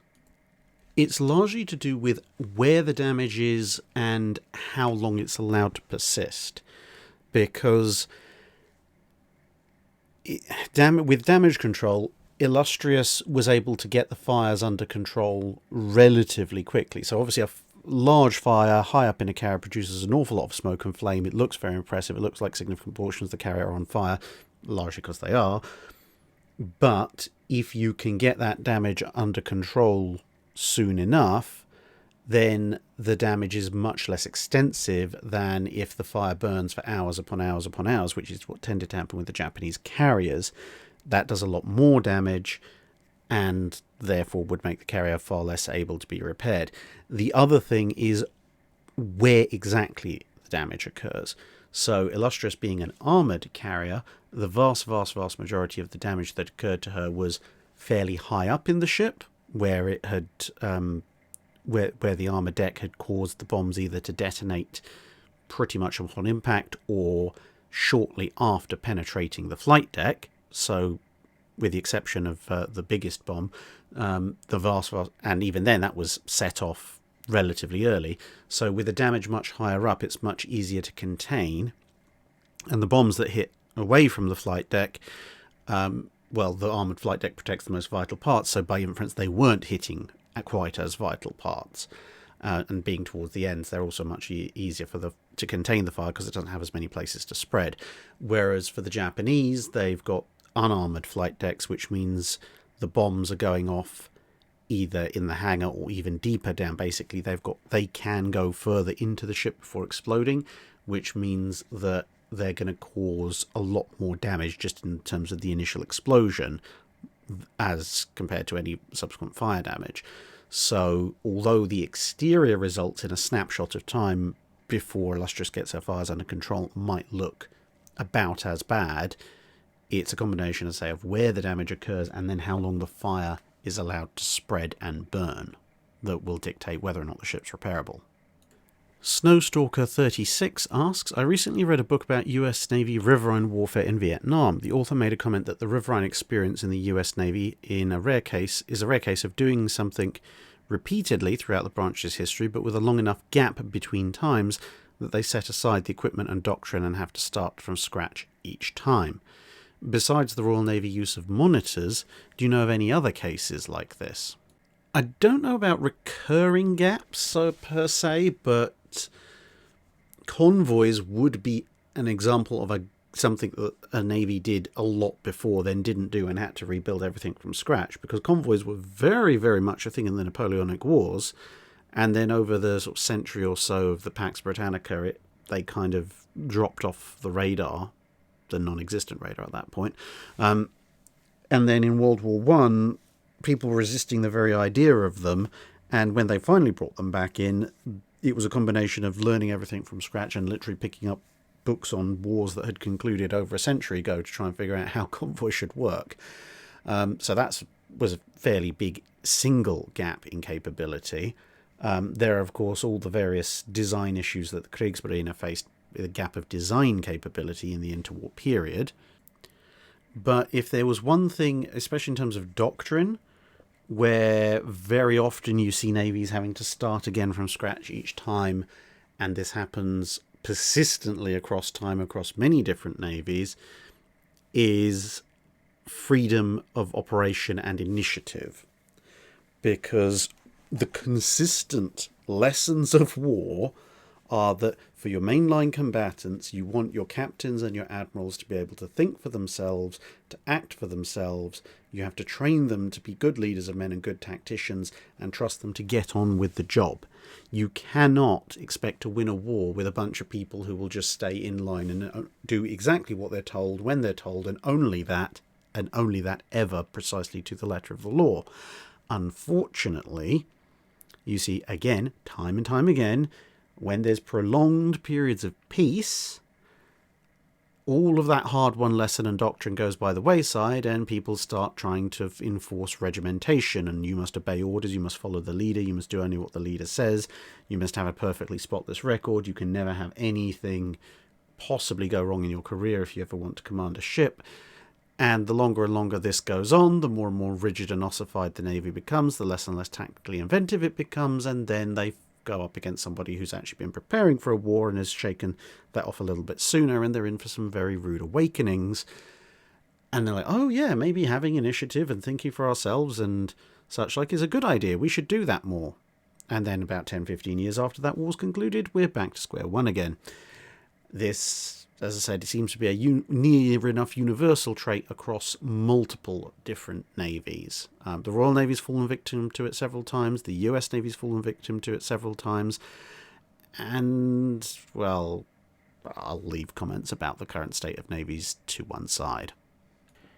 Eric J. Van Dooting asks, could you describe how World War II era torpedo launchers on surface ships functioned and what the capabilities were? For example, destroyers and light cruisers typically had centerline mounted launchers, while heavy cruisers had pairs of outboard mounted launchers. In the latter case, was it more an issue of economizing deck space, or would it have even been possible for a torpedo launcher to get a torpedo over the side of the deck on a ship with a wider beam if the launchers were mounted centerline? So when it comes to surface-based torpedo launchers, it's a tyranny of propulsion and gravity. So as you can see from this launch in progress, torpedoes from surface launchers were typically chucked out into the sea by either compressed air or a gunpowder charge, depending on exactly which launcher you were looking at, time, nation, etc. But fundamentally, it wasn't a particularly powerful charge, all things considered. Because you didn't want to break things on the torpedo. I mean, you still are propelling a weapon that weighs probably well over a ton, but forward at a reasonable amount of speed. So, you don't want to be in front of it, but still. The torpedo, I mean, as you can see here, it's not even quite cleared its own length past the torpedo tube launcher, and it's already fallen a couple of feet. Now, if you have a larger ship, like a 10,000 ton treaty cruiser, and you put your torpedo tubes on the center line, you've got enough beam that what you're going to end up doing is basically firing a torpedo into your own deck, which obviously is somewhat counterproductive to what you're trying to actually do, because it'll fall too far before it reaches the edge. The other issue, of course, is that if you're going to have to keep fairly wide firing lines clear on a large cruiser, then if you mount them centerline, that's an awful lot of deck space you can't be using for things like AA guns and all sorts of other useful implements. The other issue is that as ships get larger and larger, the torpedo has to fall further and further to land in the water. And again, as you can see with this one, the nose is already beginning to tip down.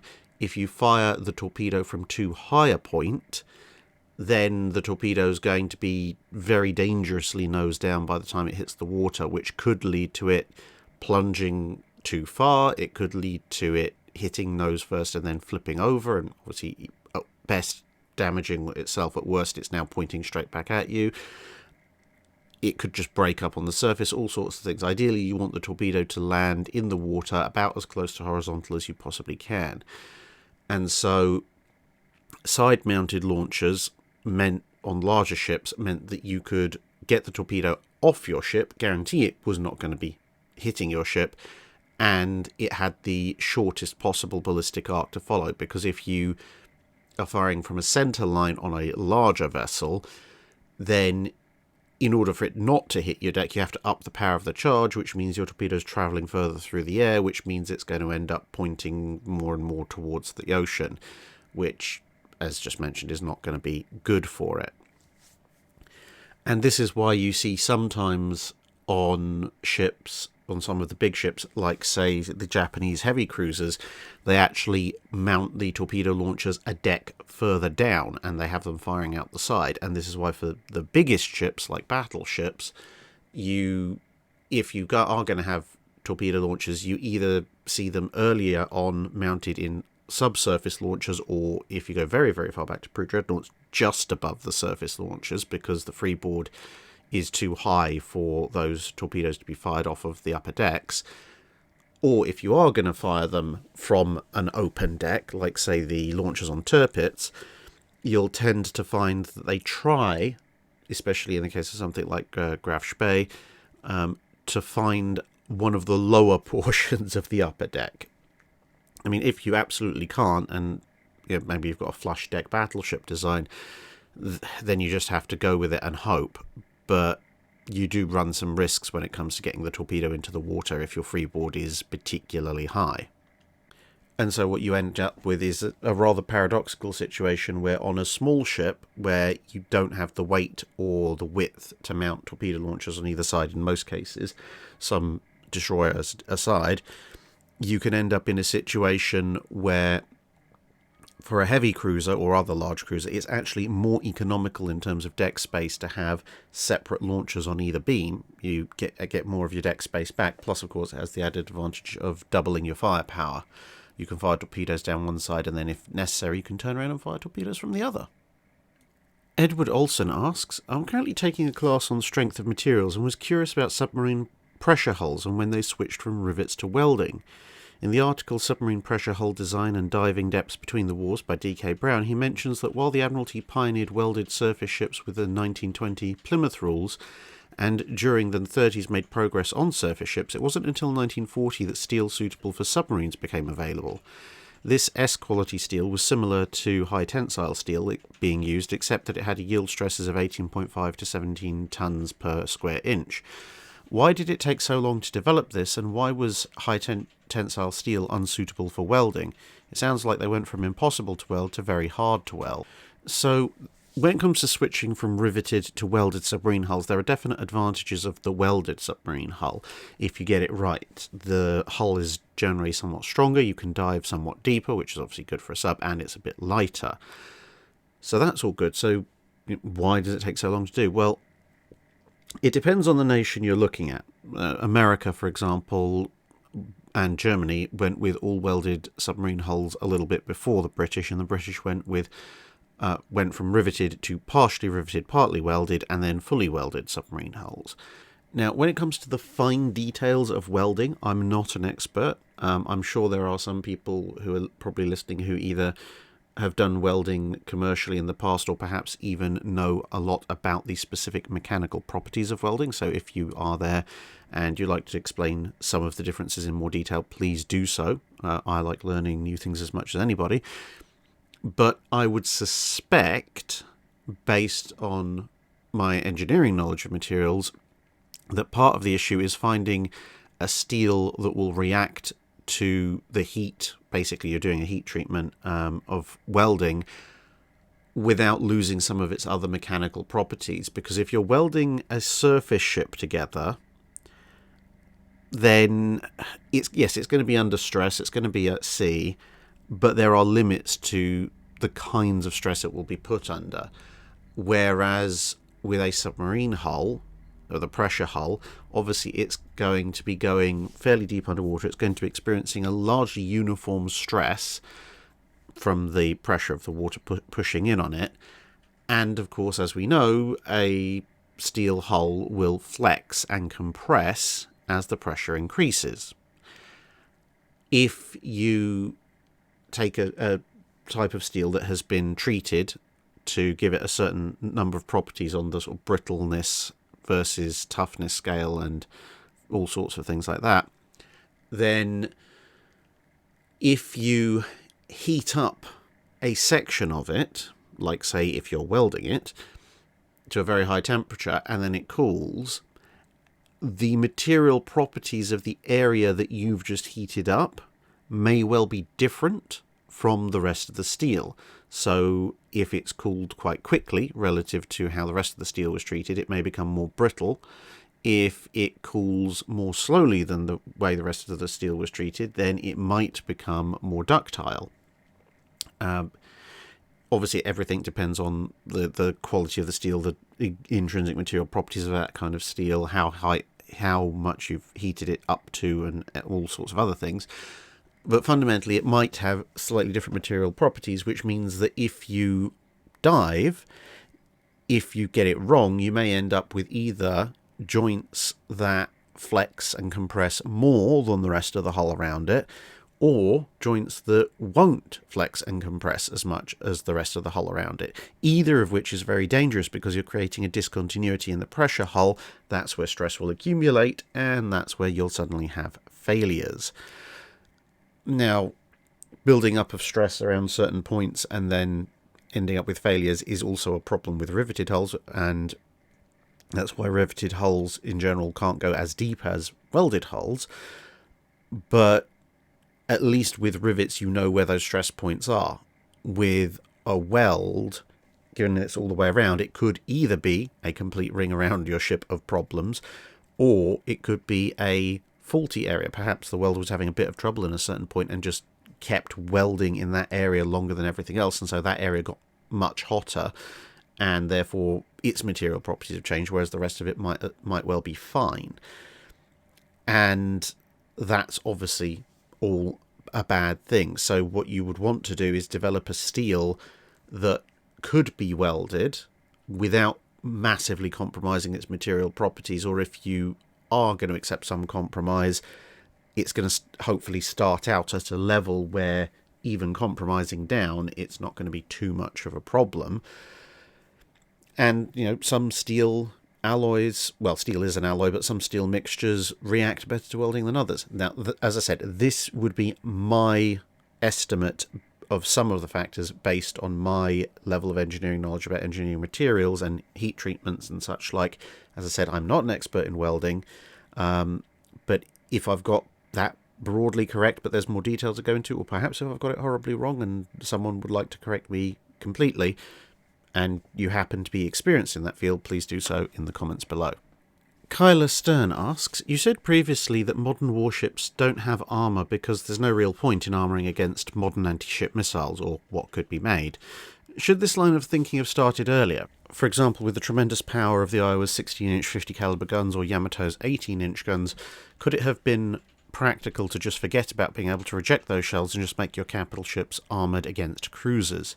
Adding to that, it seems like battleships are so easy to mission kill that armour seems overrated to me. Well, the fundamental difference between the situation nowadays where anybody or their dog could make a anti-shipping missile that could pierce any arbitrary amount of armour, and indeed that capability has been on the table since the late 40s, and prior to that, is that if you can make a missile, you can hang it off of any airplane, you can launch it from almost any ship, so it's a common weapon, or at least a weapon that could be very common. Whereas when you're talking about the Iowa's guns or the Yamato's guns, those are the top-end weapons, and they only exist on a very few ships. So if you are designing a battleship, you might be, let's say, designing Yamato, and yeah, maybe at regular battle ranges the Iowa's guns can get through your armour. Okay. But the US is only building, well, they're building 6, but they only end up building 4 Iowas. But even if they were building 6 Iowas, there's still 4 South Dakotas, 2 North Carolinas, and 15 standard class battleships just in the American fleet, let alone all the British battleships and so on and so forth, possibly even the French. So just because a very small percentage of the battleships you might be facing might be able to get through your armour, it doesn't mean it's a good idea to drop all that armour, because that armour might well protect you against the other 95% of battleships out there. And so in most engagements, you should be fine. And even in the engagements where perhaps a shell can get through your armour from a particularly powerful gun, similar to what happened with Illustrious and various other Royal Navy armoured carriers being bombed in the Mediterranean and then later on in the Pacific, even if your armour is compromised, at the very least it's going to set off the shells sooner. So having a nice thick piece of armour that is just about compromised by an incoming battleship shell might still afford you a modicum of protection, because let's say it is heading for the magazines, which is worst case scenario.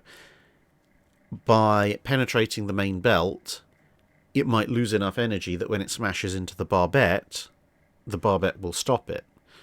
Or if it's going quite low and it's gone through the lowest portion of the belt and it's heading right for the magazines, well, it might detonate because it's been slowed down and damaged and the fuse has been initiated. It might detonate part way to the magazines, which means instead of having to deal with a shell physically arriving in the magazines and detonating, you're having to deal with the still not ideal but slightly better scenario of shell fragments and blast arriving in the magazines, which might still be very disastrous, but might not be quite so disastrous as the actual full-on shell arriving. And also, you've got to bear in mind that most of the battleships where their armour wouldn't work against these big guns were designed before those big guns became possible, well before those big guns became possible, and they were actually relatively well armoured, for the most part, against the guns that were contemporaneous with their own design. Plus, whilst when you get to the very end of things with the 16-50 and the 18-inch, it's becoming more and more difficult to armour your ship against those threats, it's still not impossible. It's relatively plausible to draw up a Yamato scale ship, or slightly over Yamato scale ship, which has reasonable enough protection against 16-inch 50 or 18-inch guns. So you could still guard your ship if you know that that's the threat that you're facing. It'll require a few compromises and a fairly large design, but it can be done. Where you start to see the somewhat absurd designs of the immediate post-war period, where you've got things like a foot-thick deck armour, that's when you're starting to look at the air-launched weapons and how to resist those more so than the shells. And that is ultimately what kills the idea of armour. It's the much, much greater energy and armour-piercing potential of air-launched weaponry, not an increase in size in battleship shells. And to be honest, as I've said before, 18 inches probably pushing the limits of what's practical with World War II or early 20th century period technology for battleship guns. You can build bigger, but the efficiency drops off very, very dramatically. And unless you've got some kind, unless you did some kind of horrific hybrid of Italian high-velocity guns, as exemplified by their 15-inch gun, with an 18-inch caliber, outside of a situation like that, you can reasonably design a ship that has a decent level of protection against those shells. Choo Choo asks, gun turret firing arcs are an important part of ship design. Are there any ships that did a very good or bad job of it? And were there any battles where those design choices made a difference? Well, basically almost every ship that had an echelon wing turrets did a pretty bad job of it. In theory, this gave you broadside firing capability. In practice, it meant you damage your own ship, but even if you were prepared to absorb that damage, which, to be fair, most of them were, you still had very, very limited arcs of firing, which meant you had to be practically broadside on to your opponent in order to get a full broadside of your own off. If you were in a more conventional, slightly angled firing position, which, to be honest, given that the enemy's not necessarily going to cooperate with you and sail in complete parallel, then you usually had a lot more problems to worry about in terms of bringing your main guns to bear. Now, obviously, some ships with en echelon turrets had slightly better firing arcs than others, but if you compare basically any ship that had an en echelon firing arrangement with a similar period vessel that just had fore and after mounted guns, you'll find that the more conventional layout of ship could get a full broadside off at much, much greater angles than the en echelon equipped ship. And obviously that then reduces the number of guns that you can bring to bear, which means that you're at a disadvantage.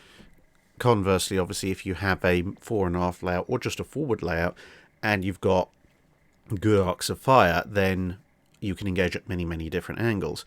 Weirdly enough, for all the fact that she was turning to unmask her aft guns, Hood actually had a pretty good set of arcs on her fore and aft turrets. Richelieu is another ship which had some pretty good firing arcs.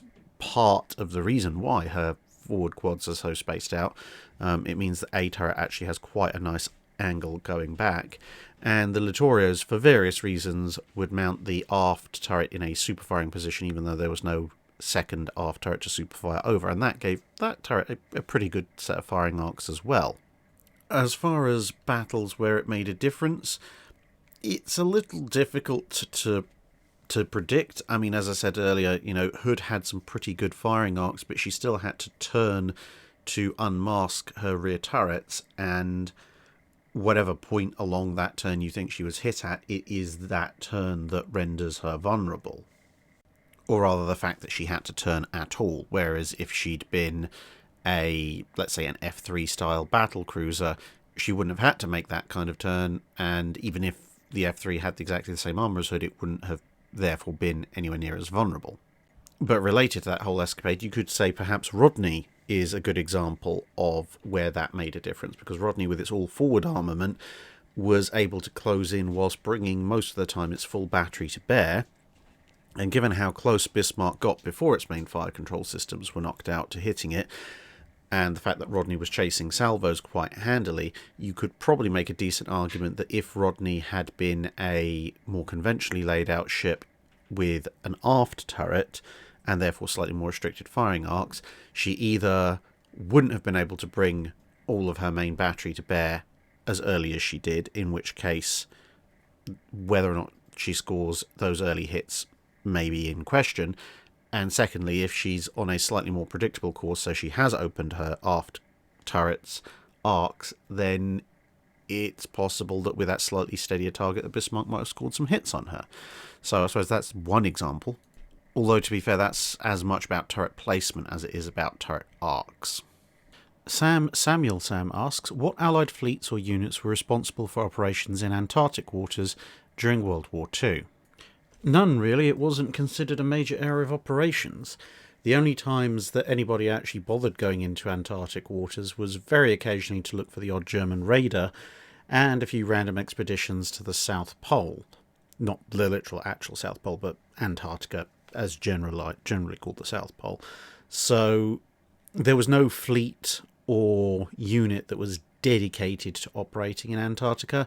It was just a case of, well, if there's a need to go there for whatever reason, then some nearby ships would be designated to the task. So it would usually be whatever was floating around in the South Atlantic at the time, quite often. Very occasionally something would stage out of Australia.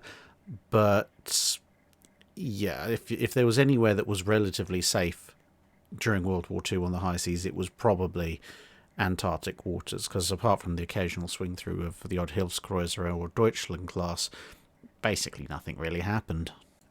Grumman Wildcat asks, it's sometimes said that the Taranto raid by the Fleet Air Arm inspired the attack on Pearl Harbor. Do you agree with this opinion, and if so, what do you think would change about the attack on Pearl Harbor if the Taranto raid didn't happen?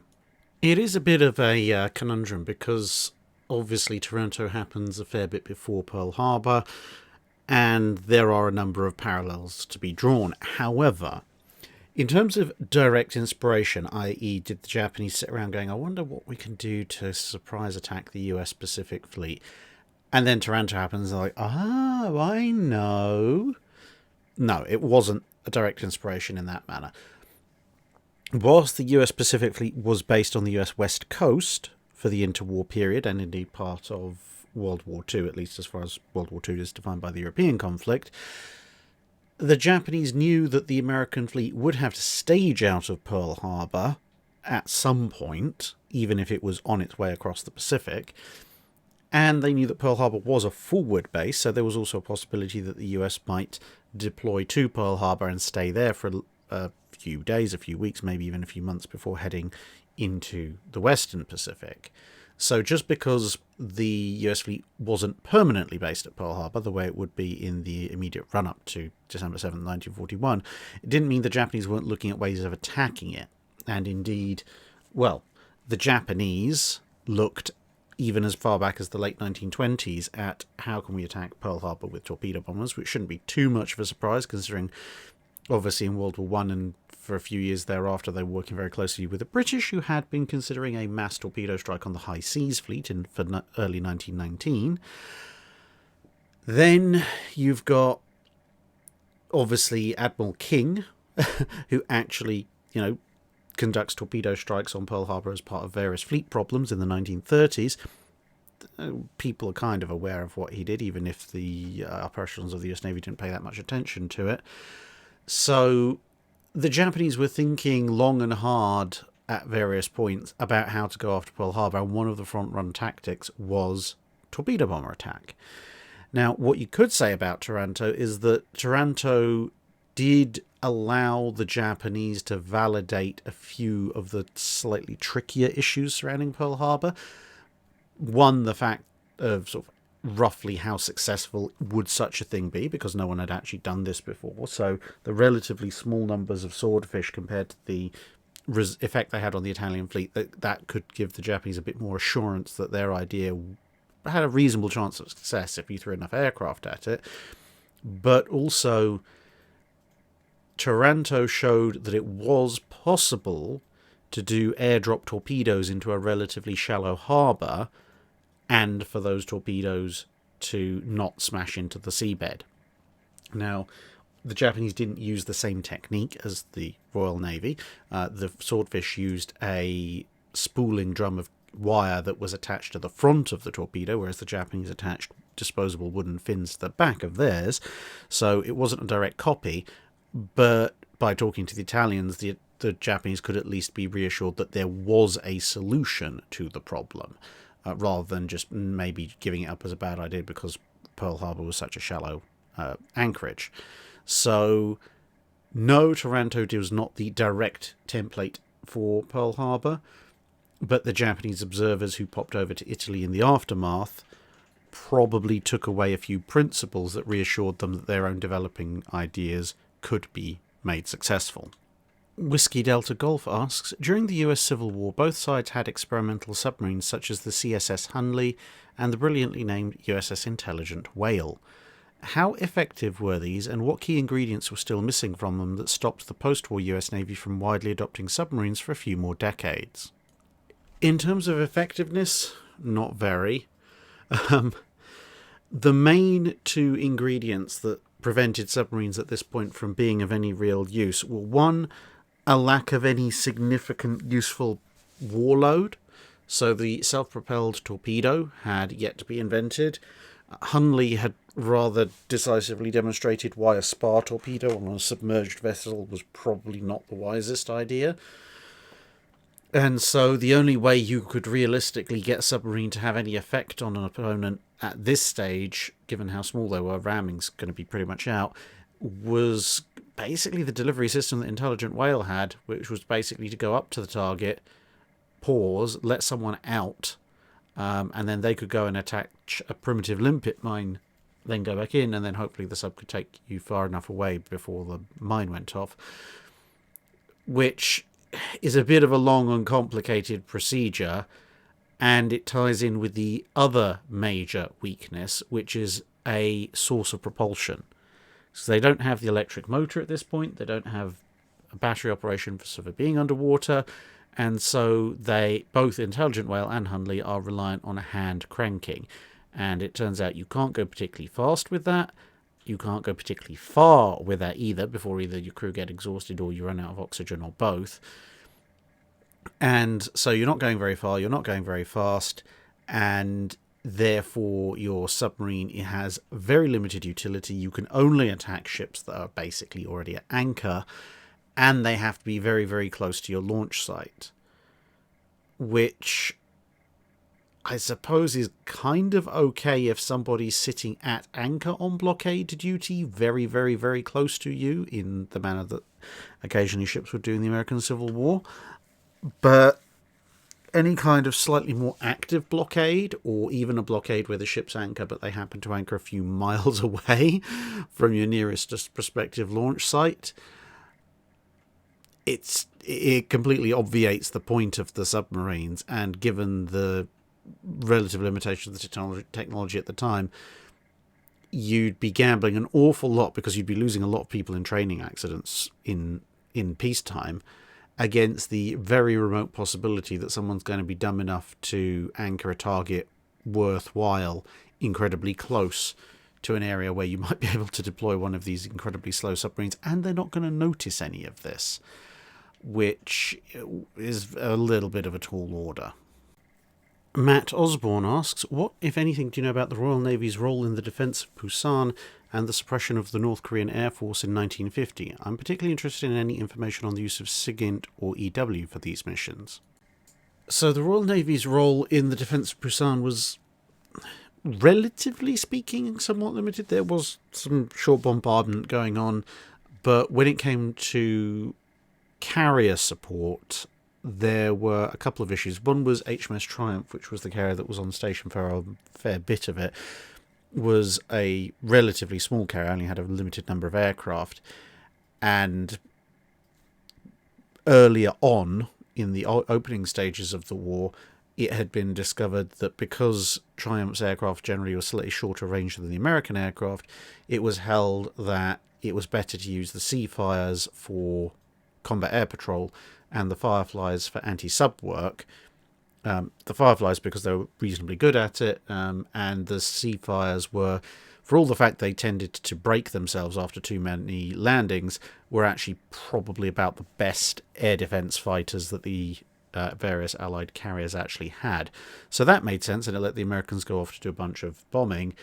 But during the Busan defence, it was quite vital that everybody throw everything they possibly could at it. So even the Fireflies got in on the action, but were mostly going after North Korean shipping on the coast, as well as train yards and tunnels and other such targets. So they're on land, they're going after a few very specific fixed targets to do with transport of supplies, and at sea or along the coast, they're basically going after anything that floats that isn't an Allied unit, despite the North Koreans' best efforts at camouflaging things occasionally.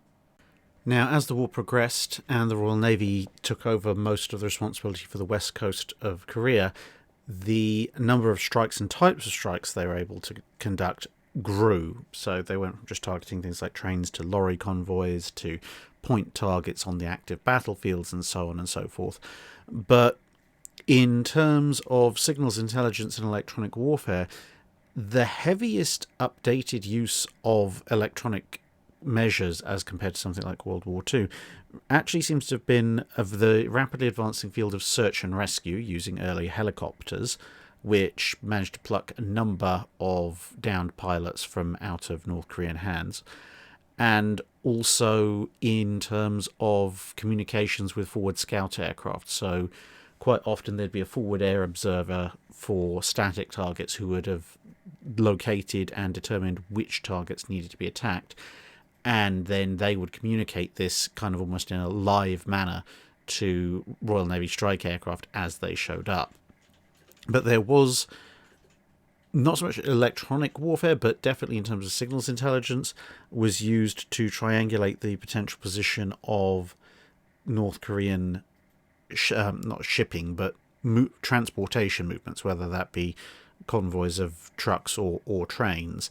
And so strikes would be timed to try and take advantage of this intelligence, because obviously even blowing up a road when there's a bunch of trucks that might come past it in a few hours or might have already gone past it is not particularly useful. A decent truck can usually drive around a few holes. Whereas via signals intelligence, you could work out that there was a truck convoy coming, roughly where it was going to be, and then you could send a recon aircraft to spot them and guide in the fighter bombers and bombers that were approaching behind the recon aircraft.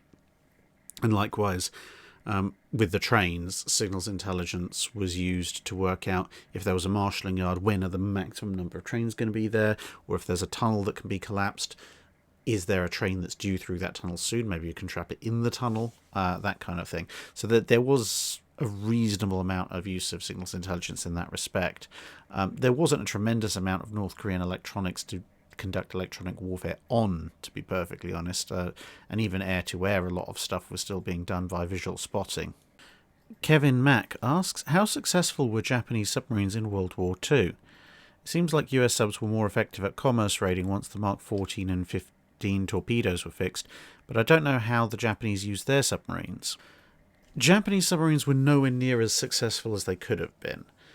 They spent most of the pre-war period training, to be fair, very hard. They were very, very good crews, but they were training to attack a battle fleet en route to Japan or Japanese holdings. And when they weren't being used for that in World War II, because the Americans rather inconveniently refused to mass all their ships and sail straight for Japan, they ended up really being mishandled, not by their crews, but by the high command. Now, admittedly, there weren't too many Allied merchant convoys they could have gone after, even if they'd wanted to, but there were some in the Indian Ocean and a few going to Australia that they could have gone after. But more to the point, they, even when they were used semi-tactically in naval operations, the Japanese tended to deploy them in rather fixed lines with very little operational freedom of manoeuvre, at least right up until the latter part of the war, where it no longer really made much difference. And as a result, when you look at, say, operations like Midway, the Japanese deployed a lot of subs that could have done a lot of damage, and indeed, obviously, one of them did eventually end up nailing Yorktown. But about 3/4 of all the Japanese submarines deployed during the Midway operation were nowhere near Midway. They were stuck in static scout lines in places often hundreds of miles away. And the thing was, the Japanese subs were big, they had a long range, a lot of endurance, and as you kind of intimated, working torpedoes that were actually pretty darn good as well. As could be seen, sinking of Yorktown, sinking of Wasp, when they could get into position, they could do a lot of damage fairly quickly. But they just didn't seem to use them all that well in those cases. I mean, much as the Americans were fairly safe in that the Japanese are never going to invade Pearl Harbor in an amphibious landing, it would have been comparatively easy in early 1942 for the Japanese to keep half a dozen plus big submarines lurking off of the Pearl Harbor area. Not necessarily right up close, because you had anti-sub patrols there, but certainly sitting astride the approach lanes for the shipping that was cycling back and forth from the continental United States, both in terms of new ships coming in, patched up ships heading out, and supply ships coming in and out, bringing food, fuel, spare parts, construction material, etc. And the Japanese could have held a wolf pack of 6 to 10 subs there quite comfortably on an almost persistent basis, and that would have massively slowed down American attempts to obviously reconstitute the fleet after Pearl Harbor.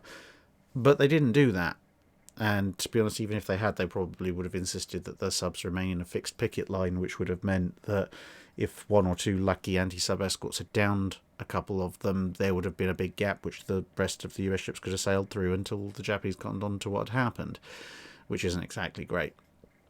If, as I say, even if ignoring the merchant aspect, if the Japanese had looked at, where are we actually operating, whether that be trying to interdict Pearl Harbor or interdicting Midway Island during the Battle of Midway, various other campaigns, or even Guadalcanal, because for all the submarines that the Japanese committed to Guadalcanal, they also had a lot more deployed to rather pointless areas in and around the theatre. So if they'd actually concentrated their subs en masse at the areas they were actually doing most of the fighting on, and given their captains a lot more leeway to go out and hunt things, they could have had an awful lot more effect than they actually did. Seawolf asks, what is your opinion on the proper naval design philosophy in an era in which naval technology is evolving extremely rapidly? Is it best to incorporate the new technology as it becomes available and accept operational difficulties of having a fleet with different characteristics in speed, firepower, and so on? Or is it best to try to standardise, as the Americans did on the standard type battleships, for example, and face block obsolescence issues when you don't realise significant gains from certain kinds of new technology without replacing or refitting a large chunk of your fleet? As I recall, you have mentioned this happening to a few nations in the period of time between the end of the 19th century and World War II. I think it depends on the navy in question and who your opponents are. And I'm going to broadly define this as small, medium, and large navies. So if you are a small navy, you can't afford to chase after the latest and greatest technology all the time, because you can't afford that many ships, and it's all going to end up being for nothing anyway, because as you said, the technology in this hypothetical time period is rapidly advancing, so anything you do buy, if you're just chasing the latest trends, is going to end up horribly outdated. So if you're a small navy, I think the best naval design philosophy is to have a look at what all the new trends are. Hold off for a few years while the technology is experimented with other navies, and then once you've identified, well, let's use the 1870s. So in 1870, the British built this ship with this advantage. In 1872, the Italians built that ship with that advantage. And in 1873, the French built this ship, which had this advantage. And maybe now it's 1875 and you're looking for, well, in 1876, people are promising to build something late that's even bigger and nastier. But it's also going to be kind of a one improvement experiment. So then what you do at that point is collect together the three other advances that were made in the first half of the 1870s and go to a shipyard and go, right, I want a ship that incorporates all of these advances together, plus maybe one or two extra things you've got lying around that you're thinking about selling in the immediate future. You take that and you build it, you go home, you're happy. Sure, it might be somewhat obsolete in 3, 4, 5 years' time, but because you've incorporated a bunch of different advances, you're going to actually have a ship that's less obsolete than pretty much all the ships that were built in the first half of the 1870s in this scenario, and maybe even some that were built immediately after that only incorporate a few, not all of the advances. And if you repeat that process, say, once every 5 to 10 years, yes, you're going to have a somewhat odds and ends fleet, but for the time period that each of those ships is your frontline vessel, they're, whilst not necessarily going to have the absolute latest and greatest of all technologies, they're still going to be fairly formidable. For a large navy, this is where you need to be a bit careful, because a large navy that ends up pursuing every single possible thing is going to end up with an awful lot of dead ends and an awful lot of dead weight, and that's going to start compromising its ability to remain the dominant navy. So for the larger navies, what you want to do is, yes, you want to be driving change and experimentation yourself, but what you want to do is to, similar to the smaller navies, to combine a couple of different advances, especially if the changes are somewhat incremental, into a single class, and then build several of them, and then see if you can iterate onto that.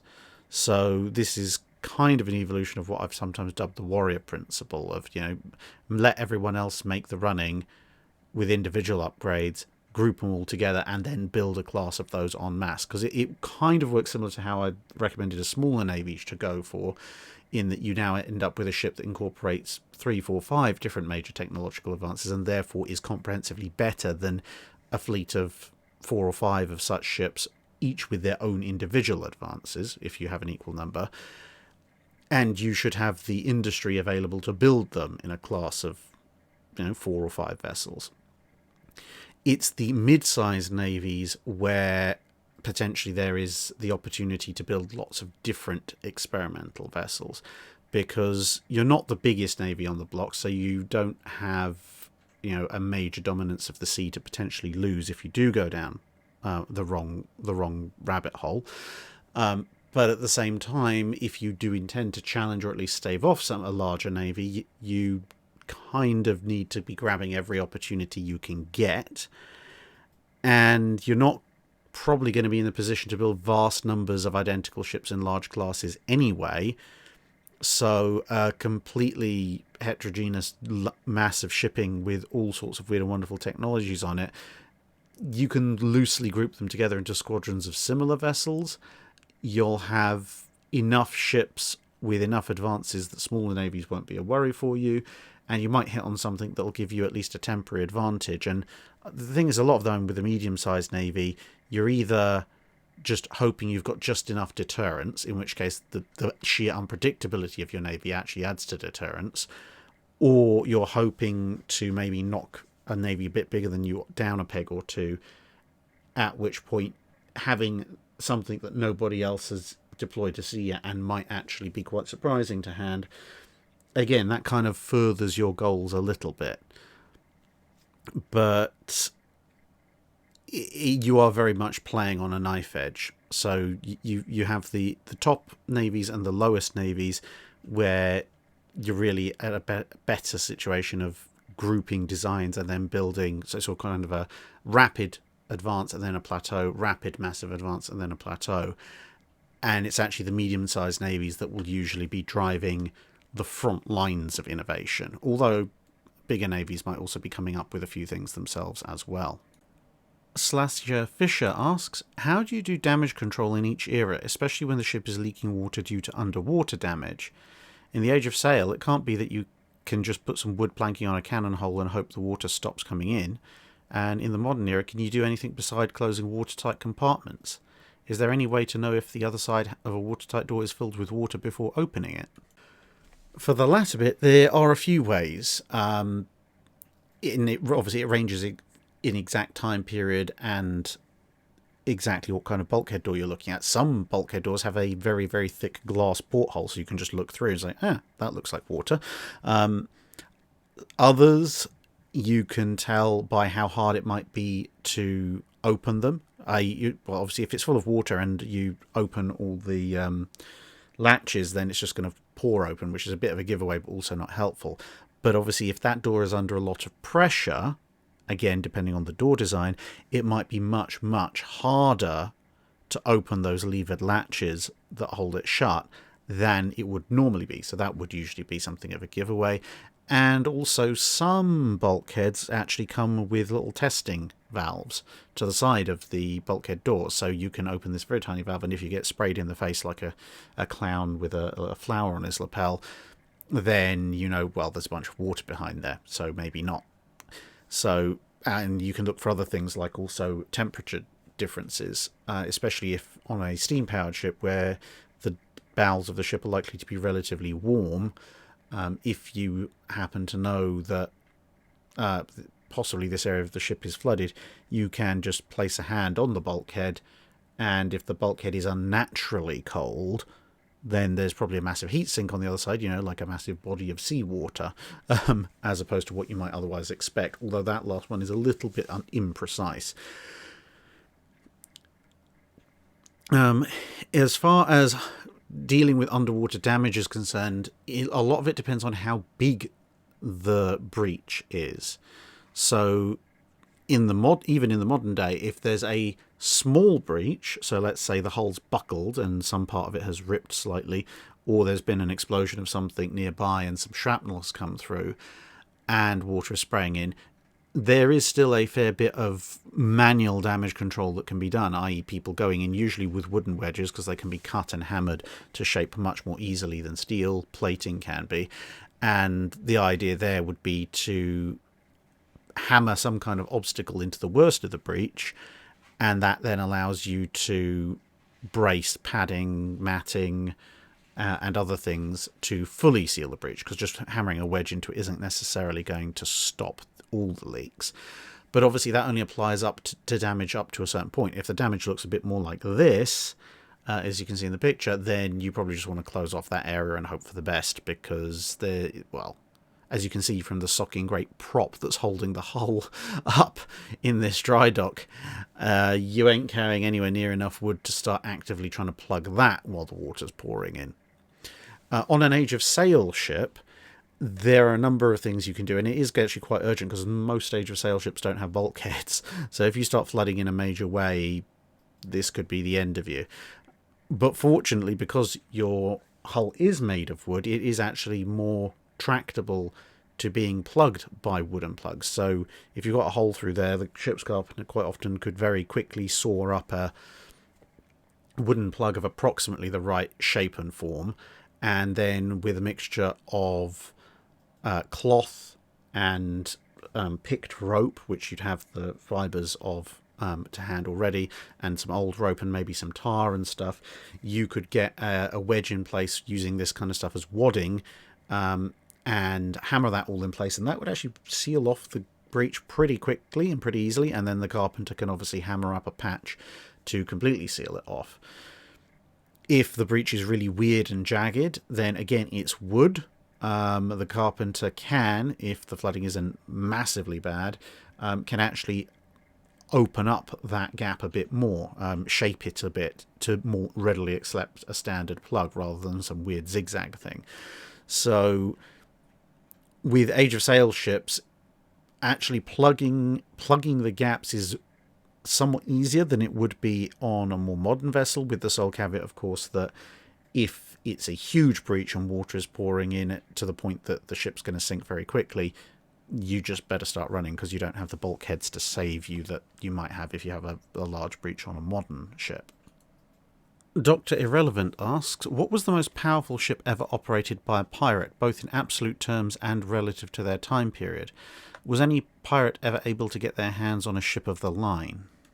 That really depends on where you draw the line on piracy, because you have obviously commissioned officers, you have outright pirates, i.e. completely independent third-party actors, then you have privateers, which are a legally distinct element from pirates, and then, to throw a sort of a fourth problem into the mix, you have that very odd group of people like, say, Francis Drake, who ostensibly are not acting on anyone's behalf apart from their own, even if they have some private secret backers and so forth. And so whether they are pirates or agents of the state is somewhat questionable, and because they do have secret backing from the state, they sometimes do have access to considerably larger vessels.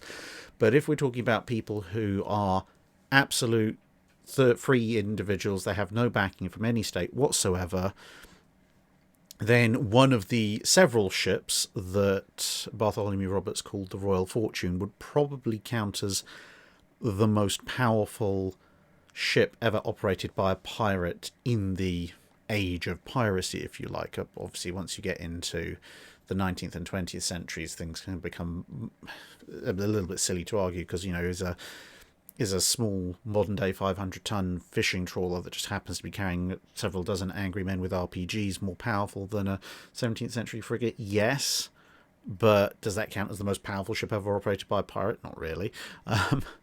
So, yeah, one of the Royal Fortunes was actually a full-on converted frigate of 40 guns. Now, some other pirate ships had close to that. Some pirate ships even had one or two more guns than that, a few more. But the difference between most of them and Royal Fortune was because one of the Royal Fortunes was a converted true warship. Its guns were also true warship caliber. An awful lot of pirate ships that you might see with 25, 30, 35, or even pushing up to 40 guns, a lot of the time are converted merchant ships, so the guns are actually quite small, sort of 6 and 9 and 12 pounders, which doesn't make them anywhere near as powerful as their overall gun count might suggest. So, yeah, and given the fact that Royal Fortune, although it was eventually captured in battle, it ended up actually legitimately fighting a full-on, albeit small, ship of the line, that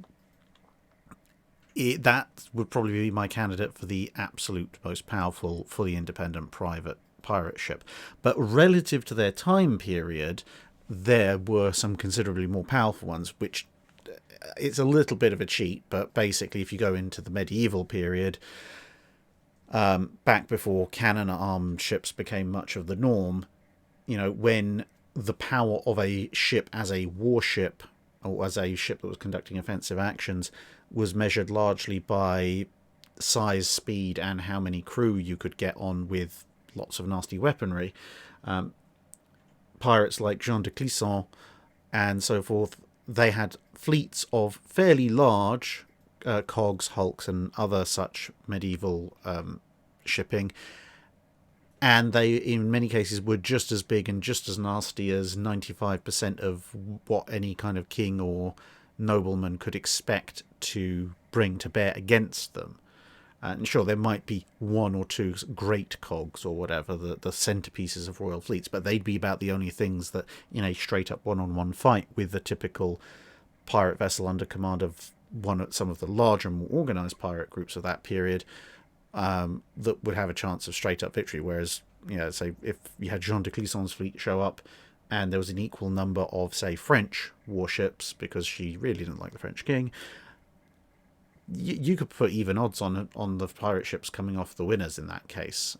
But as ships got larger and the ability to field large numbers of guns, and more critically, because of the large numbers of guns, large numbers of men, started to become a dividing point between merchant ships, and merchant ships turned to more aggressive activities and full-on warships, the power divergence started to grow. So although your typical pirate ship in the sort of classic golden age of piracy might be much, much more powerful than the merchant when she came across, she'd also be significantly less powerful than almost any true warship she came across, which is why frigates were often the ship of choice to hunt down pirates in relatively small ones, sixth rates and such like, because despite their relatively speaking small size and light armament, as far as warships were concerned, they were actually perfectly suited to hunting down the vast majority of pirate vessels. Thomas Farley asks, in your recent video on the Chatham Dockyard, you stated in the Age of Sail it featured a mast pond. I've never heard of these. Could you please elaborate? Well, here's one of the drone shots from Chatham, and you can see one of the mast ponds, one of the two that were built in the latter period of the Dockyard's operation, just there right at the top of the picture. It's actually on the other side of the main car park, which gives you some idea of how big. I mean, it's still a big site, despite the fact it's less than a quarter of the size of the original dockyard when the dockyard was shut. But anyway, reminiscing aside, the point of the mast ponds was to store mast timber that had been brought in, because basically the problem you had was that if you brought in mast timber, you didn't want to put it in green on a ship, and often it would be something like fir trees were preferred. Now, if you seasoned it like you would season normal wood by putting it in a dry storage area without too much temperature variation, it would dry out. This could lead to cracks, this could lead to warping, and even if everything went otherwise fine, you still would have a dry bit of timber, which means it would be relatively brittle, which meant when you put it up really, really high, like using it in a mast and subjected to a lot of lateral forces from the sails and the rigging and the wind, it was fairly likely that that mast would snap, which is not good.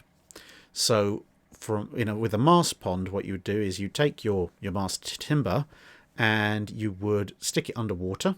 Obviously you'd have to weigh it down, and it would season underwater quite happily. And this meant that when you plucked it out, give it a bit of a shake off and let it dry out a fraction, just a few days or whatever, then the wood was seasoned, so hopefully it's not going to warp or split anymore. It's nice and stable, but it's still supple, which means that when you stick the mast on the ship, it's going to bend and sway and go all over the place, which is great, but it's not going to hopefully snap on you unless somebody shoots it full of cannonballs. And of course, once the ship's out at sea, it's in a fairly damp and moist environment, so it's probably going to remain supple, which is good.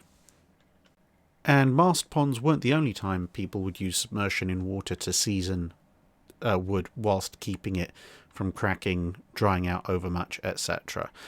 The idea of what was otherwise termed water seasoning was used in a number of other applications, sometimes on ship timbers, but also, coincidentally, if you happen to look at old European, especially in the southeast of England, houses of the kind of late medieval, early Renaissance periods, you'll notice quite a lot of those houses are built with what appear to be black timbers, and often on modern reproductions or imitations, etc., it's wood that's been painted black. But if you look at the oldest ones, actually the timbers seem to be naturally black or very dark brown, and that's because they practiced water seasoning on their house timbers.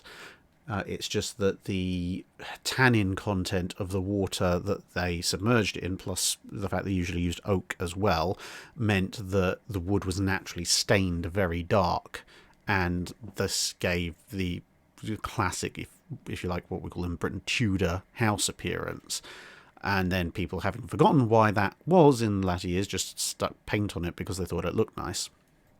Reichsbeer Minister asks, what are your top 3 moments of "sometimes my genius is almost frightening" in ship design from 1918 on, without hindsight but in the view of the time? Well, a lot of it depends on how you wish to interpret that particular meme.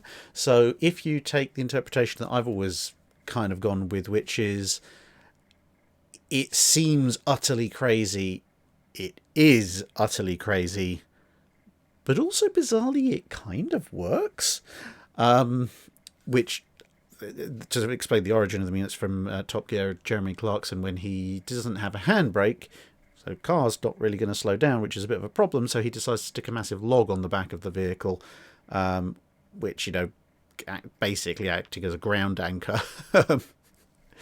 So he's like, yeah, that's not entirely the conventional way of approaching it, but also it will stop the car.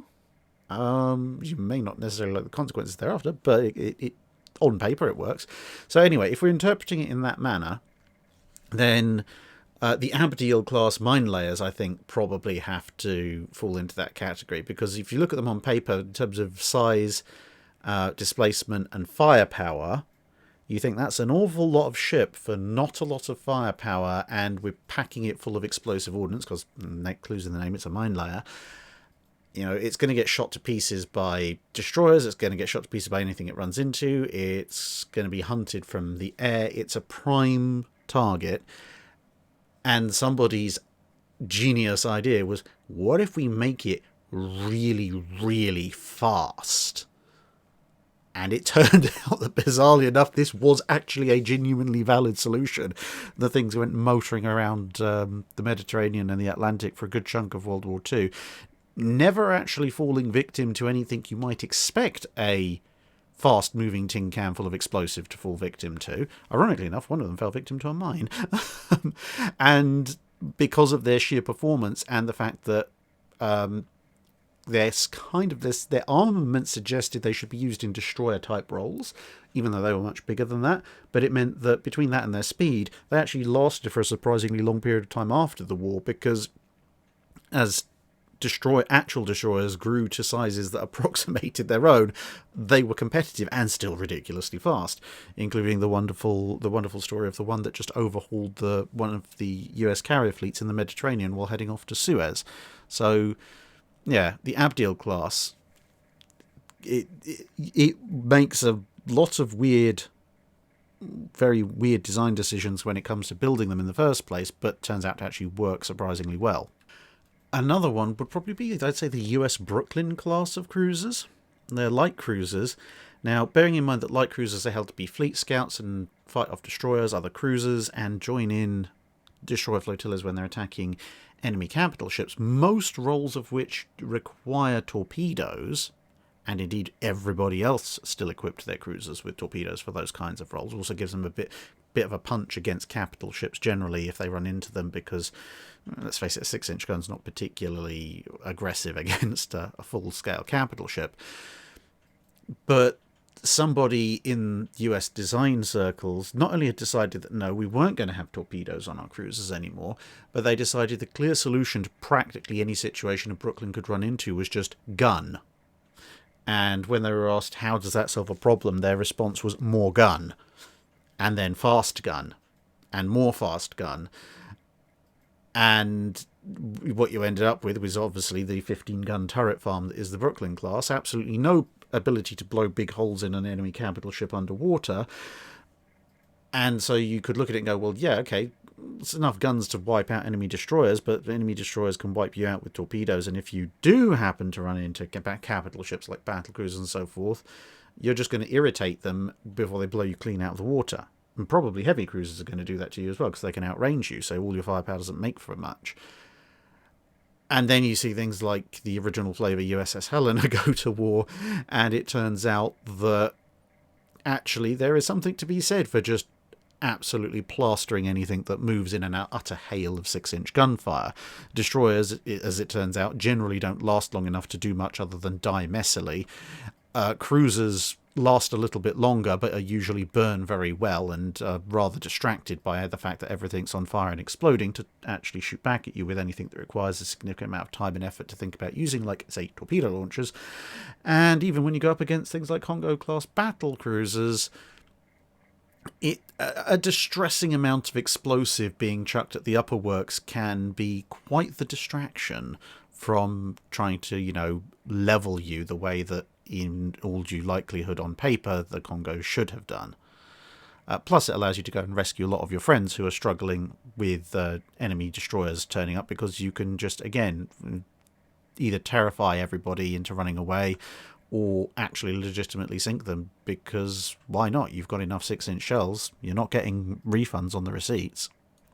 And I think the last one wouldn't be as necessarily a ship design moment, but the accounts during the carrier battles off Guadalcanal, when one of the American destroyers is set on fire, and you can't stop to put the fires out, can't slow down to put the fires out, because the Japanese are still attacking, so if you stop or slow down you're going to die. But charging around at full speed is not helping, because it's fanning the flames and blowing the flames everywhere. And the captain sees the rooster trails being thrown up by USS South Dakota, which is also manoeuvring at very high speed, and goes, I know what I'll do. And again, by all the battle accounts, charges straight into the massive walls of water being chucked up by the battleship, and uses it as an impromptu fire hose to put himself out, which works, despite the fact that by 95% of all predictions he would have either succeeded in rolling his own ship in the wake of the South Dakota, or pouring so much water onto his ship that he'd just fill up and sink anyway. But no, he was able to come up with this idea and execute it perfectly enough to get just enough water aboard to stop burning, and not enough water on board to suddenly become negatively buoyant. Burnt Potato asks, was there any consideration to how a squadron of all forward main armament ships could change traditional naval tactics? For example, all the ships running in line abreast so that all the ships can come into target at roughly the same time, being a nearly vertical target to a horizontal broadside, so in theory being harder to hit, and a smaller target for rangefinders. I would assume with Fisher's obsession with end-on fire and the Dunkirks and Richelieus that there was at least some thought in that direction. Fisher definitely thought about end-on fire quite a lot. It was one of the bigger reasons why Dreadnought ended up with wing turrets, because as I've mentioned before, and I think I've shown a few of the designs, Dreadnought could have had an all-centerline armament with a few design tweaks here and there, including one memorable design that looks a bit like a 12-inch armed Atlanta, but Fisher insisted on the wing turrets in a good part because he wanted the maximum amount of forward firepower, because he wanted Dreadnought to either be charging in or chasing a fleeing enemy a lot of the time. Now, when it comes to things like the Nelsons, Dunkirks and Richelieus, there are different thought processes. Obviously, the Nelsons can't fire directly forward with all their guns because C turret sits behind B turret, but they can fire all their guns forward on pretty narrow angles. The problem with them was that the British were building them knowing that they're going to have to operate alongside a majority conventional layout fleet. So they didn't think about it too much after the Nelsons were constructed. They thought about it a bit more in the early 1930s when they were looking at initially building 16-inch armed ships, and then after Second London, 14-inch armed ships. But obviously they ended up going with the King George V design, which was more conventional layout anyway. Now, when it comes to someone like the French, again, the French had a slightly different issue, because the Dunkirks initially were designed with the concept of hunting down the Deutschlands. So for them, yes, having all their guns forward was very important, because they thought for the majority of the time the Deutschlands would be running away, and so having a gun or multiple guns mounted astern wasn't ever really going to help that much. So all the guns forward was fantastic. The Richelieus obviously followed the Dunkirk pattern. Then you had Gascogne and Clemenceau, although I think it was the other way around in terms of build order. And Gascogne, I believe, was the one that actually reverted to a traditional fore and aft layout. So, again, the French are a slightly more unique one in that they've got the Dunkirks, and that whilst they still have some of their older capital ships lying around, the speed and firepower disparity between something like a Richelieu and a Bretagne is massively more than the firepower disparity between a Nelson and a Queen Elizabeth, for example. So the Richelieus, if they're going to operate against modern fast battleships, are pretty much going to be operating either alone or in a pair or something like that. And as such, operating in a line abreast, it was a very small line. So the French did think about, engaging full-on all-forward guns while either chasing down an opponent or closing them down to a chosen engagement distance. But unfortunately, with the way battleship fleets were a lot smaller in the 1930s than they were before, you couldn't really think in the scale of full-on fleet tactics when your fleet might be only 3 or 4 vessels at a time. Bird Dog asks, on several occasions when talking about ironclad warships, you mentioned that laminated iron armour is less effective at stopping incoming projectiles compared to a monolithic plate of the same thickness. Can you explain why this is the case? Kind of, yeah. So yes, I could explain in extreme engineering detail, but it is very complex and involves an awful lot of formulas. It's basically something that would probably require an entire Wednesday video to explain in extreme detail. But the shorthand is that whether or not spaced armour, laminated armour or solid armour is better actually varies slightly depending on the relative thickness of the armour versus the calibre of the projectile being shot at it. But since pretty much all armour that actually matters is something in the vicinity of either somewhere about half a calibre up to maybe 2 calibres in thickness, so i.e. if you're a battleship, if you're being fired at by, say, a 14-inch shell and you're a battleship of that period, you can probably rely on the fact that that armour is somewhere between 7 and 28 inches thick, and usually in somewhere in the probably 11 to 15-inch thickness range, so falls nicely into that gap. Now at that kind of thickness, the problem with the laminated armour as opposed to a solid bit of armour is that even if they're ostensibly of overall the same thickness, if your shell hits the solid armour, then as it forces its way through, that armour is, for the very short period of time that the penetration is going on, basically constantly resisting the shell on its passage all the way through. If you imagine it more as a liquid, because the interaction is in many ways more closely resembles a liquid than a traditional solid interaction, the full depth of the armour is consistently resisting the shell up until full penetration is achieved. Then there's still a little bit of friction, and then onwards the shell goes. Whereas with laminated armour, once you have completely breached the first layer of the armour, and obviously because of the shape of shells you've already started breaching other layers, once you have achieved the breach of the outer layer and then the second layer and the third layer and so forth, that layer effectively stops resisting the shell's passage, with the exception of maybe a little bit of friction along the sides of the shell as it passes through, which is really negligible in the overall scheme of things until you've got to very low energy states. And so this means that the shell effectively retains a little bit more of its energy when it gets towards the inner layers of a laminated plate as compared to what it would have when it's gotten to the inner part of a single monolithic plate of the same thickness. Now, that's a very crude, extremely simplified version, but is effectively holds true. And this actually means that the more and more plates you laminate together, i.e. more and more thinner plates you laminate together, actually the weaker and weaker your armour becomes. So if you have, let's say you're aiming for 8 inches of armour, a single 8-inch plate will be very strong.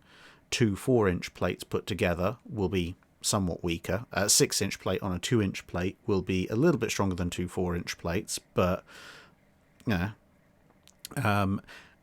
but then if you say try and make it out of 4 2-inch plates or 8 1-inch plates, the strength of that armour, although all of those combinations are 8 inches thick, will start to drop off fairly dramatically. I mean, it's still 8 inches of steel, but the relative protective value of it is considerably less than 8 inches of solid steel. And if you really like a lot of formula and want to know a bit more about the various effects and how they can be calculated, Nathan Oken has a couple of fairly nice articles about it up on the NavWeps website, which you can go and read. Chris Bruce asks, how were the G3s able to have a good amount of armour with their speed, while the US School of Battlecruisers seem to have gone for no armour is the best armour, or very little of it? It comes down to 3 things, basically: layout, weight priorities, and hull form. So, in reverse order, the British did a huge amount of modelling and hydrodynamic efficiency testing for the G3's hull form, a lot of which would go into the Nelson's hull form, which is why the Nelsons were able to go at 23 knots with surprisingly little horsepower, and also subsequently, obviously, in World War II, they demonstrated occasionally the ability to move significantly quicker than their design speed when absolutely called upon. So fundamentally, as a hull designed to pass through water at high speed, the simple fact is the G3's underwater hull form is just better than the Lexington's. So there's going to be less resistance, so they can use less power to attain a similar speed. Secondly, is the absolute speed that they're actually trying to achieve. The Lexingtons are trying to go for a little bit more than the G3s. The G3s are expected to hit 32 knots. The Lexingtons originally were supposed to be 35 knots, and that gradually got wound down to just over 33. Now, even though maybe a knot and a half difference doesn't sound like all that much, when you're talking about sending something in the order of the high 40s of thousands of tons, maybe even just over 50,000 tons of ship rocketing through the water at those kinds of speeds, 1.5 knots is a huge amount of power difference that's required. So, by stepping down the speed requirement by another knot and a half, so let's say the Lexingtons were aiming for 32 knots as well, they would have needed considerably less power, and that would have meant less weight in the machinery spaces, which means more weight you can put into other things like armour. And as I say, you've got weight priorities and layout. So weight priorities, you have the Lexingtons using the turboelectric drive, which does have its advantages, but one of the disadvantages is that the turboelectric drive is pound for pound heavier for the same amount of power put into the propellers as compared to a geared turbine drive system, which is what the G3 uses. So given that they already need more power because they're aiming to go faster, and they have a heavier power plant, the Lexingtons end up with an awful lot more weight of machinery as compared to the G3s, and given that, broadly speaking, they're looking at approximately the same size and displacement, I mean, there's a fair bit of difference, but they're in the ballpark, it means that an awful lot more of the Lexington's overall weight is eaten up with machinery weight as opposed to the G3s. And of course, if it's using weight for the machinery, it can't use that weight for armour if it's going to have a respectable amount of firepower. And then finally is the layout, because one of the things the G3s are most famous for is that they have not quite an all-forward armament, but they have a much more closely grouped main battery, And this was designed by the British in much the same way as the later Nelsons with the all-forward battery would be, almost exclusively to allow a shortening of the citadel and a concentration of armour. So the G3s had less distance along the hull, both in terms of deck and in terms of belt, that they actually needed to fully protect in order to have a fully protected citadel. The Lexingtons, with the more conventional layout, had a longer citadel, and therefore, even if they devoted exactly the same weight to armour, the Lexingtons would always end up being slightly less well protected because they had to space that weight out over more of the ship. So when you combine the fact that the G3s have a shorter citadel to defend in the first place, they have a slightly lighter machinery plant, they need less power, and their hull form is actually better, you end up with an awful lot more weight available on a G3 design that you can put into protection, and that's what the British do. So you end up with a G3 that is broadly comparable, at least speed and protection wise. You can make arguments over the efficiencies of 16-inch guns elsewhere, but with something more along the lines, say, speed and protection wise of an Ire-class battleship, as opposed to the Lexingtons, which are really only protect against cruiser gunfire. Sworn brother of the Ballistic Order of St. John, Moses Browning, asks, can you explain the difference between a ship's displacement and its actual weight or mass? Can the type of materials used for construction have an effect? For example, does the natural buoyancy of wood allow you to get away with more weight on less displacement? The short answer is no, there isn't any difference. The buoyancy of wood comes from its density. So the wood, because it's less dense, it occupies, for a given weight, it occupies more volume, and it just so happens that the volume that most, not all, there is a few very dense woods that will sink, but most wood occupies more volume for a given weight than water does. That makes it naturally buoyant. And the way ships float, when they're purely wood, like a wooden log or something, it will just float because of the aforementioned density difference. But when you've loaded a ship down with heavier things like stone, ballast, and cannons and such like, and then especially once you get to a steel or iron ship, which of course the density of steel or iron is more than water and it should naturally sink, the way that you make it float is that you reduce the overall density of the ship as a unit by enclosing large amounts of air, which is of course a lot lighter than water, 1,000 times less dense, and thus as an overall unit the average density of your ship is less than the water around you, and therefore you float. And then obviously if the air gets displaced by water coming in, you sink. Which is also why it's very hard to sink wooden ships, because naturally most of the hull of a wooden ship won't want to sink. It will be, if it's forced to sink at all, it'll be forced to sink by the weight of other things in it, which actually is a reason why HMS Implacable, the former Duguay Troyen, was so difficult to sink, because they blew the bottom out with scuttling charges, which for a steel or iron ship, bearing in mind the time they were sinking in the mid-20th century, would have worked perfectly well, because the density of the iron, of the steel, would have been much greater than water. But for Implacable, it just meant that all the ballast fell out the bottom, and considering the ballast was most of what was making the thing negatively buoyant, the rest of the hull, which obviously they're taking guns and everything out, which was therefore mostly wood, just kind of floated around for days. They ended up having to break her up almost on the surface to get her to go away. But anyway, a ship's displacement is quite literally equivalent to its actual weight. Because Archimedes' principle, if an object is floating in a liquid, it will displace exactly the amount that it weighs in order to be neutrally buoyant. Obviously, if it's displacing, if it's too dense, then it displaces all the possible volume of liquid it can, and it's still the amount of displacement isn't equal to its total weight, and therefore it sinks. But as long as the object has a overall lower density than the water around it, then it will displace liquid up to the amount that it actually weighs, and then having achieved then a balance with the water around it, or the liquid around it, whatever that liquid happens to be, it will remain afloat. So if you have a ship that, like say HMS Majestic here, on launch it, let's say, using arbitrary figures, displaces 8,000 tons, then it will displace 8,000 tons of water, because that's how much it weighs, but the volume of water that is required to make up 8,000 tons is not that much relative to the size of the ship, so it will sit quite high in the water, because it will only sink down as far as the amount of water it needs to displace.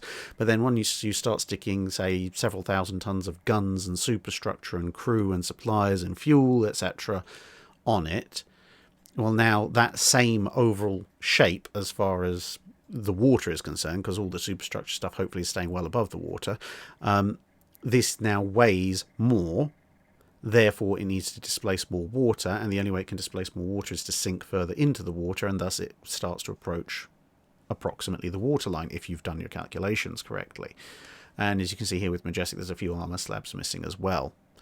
So, yeah, ship's displacement and its actual weight are basically the equivalent, which is why if you stick more things on a ship, i.e. you increase its weight, you also increase its displacement.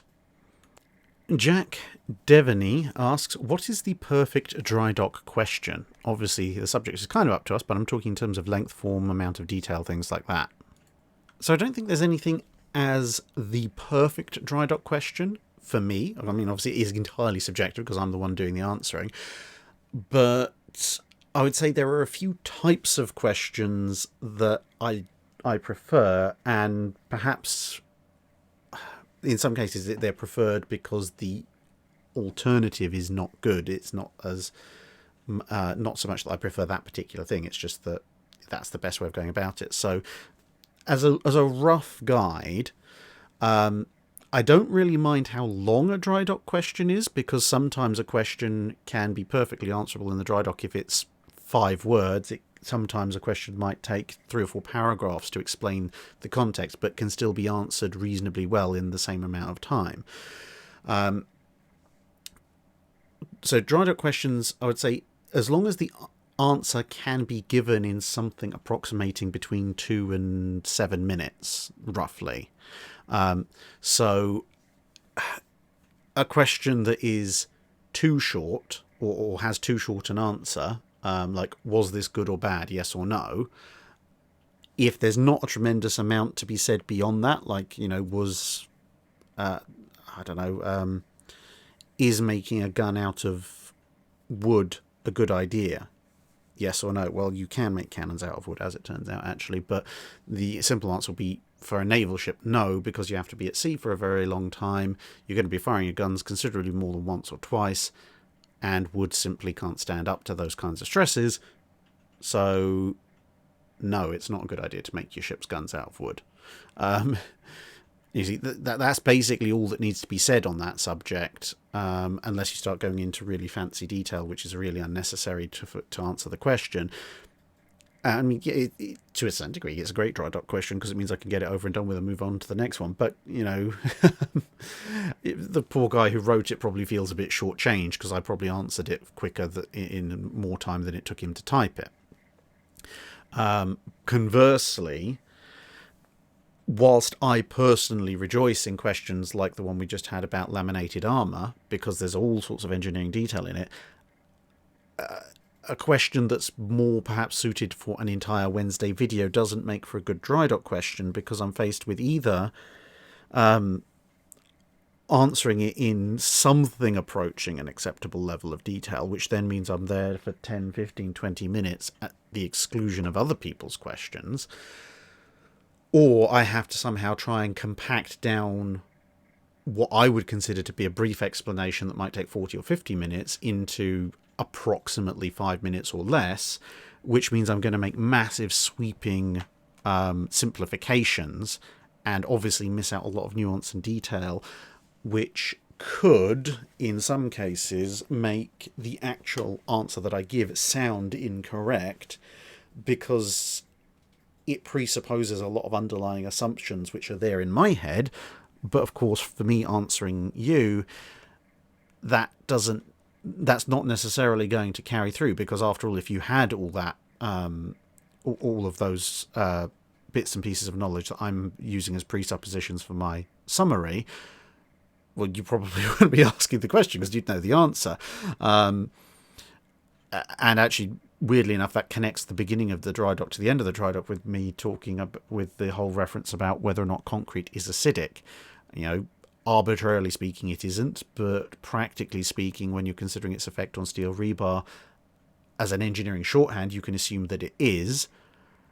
And there's a whole load of explanation that sits in between those two things, but by trying to compact an answer down to a point that it would fit into the typical dry dock answering length, in that case it sounds like I went a little bit too far in simplifying things to a point that it actually became technically incorrect, at least my original answer. A good dry dock question will also make it fairly clear at the beginning what kind of answer they're looking for, and by that I mean whether they want an objective or a subjective answer.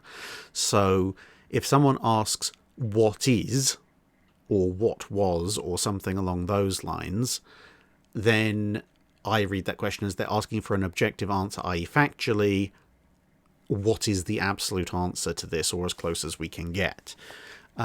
Whereas if someone asks, what do you think, or something along those lines, then that is a subjective answer. They're asking for my opinion, and therefore, obviously, that comes with the implicit understanding that other people may disagree because it's more of an interpretive answer than something that is completely rooted in objective fact. So, to use a crude example, if someone asked, what type of armour did a Connecticut class pre-dreadnought use? That is an objective fact. There are no multiple answers to that.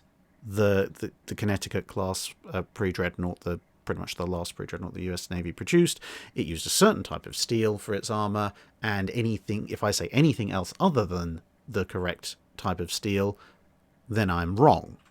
And if anyone turns around and disagrees with me and says, oh, well, actually, no, I think it used compound armour, that's not a matter for subjective opinion. It is just factually incorrect. Obviously, I have to make sure I actually do get the right facts. But if it's something like, what do you think would happen in this scenario? Or which do you think was the most effective out of these two ships? Or what do you think was the best, worst, funniest of insert thing here? When that's asking me for a subjective question, then to say, I might give a certain bunch of answers, other people might give different answers based on their subjective interpretation of things, and that's absolutely fine. People can have different opinions about those kinds of things. Of course, that doesn't give you or me complete carte blanche to just make things up as you go along, because even with a subjective answer, where perhaps it may be a thing about something that actually happened, but maybe there's not enough information to be absolutely dogmatic about why it happened or how it happened. So I can give a subjective answer on the basis of the evidence. I interpret it in this way, and I've made here are my assumptions about why, and someone else might look at that same evidence and go, okay, I can see why you say that. However, I interpret the evidence in a slightly different way, and here's my chain of logic, and I come to a different conclusion. Again, this is fine. But both of us are working from the same set of data, and we're broadly agreeing usually on most of that data. And maybe we just have a few disagreements on interpretations at certain points in the data, which, again, is fine. I mean, that's what most of naval history discussion is based on.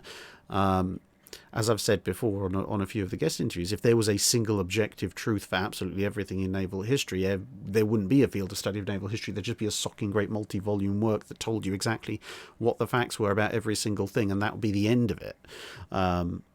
Which obviously is blatantly not true. So this is a slightly long way of saying a good dry dock question defines at the beginning what kind of answer you would like to receive in terms of objectiveness or subjectiveness. And before this goes on for too long, I'd say other two categories or criteria that might make for a good dry dock question would be, one, asking me to explain something that I may have mentioned in passing offhand before, because again, even the Wednesday videos have to be quite dramatically compacted down from the full and true accounting of whatever it is I'm talking about in that particular Wednesday video. So, for example, with the St Nazaire, and apologies to French listeners, because I started off saying St Nazaire, which is the closest I can get to the correct pronunciation, and then because for ages and ages and ages I've called it St Nazaire, and I was getting really into the rhythm of reading what I'd written, I defaulted over to calling it St Nazaire, so apologies there. But anyway, looking at the St Nazaire video, many of you might have noticed, and I mean, a lot of you mentioned the Jeremy Clarkson documentary, which is an excellent documentary, by the way. I suggest you watch it if you haven't already. But a lot of you noticed that I focused quite a lot on the naval element, shockingly, but also a lot on the preparation and the why of the raid, as opposed to looking at the exact details of the raid. Because if you read any of the decent books about it, a number of them cited in the video description, the actual raid itself, the commandos running around and shooting things and putting explosives down and rescuing their comrades, etc., often takes up half or more of the book. But, I'm a naval historian, not a land historian, so obviously I try to give them as much coverage as is appropriate, but I'm not going to sit there and give a blow-by-blow account of what every single commando team was doing in a video on the St Nazaire raid from a naval history perspective, because apart from anything, otherwise it would be a 3-4 hour video. And that's one of the many reasons why I linked the various book sources, etc., that I've used in the description, at least the ones I take good chunks of information from, because then people can go and look up that further detail for themselves. So that's, again, apologies, a long way of saying, if I have said something in passing that's maybe a sentence or two or a paragraph or two, and you think, oh, why is that? That makes a good Drydock question. So if you say, well, in this video you said this, please explain further. I really like those kinds of questions, because during my research I will have come across a lot more detail for that, and then compacted it right down into a format where I can give the flavour, and apologies for that, I can give the flavour of what is being said or what's going on in a way that hopefully sets the correct picture for the events that are being described, and an accurate one, but without bogging down in exhaustive detail about one particular point. But then in the Drydock, something that might have taken 10-15 seconds for me to say in a video, I can then expand on that point for several minutes, so you get more detail. And it means, obviously, I've already got the background knowing what's going on there.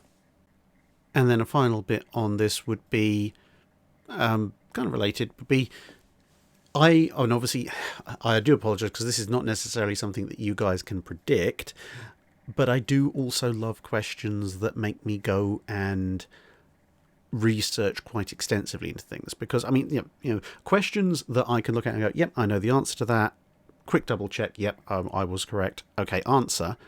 They're great, because it means I can record a Drydock without, having to spend an entire week doing so.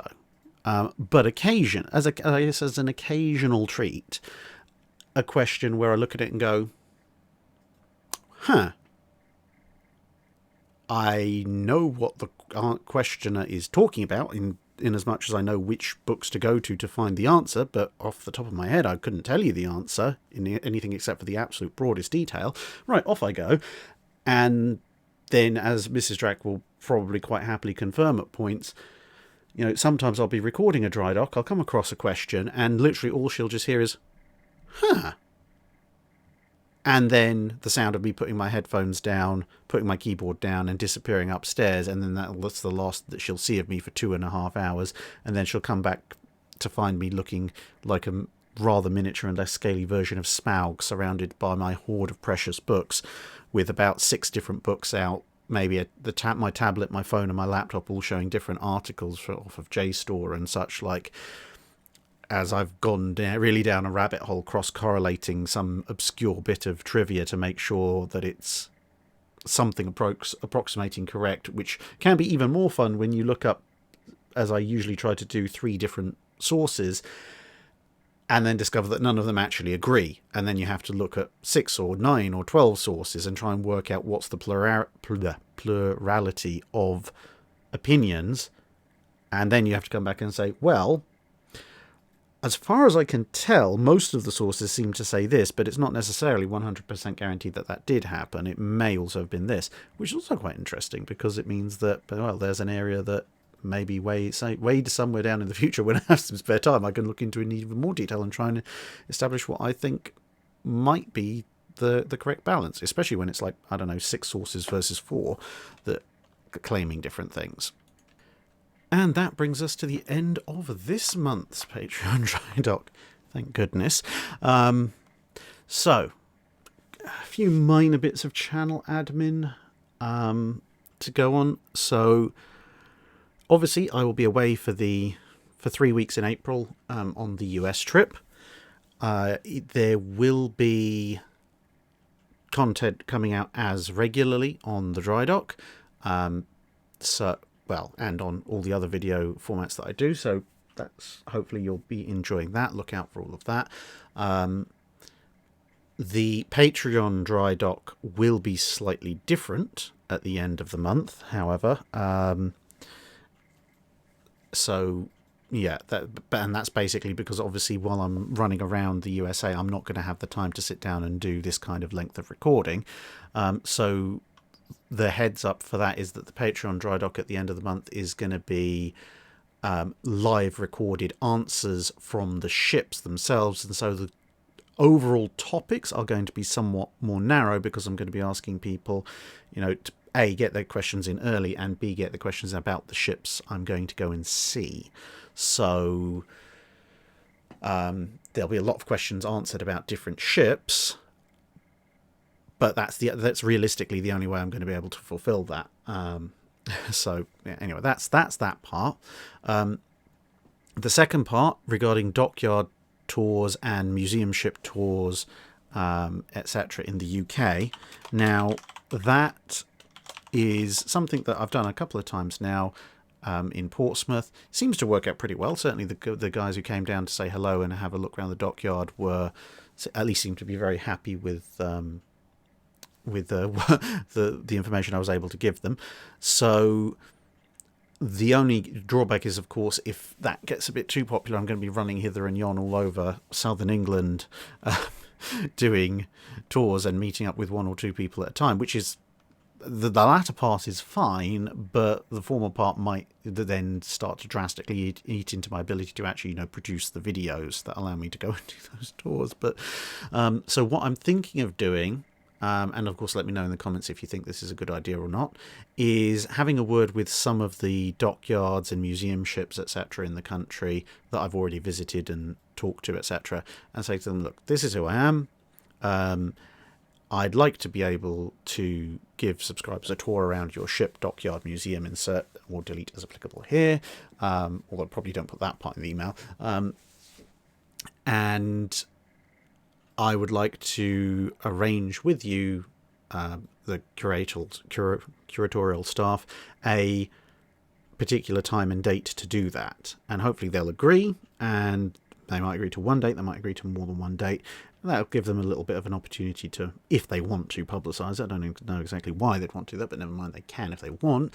And then I can then tell you, okay, on, I don't know, the first Saturday in August, for example, I will be at Portsmouth Historic Dockyard, and on the third Wednesday in July, I'll be at Chatham Historic Dockyard or something like that.